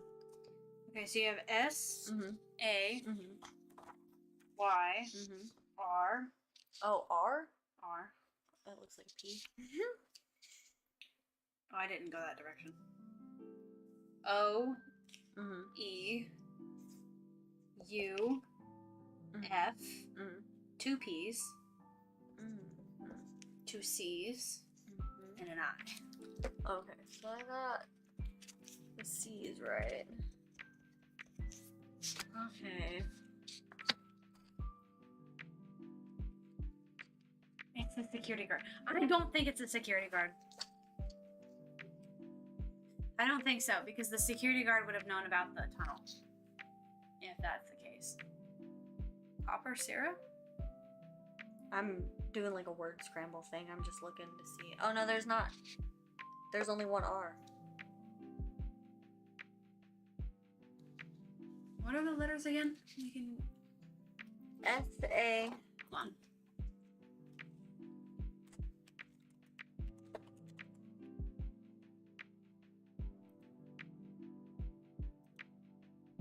Okay.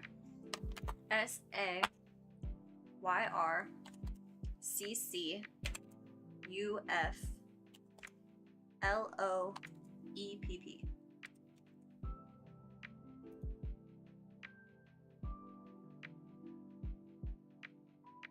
This has got to be a name of something. Unless, what is this? It's a reptile.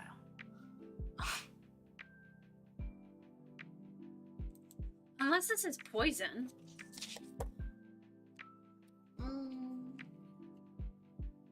Unless this is poison and this is in their tea in order to make him go home.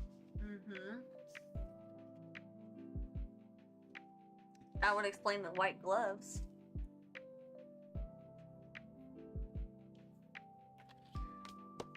I don't understand this. I lost my page. Wood chat. Unless he's trying to hide it. We were trying to there's letters on this photo of this bottle, but it's not making any sense. The letters don't make sense. Alright, if we're looking at the bottle like this. But that did only give us a word together. Options. Hold on.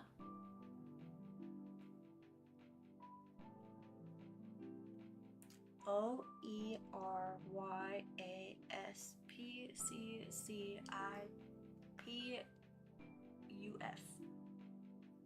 Maybe I need to go to a sentence unscrambler instead of a word unscrambler.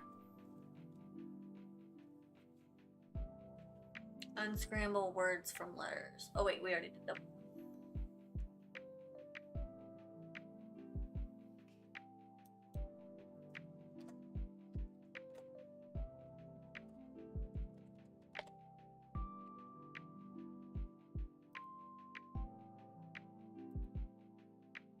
What I mean.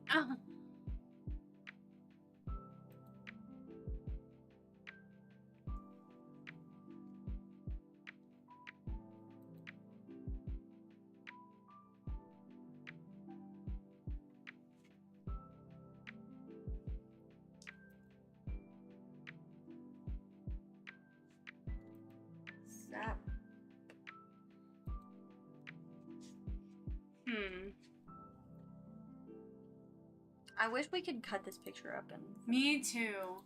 Put it back together. put the bottle back together.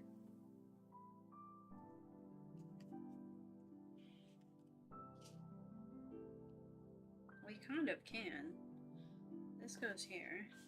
I wonder if that's what we're supposed to do.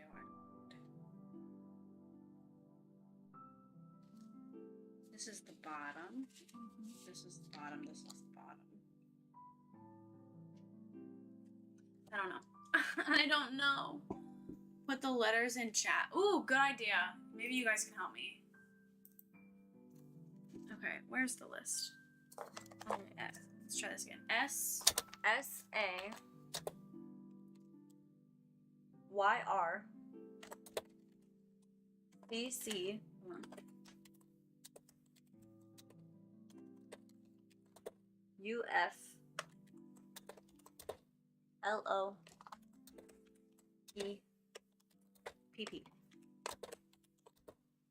Considering it's not a real evidence piece, yeah. If it's an evidence picture, you're not supposed to cut it, but you could, considering it's not real evidence. Yeah.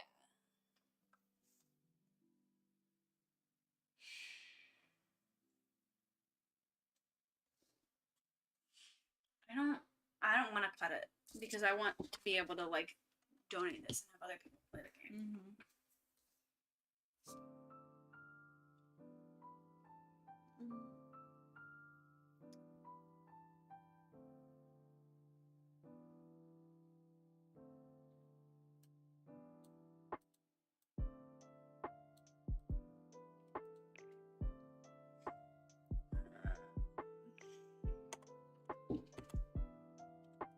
I can't spell.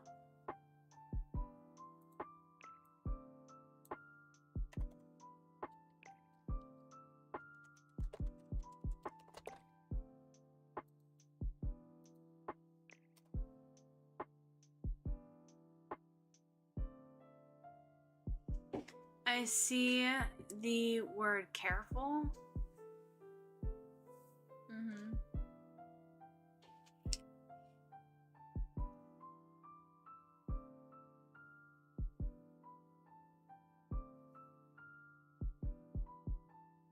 I also see syrup. S-Y-R-U-P. Yeah.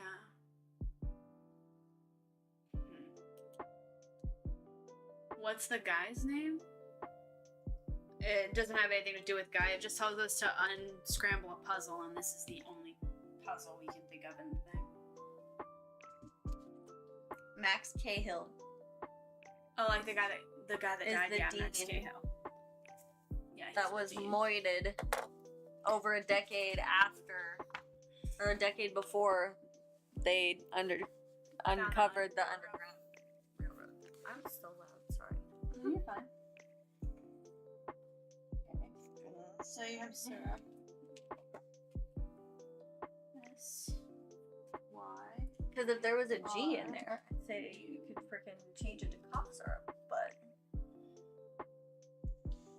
F L O E P C C E.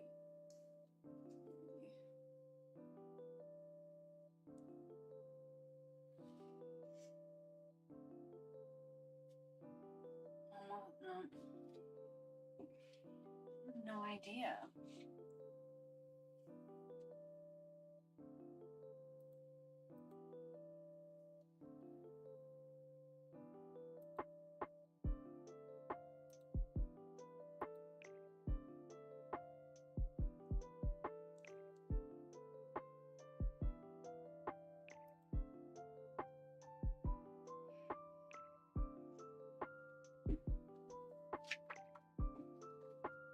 Okay.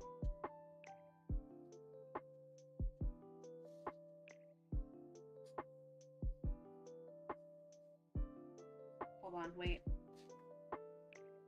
What are the letters again? They're all right here, right? S A Y R C C U F L O E P. Okay. P R O F P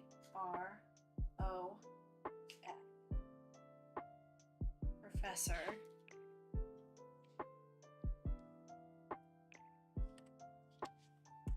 What is the other guy's name? Davenport. Where's the map?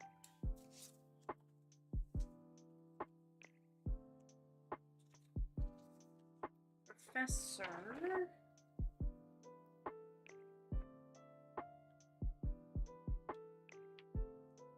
I think it's Professor something.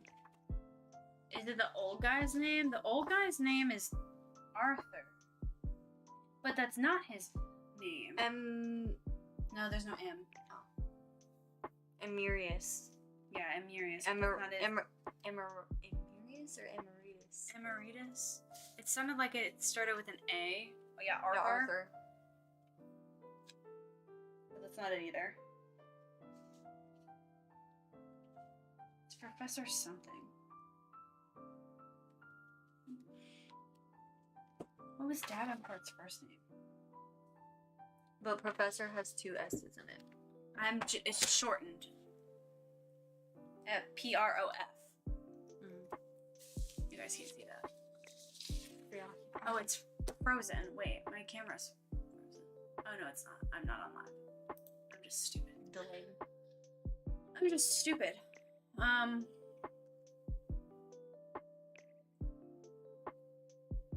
Preoccupied. Yeah. What was the other professor's name though? His full name. Eli.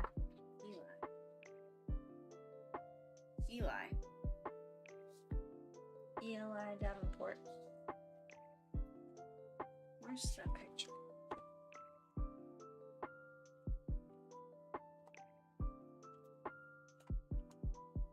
Wait, where did we get L from? Oh, it's I, not L. Oh yeah. Sorry. I.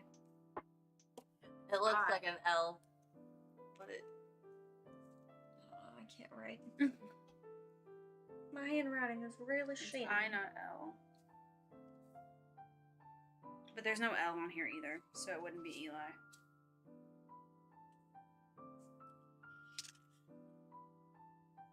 It's Professor something.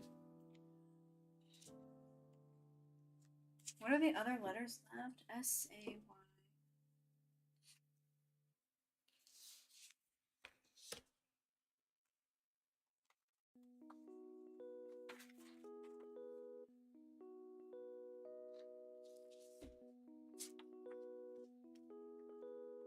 Yeah, there's no L. It's an I.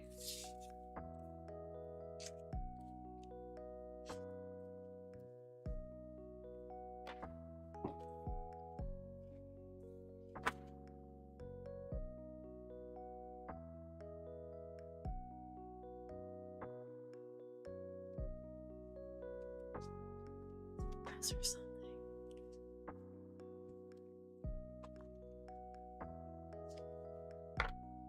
Okay.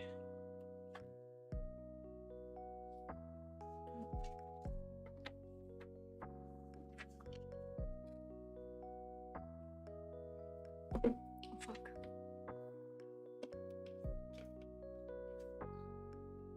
Because there's no L. There's no A. A-S-B-C-C-I. Is it an I or an L? It looks like an I. It's an I. It's a capital letter. They're all capital letters, so it's an I. E-U-F-O. Are you sure you're not?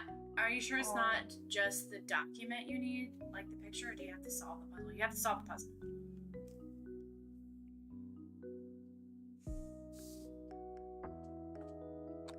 S-A-P-C-C-I. I think. Oh, let me check. P-U-F-Y. She's right. We just need the document. O-E. The document is which one? What's it called? Oh, I guess it won't tell you. It's just a fucking picture. Evidence photo. Evidence. I'm on the wrong thing. Okay, evidence. Oh, doesn't say. No, it's not. Oh. Who is the prime suspect?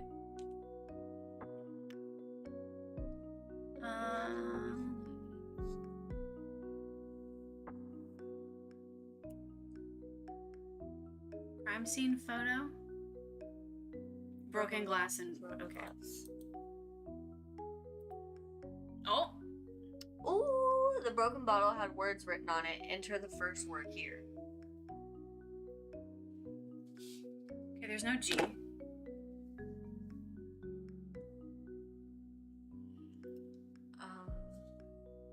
Syrup of though,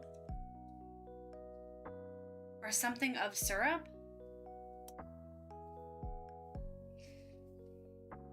Because you keep seeing syrup. Yeah.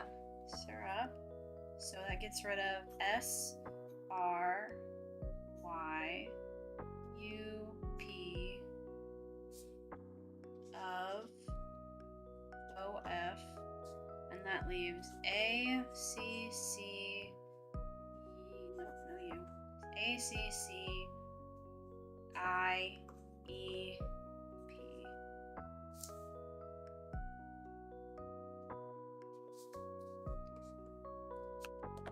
Wonder if that is a word I can unscramble.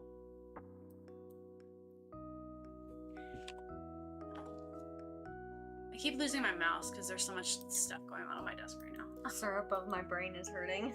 Me too. Okay, this one. So this is A C C I E P. No. Ipecac. Syrup of I ipecac. called it. It made him throw up. Mm-hmm. I called that shit. It's Ipecac. So the answer is syrup of ipecac? Or Ipecac. Let's try syrup of Ipecac. Wait, where are the letters located at?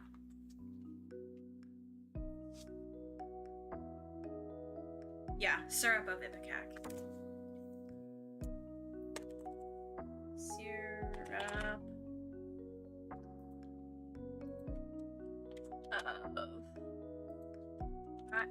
How do I spell that? Nope, not P-I. I-P-E-C-A-C. I-P-E-C-A-C. Nope, C. Who's the prime suspect? Professor Hodges.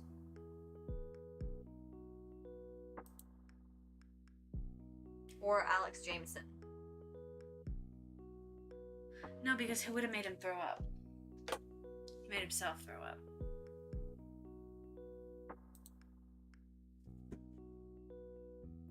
Let's go!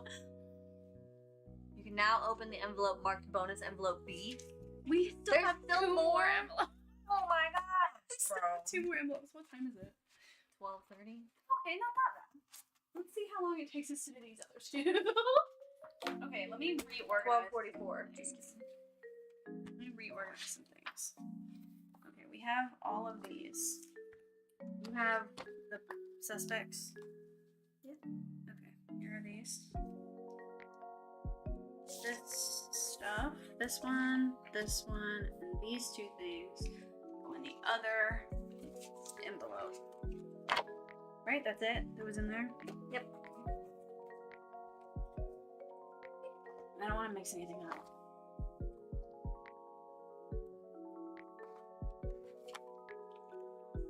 Oh. Envelope A. Open bonus envelope B. Okay, so it says, you unscramble the letters on the glass bottle to discover it held syrup of ipecac, which is used to induce vomiting and points strongly towards Professor Hodges and his alibi. The bottle won't be enough to convict him, though. You'll need more if you want to pin the murder on him. Use the buttons below to tell everybody on social media that you're hot on the trail of a cold-blooded killer.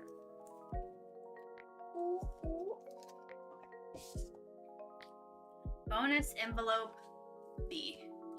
Let's go.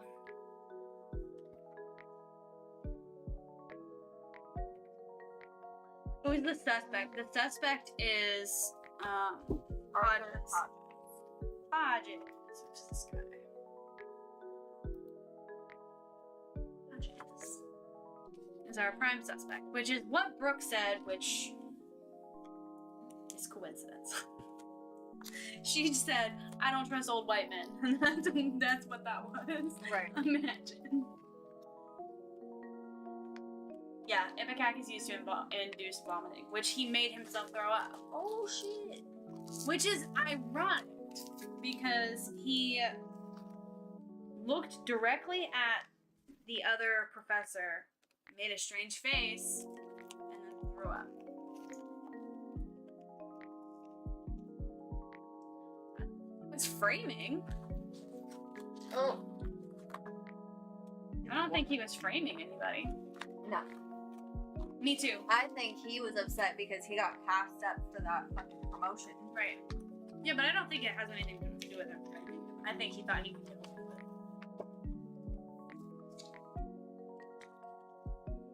Angry white man. Well, I pressed the back button. I'm pretty sure I know where this is going. Well, don't spoil Straight to it. jail. Well, don't spoil it. Okay. Convict the killer. Find the evidence that proves which suspect killed the dean. When you've found the evidence you need to convict the killer, visit this page. Okay, well, the teacup already, like, Are there did it in fucking for me. Are there fingerprints on the teacup? That's a sketchy looking photo. Chez Lorraine. Shayla Rain. Chez Lorraine. That's the two of them together at Shayla Rain. Okay, here we go. Ooh. Uh-oh. Snap. You can't buy. Oh, wait, what? Ipecac isn't used anymore. Ipecac is still used. It's just an over-the-counter thing. I think you have to have, like, you have to ask a pharmacist for it. Yeah. Well, okay, there's some reasons to make yourself throw up. Ipecac is usually used if you're, like, in a poison situation where you've ingested something that you shouldn't have ingested and you need to make yourself throw up. That's usually what Ipecac is used for. Like, if you've... It's used in, like, drug overdoses. If you've made yourself ingested too much of a drug of some kind, then you need to make yourself throw up. And Ipecac is used for that. There's like, I don't want to tell you what they are, but there's like a natural Ipecac also. Oh my gosh. Your bruise? That's a huge bug bite. Okay. On to reading this one. To whom it may concern, I cannot thank you enough for being so instrumental in getting Max Cahill's case reopened. At one time, Max and I were engaged to be married. So many years have passed since then, but my fond memories of Max never will. Not a day goes by that I don't wish things had turned out differently between us. Maybe if they had, he'd still be alive today, and we'd be enjoying our children together. I was married when he moved back into town, and knew I'd made the greatest mistake of my life Boom. the moment I saw him again. As you probably know, my now ex-husband, Greg, became a prime suspect. I immediately filed for divorce after the murder. He had such intense hatred for Max. I don't want to think that he killed him. I really don't, but I cannot help but feel that it's possible. My dear mother, God rest her soul, was thoroughly convinced of his guilt. Of course, all the other suspects also had their own motivations, so any of them could have done it. But why anyone would want to harm such a good, kind soul is something that will haunt me till my dying day. Please make sure to thoroughly investigate each and every one of them. I know Detective Gaynor and the Northup police tried their best, but there must be something they overlooked.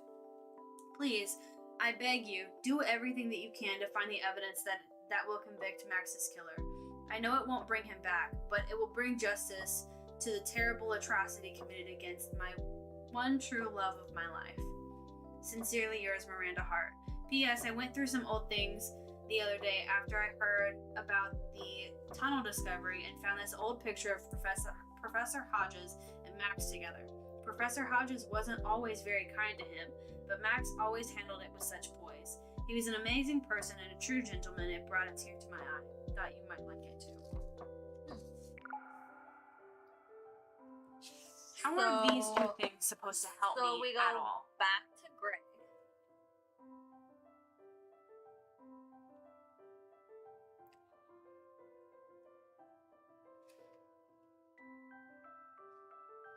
How are these two things supposed to help me at all? They're co-conspirators. He told him about the tunnel. He goes through the tunnel, finds the ipecac broken on the ground because it probably didn't taste good and he dropped it. So he goes through the tunnel, bam, murders dude, sees the basket, or not the basket because, you know, she drops the muffins on the floor when she gets there. But probably... It was the letter in this picture. This is the two pieces we're working with. These two things don't help. I don't think it will. I don't think these two things help at all. I think that this is meant to point you in the direction of Greg, but it has nothing to do with Greg. Yeah. Greg might have hated him, but he also, you know... Send me a text of the picture.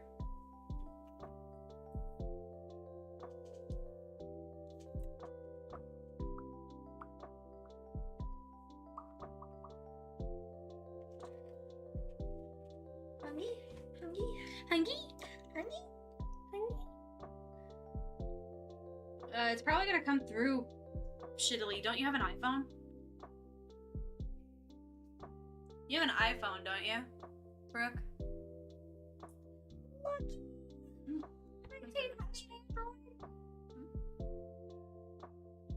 Doesn't message me. He said, "When am I going?"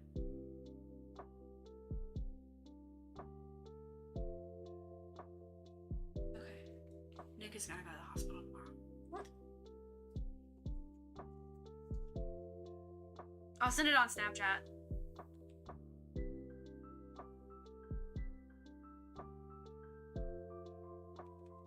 That's awful.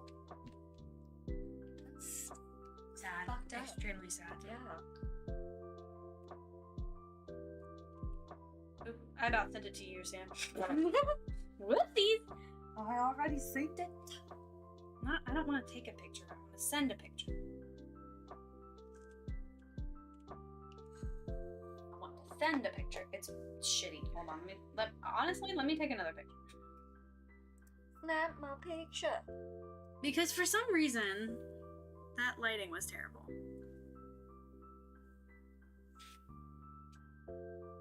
Listen, there's too many lights.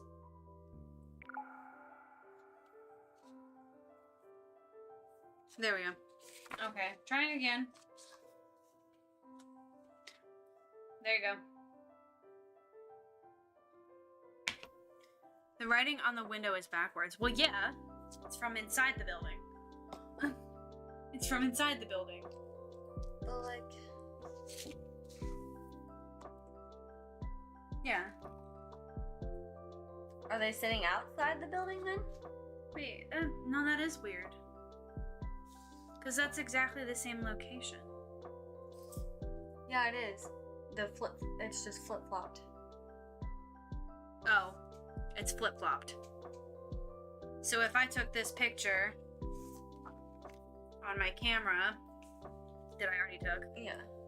And flip-flopped. and flipped it, it would be the right same direction. exact place. Yeah, this. So if I flipped it, What color tie is he wearing here? Can you tell? I can't see a tie. I was gonna say, because if you can see a tie, this might be the same thing. It's not because of the shirt. What color? Oh, no, yeah. I didn't even see a shirt. I was looking for his tie.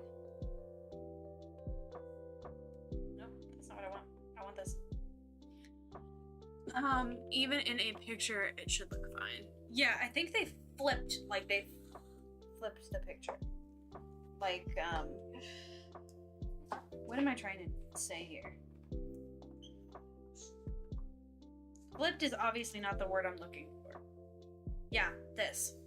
They inverted the picture. There you go. That's what I don't know Photoshop terms. I just know that you can flip. So this. This is what it would look like now. I mean, you can do the same thing on your phone, but is bruh photoshopped in, or is he missing a fingertip? They're all photoshopped in. It's all really poor Photoshop work. But yeah, no, the photo is like flipped. So if you took this photo and flipped it this way, like on a camera, I'm really washed out when she did that. If you put backwards writing up on a mirror, it becomes flipped. Well, yes, but the picture is flipped. It's not, the writing isn't flipped, the picture is flipped. So the picture actually looks like this. Because it's flipped. What menu writing? What are you talking about? No, I know. What I'm saying is the picture is flipped. It's flipped. Because in this picture, the shutters are on the left, but in this picture, they're on the right. The picture's just flipped, like this. Now it's exactly the same setting.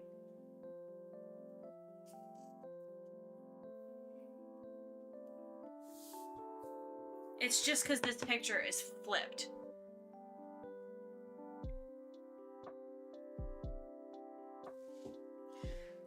Hold on, let me send it to you again. Let me send you the flipped version of the picture.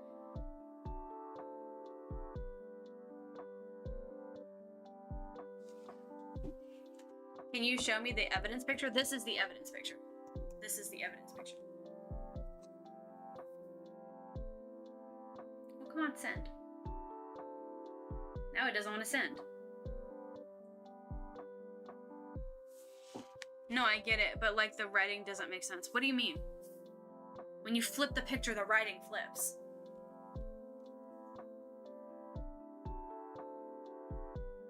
The picture is just flipped.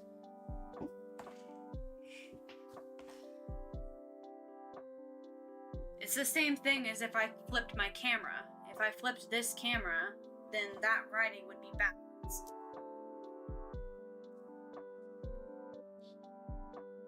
But yeah, no, it's the same location.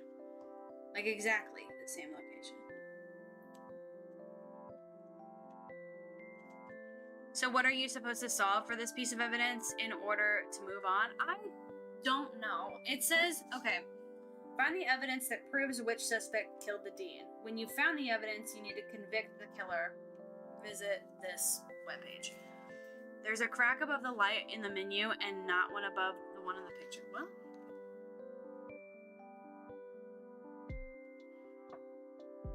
What? There's no crack above the light? What are you talking about?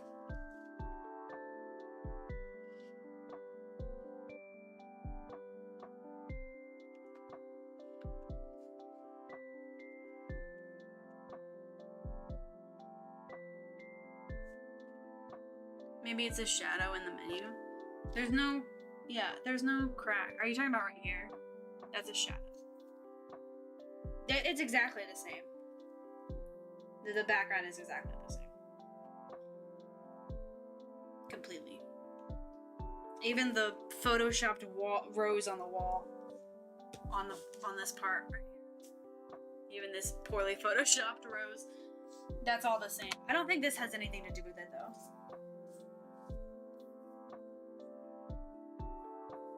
I think he knew about him being in the dessert menu. I don't know. I don't know what I know. I don't know what I think I know. I don't know. Okay. So what am I supposed to do with this next one? It's supposed to be something. Okay. I don't know what the next thing we're supposed to be doing is.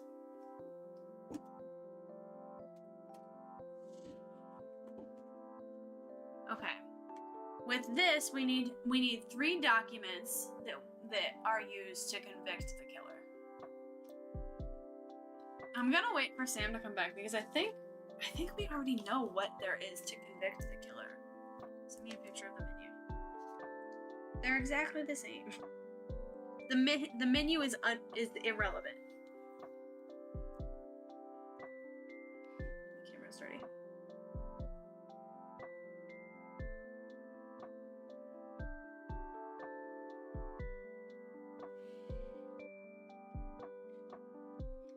I don't think this stuff has anything to do with it.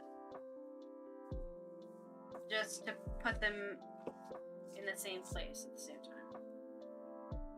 Or not the same time. But the same place.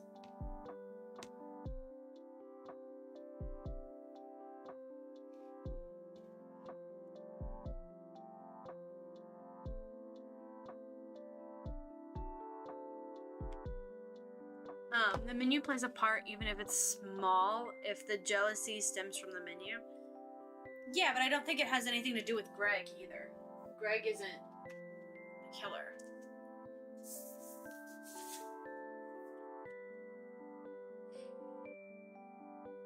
I think seeing the menu made it easy for him to try to pin it on Greg. But Greg doesn't have anything to do with it. I think we've got the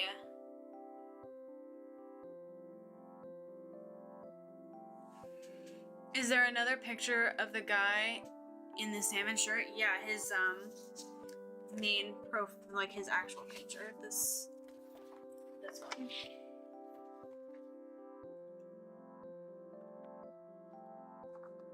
That guy.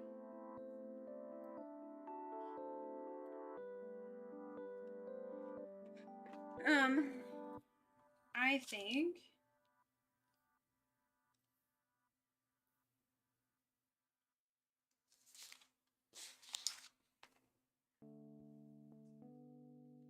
that one.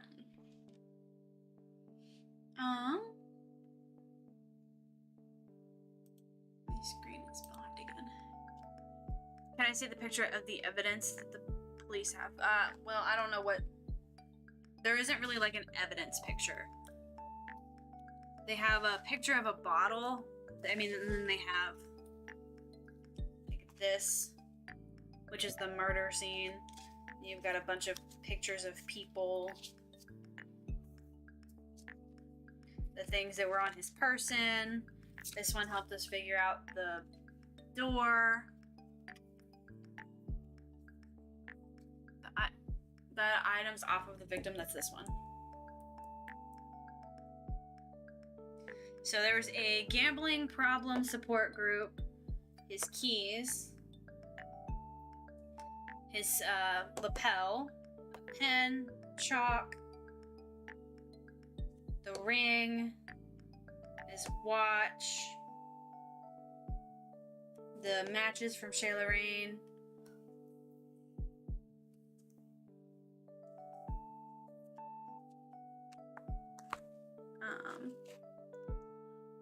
I was looking for something.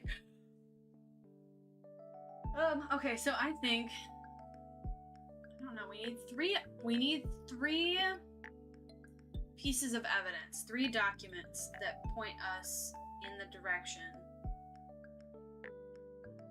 of it being him. I think that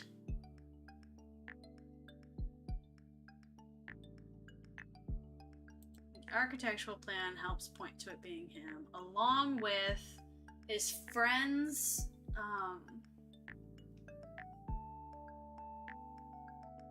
What's it called?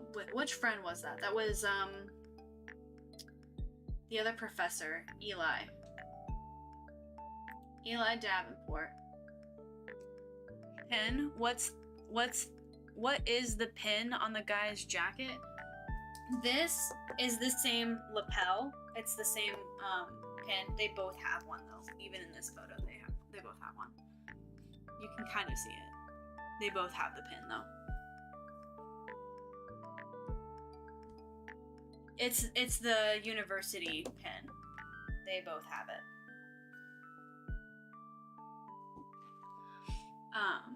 So I think it's the architectural plan. Are they the same? Yeah, they're the same. They are the same.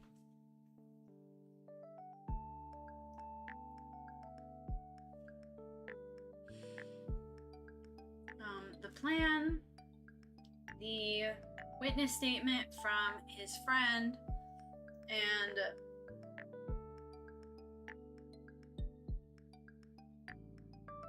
something else. I don't know.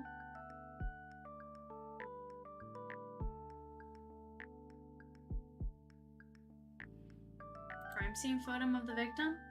I'm gonna wait to click and see if that's it until Sam comes back in here, because I want to wait for her. She's been helping with this whole thing. You scared me. You know that? Coming here, opening the door and shit. This damn dog.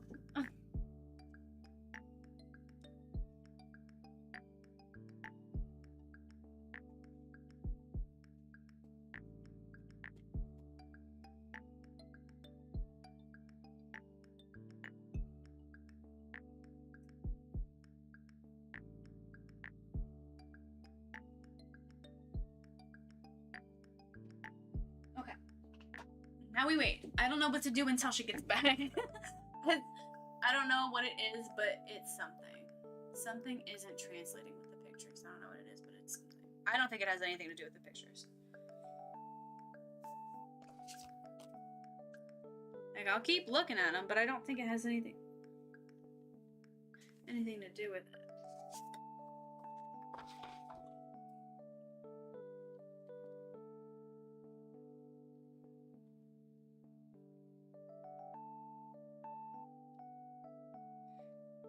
I don't think it has anything to do with it. I think it's just the same background with different people photoshopped onto it.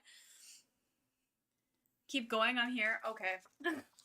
Well, I have it pulled up over here on the thing to see if it's what items it is. So it asks for 3 documents you need to convict the killer.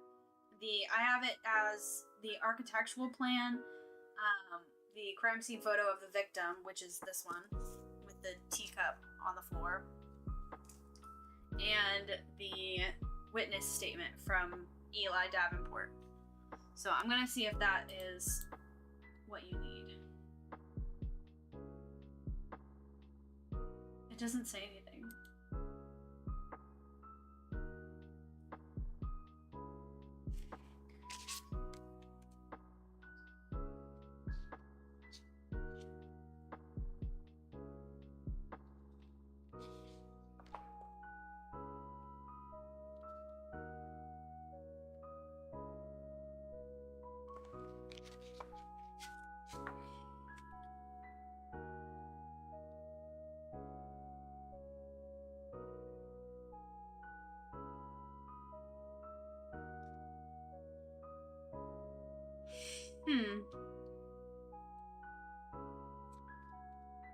It has something to do with the restaurant for sure. Yeah, Brooke keeps saying that. Brooke keeps saying that, and I don't know what it is. I'm just gonna sit here and stare at them for a minute. It says...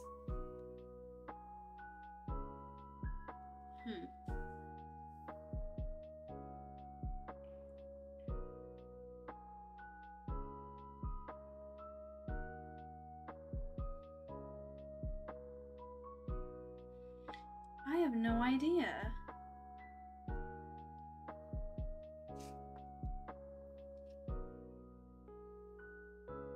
Something is backwards on the picture of the dessert menu. Okay, hold on. Where's my picture? Where's my phone? Over here. Let me open up this picture that I sent Brooke of it flipped the right way. Something is backwards. And Brooke said it too. Is the professor with the glasses picture on the what? Is the professor with the glasses picture with the signature taken before or after the murder? Before. And it's not a signature. It's like Or after, I guess. I really don't know. Because this is the picture that we have to identify him as the person. Backwards, everything sucks. It's horribly photoshopped. I don't know what it is either, but it has to. It all started with that. I thought it was his fork, but it's just, again, bad Photoshop. Yeah. Something is backwards. So what is it that's backwards?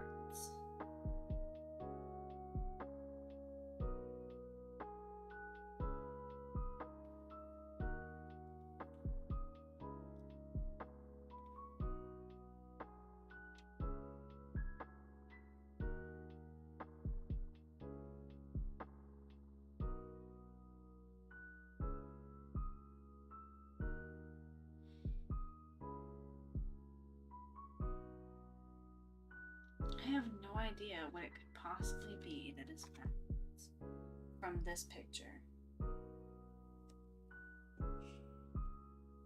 I don't know what it is.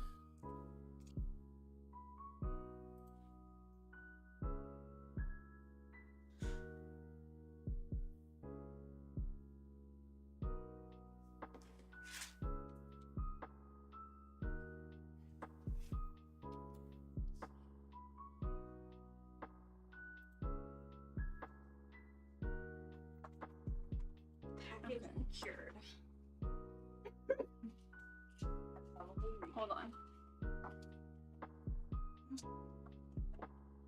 Get out of my butt. Oh my god, yeah, you do reek.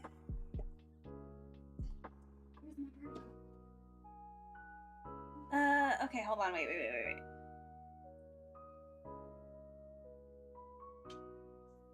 These were both taken before.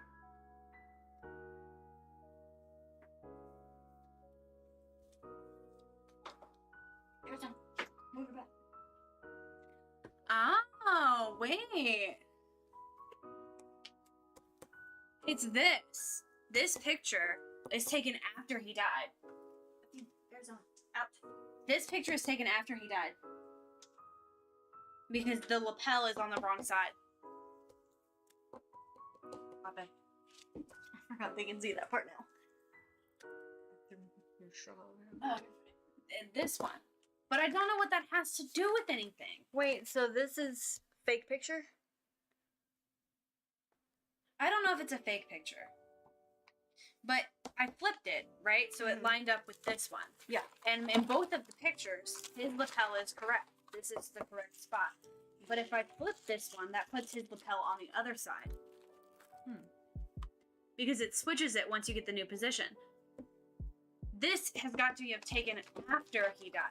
And the lapel is on the wrong side. It's, if I flip this picture, it's on the opposite side, which would make it on this side in this picture. But it's on the wrong side. Because this is what it looks like when you flip it. I don't know what that means, though. I don't... He washed his jacket.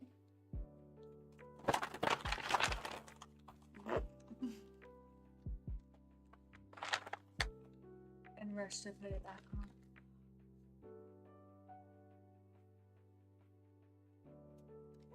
I don't even know if those are the same jacket, though. No. Because there's no other professors. Does she say when that picture was taken? None of them say when the pictures were taken. She says this is an old picture, but obviously he's still alive here. Well, yeah. Right, because this professor isn't a dean, and his lapel is on this side. But this professor is a dean, and his should be on the opposite side. Is that the dead guy's? No, he's still wearing his jacket in this picture.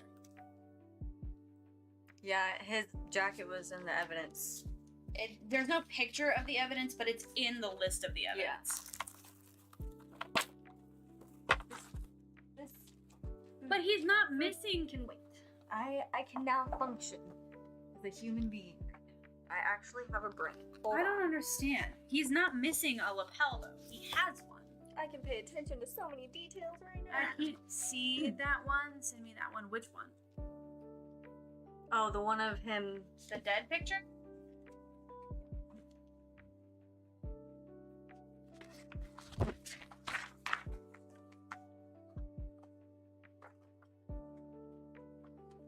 Okay. All right. List off the black leather dress shoes, black suit pants, brown leather wallet, shield lapel pin, green and gray collegiate faculty lapel pin for Tubman University with brass backing found on lapel of jacket. Wait, brass backing? Mm-hmm. Okay. This doesn't have brass backing. That one's silver. But that one says that that's what they have in the place. So maybe that's just coincidence, because they say they have the brass one back in the... Oh, you know what else isn't pictured? Pair of glasses. Round gold-toned rims for nearsightedness 2040, 2050. They're on his dead body right here, though. Yeah. Oh, I didn't even see that part. Chalk holder with white chalk inside, red big pin, diamond engagement ring, set of keys with keychain, men's watch, Y insignia. I don't know what that means, but that's the watch.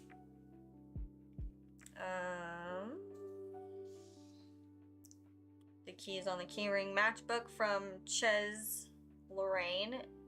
Set of new unused matches from Chez Lorraine restaurant. Chez Lorraine. I don't know why. Chez. You keep saying Chez. Chez. Business card. Gambling problem support. Business card. Student athlete tutoring program. Blah, blah, blah, blah. Business card. Northup Addiction Counseling Services. White button-down shirt, white t-shirt, black suit jacket.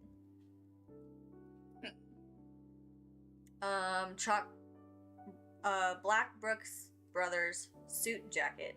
Wow, say that 5 times. Black Brook Brothers suit jacket. Size 38L.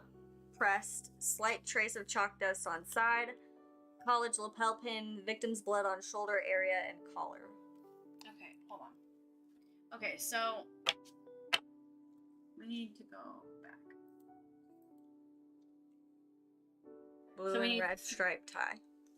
Yeah, you can't see the tie. Anywhere. Yeah. Isn't that jacket brown, or am I cuckoo? What jacket? His jacket is black. Oh no, his jacket is brown. Yeah, his is brown, but the evidence says black jacket, which is the one that is he's wearing. It's brown. It's black. Okay, so 3 documents that you need to convict the killer. Mm-hmm. So we're gonna go evidence, items of... Oh, spill soda all over the damn floor. Okay, so the items of evidence. Which is which one? Evidence photo. Items in victim's pocket. Pocket? Yeah, his pockets. Why were... This is what was in his pockets? Yep. All that stuff was in his pockets. Was it? Wait, was it all in his pockets? Was it? Well, no, they collected all of, like, this stuff.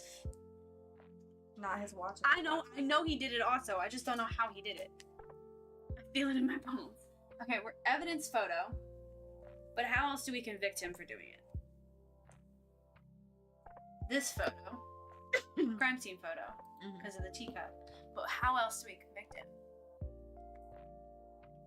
Is it not Eli's...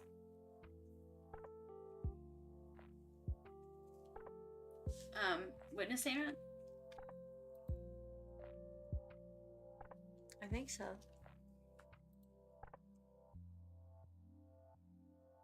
You got one of them right. Okay, I think it's the evidence photo. Okay, so we have the evidence photo.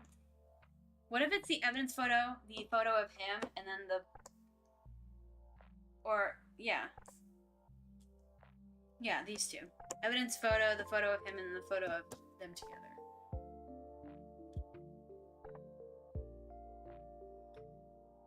Photo of Cahill and Hodges at Chez Lorraine, and then the photo, the suspect photo of Professor Hodges. Right? These two? Or these 3? Got it.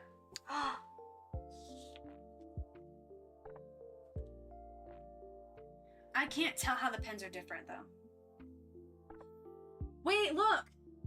They lean different directions. You can't even, you can hardly fucking tell. You guys can't even see this picture. You can hardly tell that they lean The different gray directions. is the green, and it's also a darker color. Yeah, it's slightly different. Picture taken after the murder. Picture taken after the murder. Picture taken before the murder.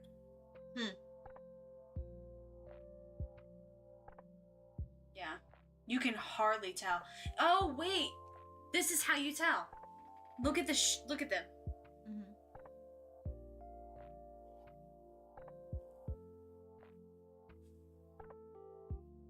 This is the one that was found. This is facing the correct direction. This one He's is also wearing facing, his pin. he swapped them. Because this pen, so this pen, the shape, you guys can hardly tell. The green, gray is the pen that they found on him. The pen that he's wearing that was also after the death is gray, green, gray. But it's supposed to be the other way. It's supposed to be the other way. Oh, wait, here. Oh, no, He's not wearing it now. It's in this one, though. If you flop this picture, it is the way that this one is. It's exactly the same. Nice. He replaced it after. Did I call it or did I call it? Yeah. He replaced it after. Okay. You discovered that Max's pen was backwards before the murder, and Professor Hodges' pen was backwards after the murder.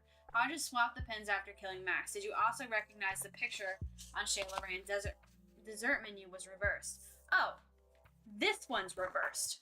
See, I thought this one was reversed. Yeah, no, I said this one was reversed because they were inside eating. Yeah. That's what I thought. I thought this one was right. Okay, whatever. Same thing. Flipping this one did the same thing as flipping that one. Whatever. The restaurant's graphic designer flipped the picture so Shayla Rain on the window would be legible. You did it. You solved another unsolved blah blah blah blah. But we can after you finish this one, you can open the other one, which is this. There's one more envelope, but I think it just tells you about the case. Yeah. It gives you the rest of the details, and it might even have a link to the video. The video news surveillance. article. Last time we did one of these, it has like a news article attached to it. We'll see if it'll do that with this one. If it does, I'll play it for you guys.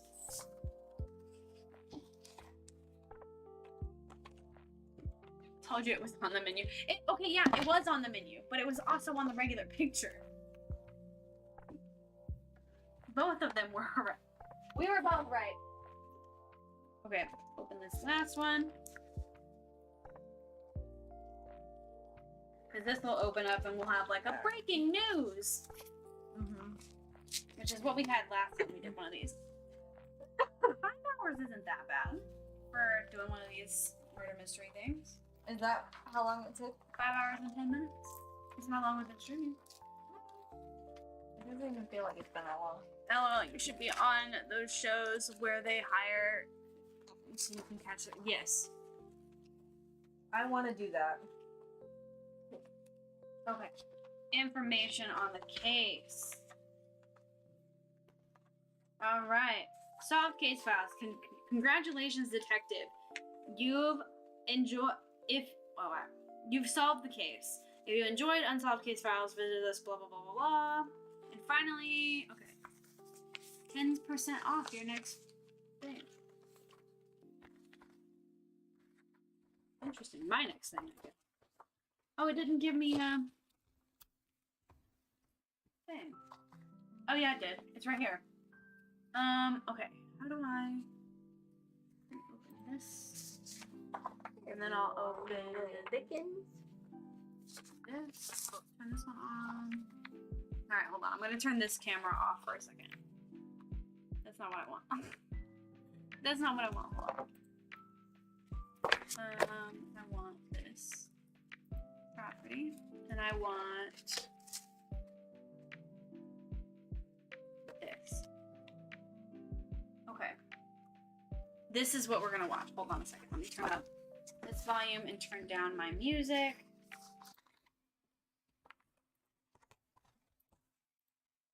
Hold on. Let me mute my microphone while we watch this thing together, okay? Because it's a minute long, but I don't want to, like, fix my sound settings in order for me to do it, so hold on a second.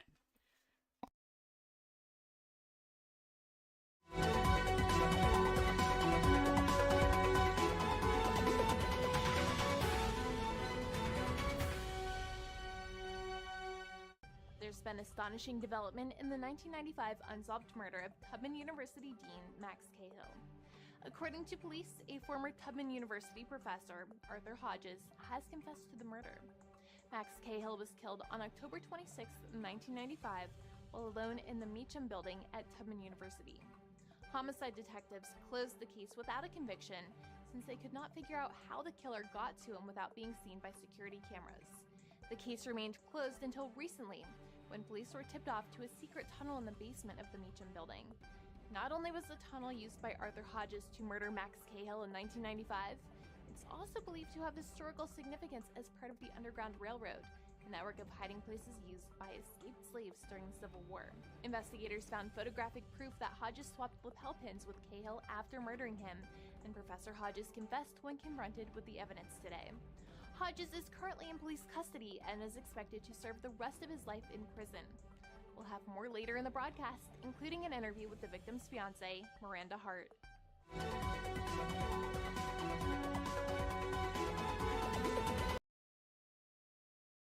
The victim's ex-fiancé? The victim's ex-fiancé? Right. Okay, let me turn that back off and turn this back on. I have nuggets. Leave my nuggets alone. He gives off Alex murderer vibes. Shame on their part, yeah. Okay, we have this finished thing here. This is a lot. I don't know. Okay. Northup Police Department, voluntary statement form. Arthur William Hodges being duly sworn in. Am a legal adult of sound mind, and my address is, I have been duly warned by who has identified himself as blah, blah, blah, blah, blah. I am Professor Arthur Hodges, and on the evening of October 26th, 1995, I deliberately killed Max Cahill. I must admit it was brilliantly premeditated, and I take great pleasure in finally divulging the details. I knew Max would be working late that night and that he'd be alone, as the rest of the faculty were attending the banquet in downtown Atlanta. This provided the perfect opportunity to execute my plan. I needed a good reason for not attending the banquet, as I was to be a keynote speaker. I also needed an alibi, so I turned to syrup of ipecac. Syrup of ipecac is used to be administered to those who swallowed something highly unpleasant in order to induce vomiting. And since I'd been swallowing the highly unpleasant presence of Max Cahill for far too long, it seemed appropriate. It seemed to propose that I should use it in this particular instance. It worked like a charm. Not only was I able to convince everyone of my sickness, but I was able to do so by manner of violent projectile vomiting all over another professor whom I loathed almost as much as I did Max Cahill. It was like killing two birds with one stone. I played the part of the ailing stomach bug victim and went home. The effects wore off within the hour, as I consumed only the smallest amount necessary to do the job. I rested a few hours, regained my composure, and then went back to campus. I discovered the secret tunnel about a year before the murder. Quite by accident one day, I noticed the hidden doorway while looking for a book on Davenport's bookshelf. As a distinguished historian, I knew instantly it had to be part of the Underground Railroad. I decided to keep it to my private little find for a while and come out with it officially in a book. That way, it would go down in history as my discovery. That was my plan right up until the day of Max Cahill's pinning ceremony as the new dean, when I thought of an even better use for that secret entrance. I entered the tunnel down by the river through the hidden bookcase and then made my way to Professor Davenport's Davenport's office and walked upstairs to the dean's office. With me, I carried an old metal filing tool and a heavy iron ball and chain, both artifacts from the tunnel. I just knew Cahill would be completely captivated. It took him quite by surprise when I walked into his office. He acted worried about me and said I should be home resting. He plays the part of the concerned citizen so well. I said I'd made some discoveries to die for and couldn't wait. To die for? Brilliant, eh? I told him I'd just discovered the secret passageway and that it must be part of the Underground Railroad, given the artifacts I found. I handed him the file and asked him to read the inscription. And while Max was struggling to read the worn-down letters that were barely legible, I grabbed the chain, lifted the ball over my head, and came down upon that know-it-all skull of his with full force. He never saw it coming. It made such a nasty sound when the ball hit his skull. I wasn't planning to, but by some stroke of luck, I managed to break his ostentatious Yale watch in my follow-through. Just like that, Max was gone, along with all the problems he caused me. But I still needed one teeny tiny little thing from him to make it all complete. That lapel pin they gave him when he became dean. That pin was supposed to be mine, and it signified everything I'd worked so hard for, yet that sniveling little snot snatched it all away from me. There was even an error to it, as it was a mirror image of what everyone else's pen looked like, just like how it was an error to give that position to him instead of me. But no matter, I switched pins. It was truly mine to begin with, and now I could wear it proudly as my own little secret. A few weeks later, I was rightfully appointed dean. Back when Max was just a pretentious pupil of mine, he publicly challenged me on a point I'd been teaching about the Underground Railroad and wouldn't let it rest. Ridiculously, he was right, and made me the laughingstock of the entire school. Since he used the Underground Railroad to try to take me down back then, it seemed only be fitting and fateful that I should take him down for good with the help of the Underground Railroad. If given the chance, I would do it all over again. I managed to get away with it for decades, and given my age, they'll most certainly go easy on me in prison. Oh my god. He's racist. What's next? The hunt again. Listen, I've been streaming for 5.5 hours. We do have to sleep. We do have children to attend to tomorrow, and my husband has to go to the hospital, unfortunately, to see a coworker who's ill. So, he'll be doing that when he gets off work. So we'll be having to get up and take care of the children. What is tomorrow? Friday? Mm-hmm. I'm not streaming tomorrow, as we're going out and getting wasted. So I will be back on. We're gonna get white girl wasted. We're gonna be so fucked up. Drink responsibly, kids. Drink responsibly. But Saturday, I'm supposed to stream again on Saturday, and what was it? What time is that? 10? Mm-hmm. I think it's 10. I might have to move that. Mm-hmm. We'll see. Let's see. It might be 11. It really just depends on when my mom comes to pick up the kids and if I am alive in the morning. But you're gonna go out on Friday and stream at 10 a.m. Saturday morning. Oop. Yeah. Yes. Yeah. I know it sounds stupid, but I'm gonna do it. Maybe not 10 though. Maybe like 11 or 12 or whatever. But yeah, because my kids will be going to my mom's house, so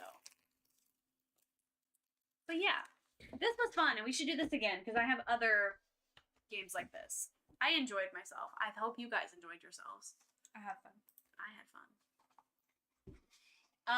Bold. I know, it's bold. But we're also going karaokeing too, so we have to like decide on our songs last minute because we haven't figured it out yet.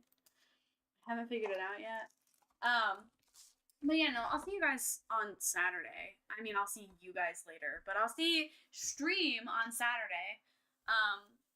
We're gonna go watch some like more ghost story stuff and probably go to bed. So, I'll see you guys Saturday. Bye, guys.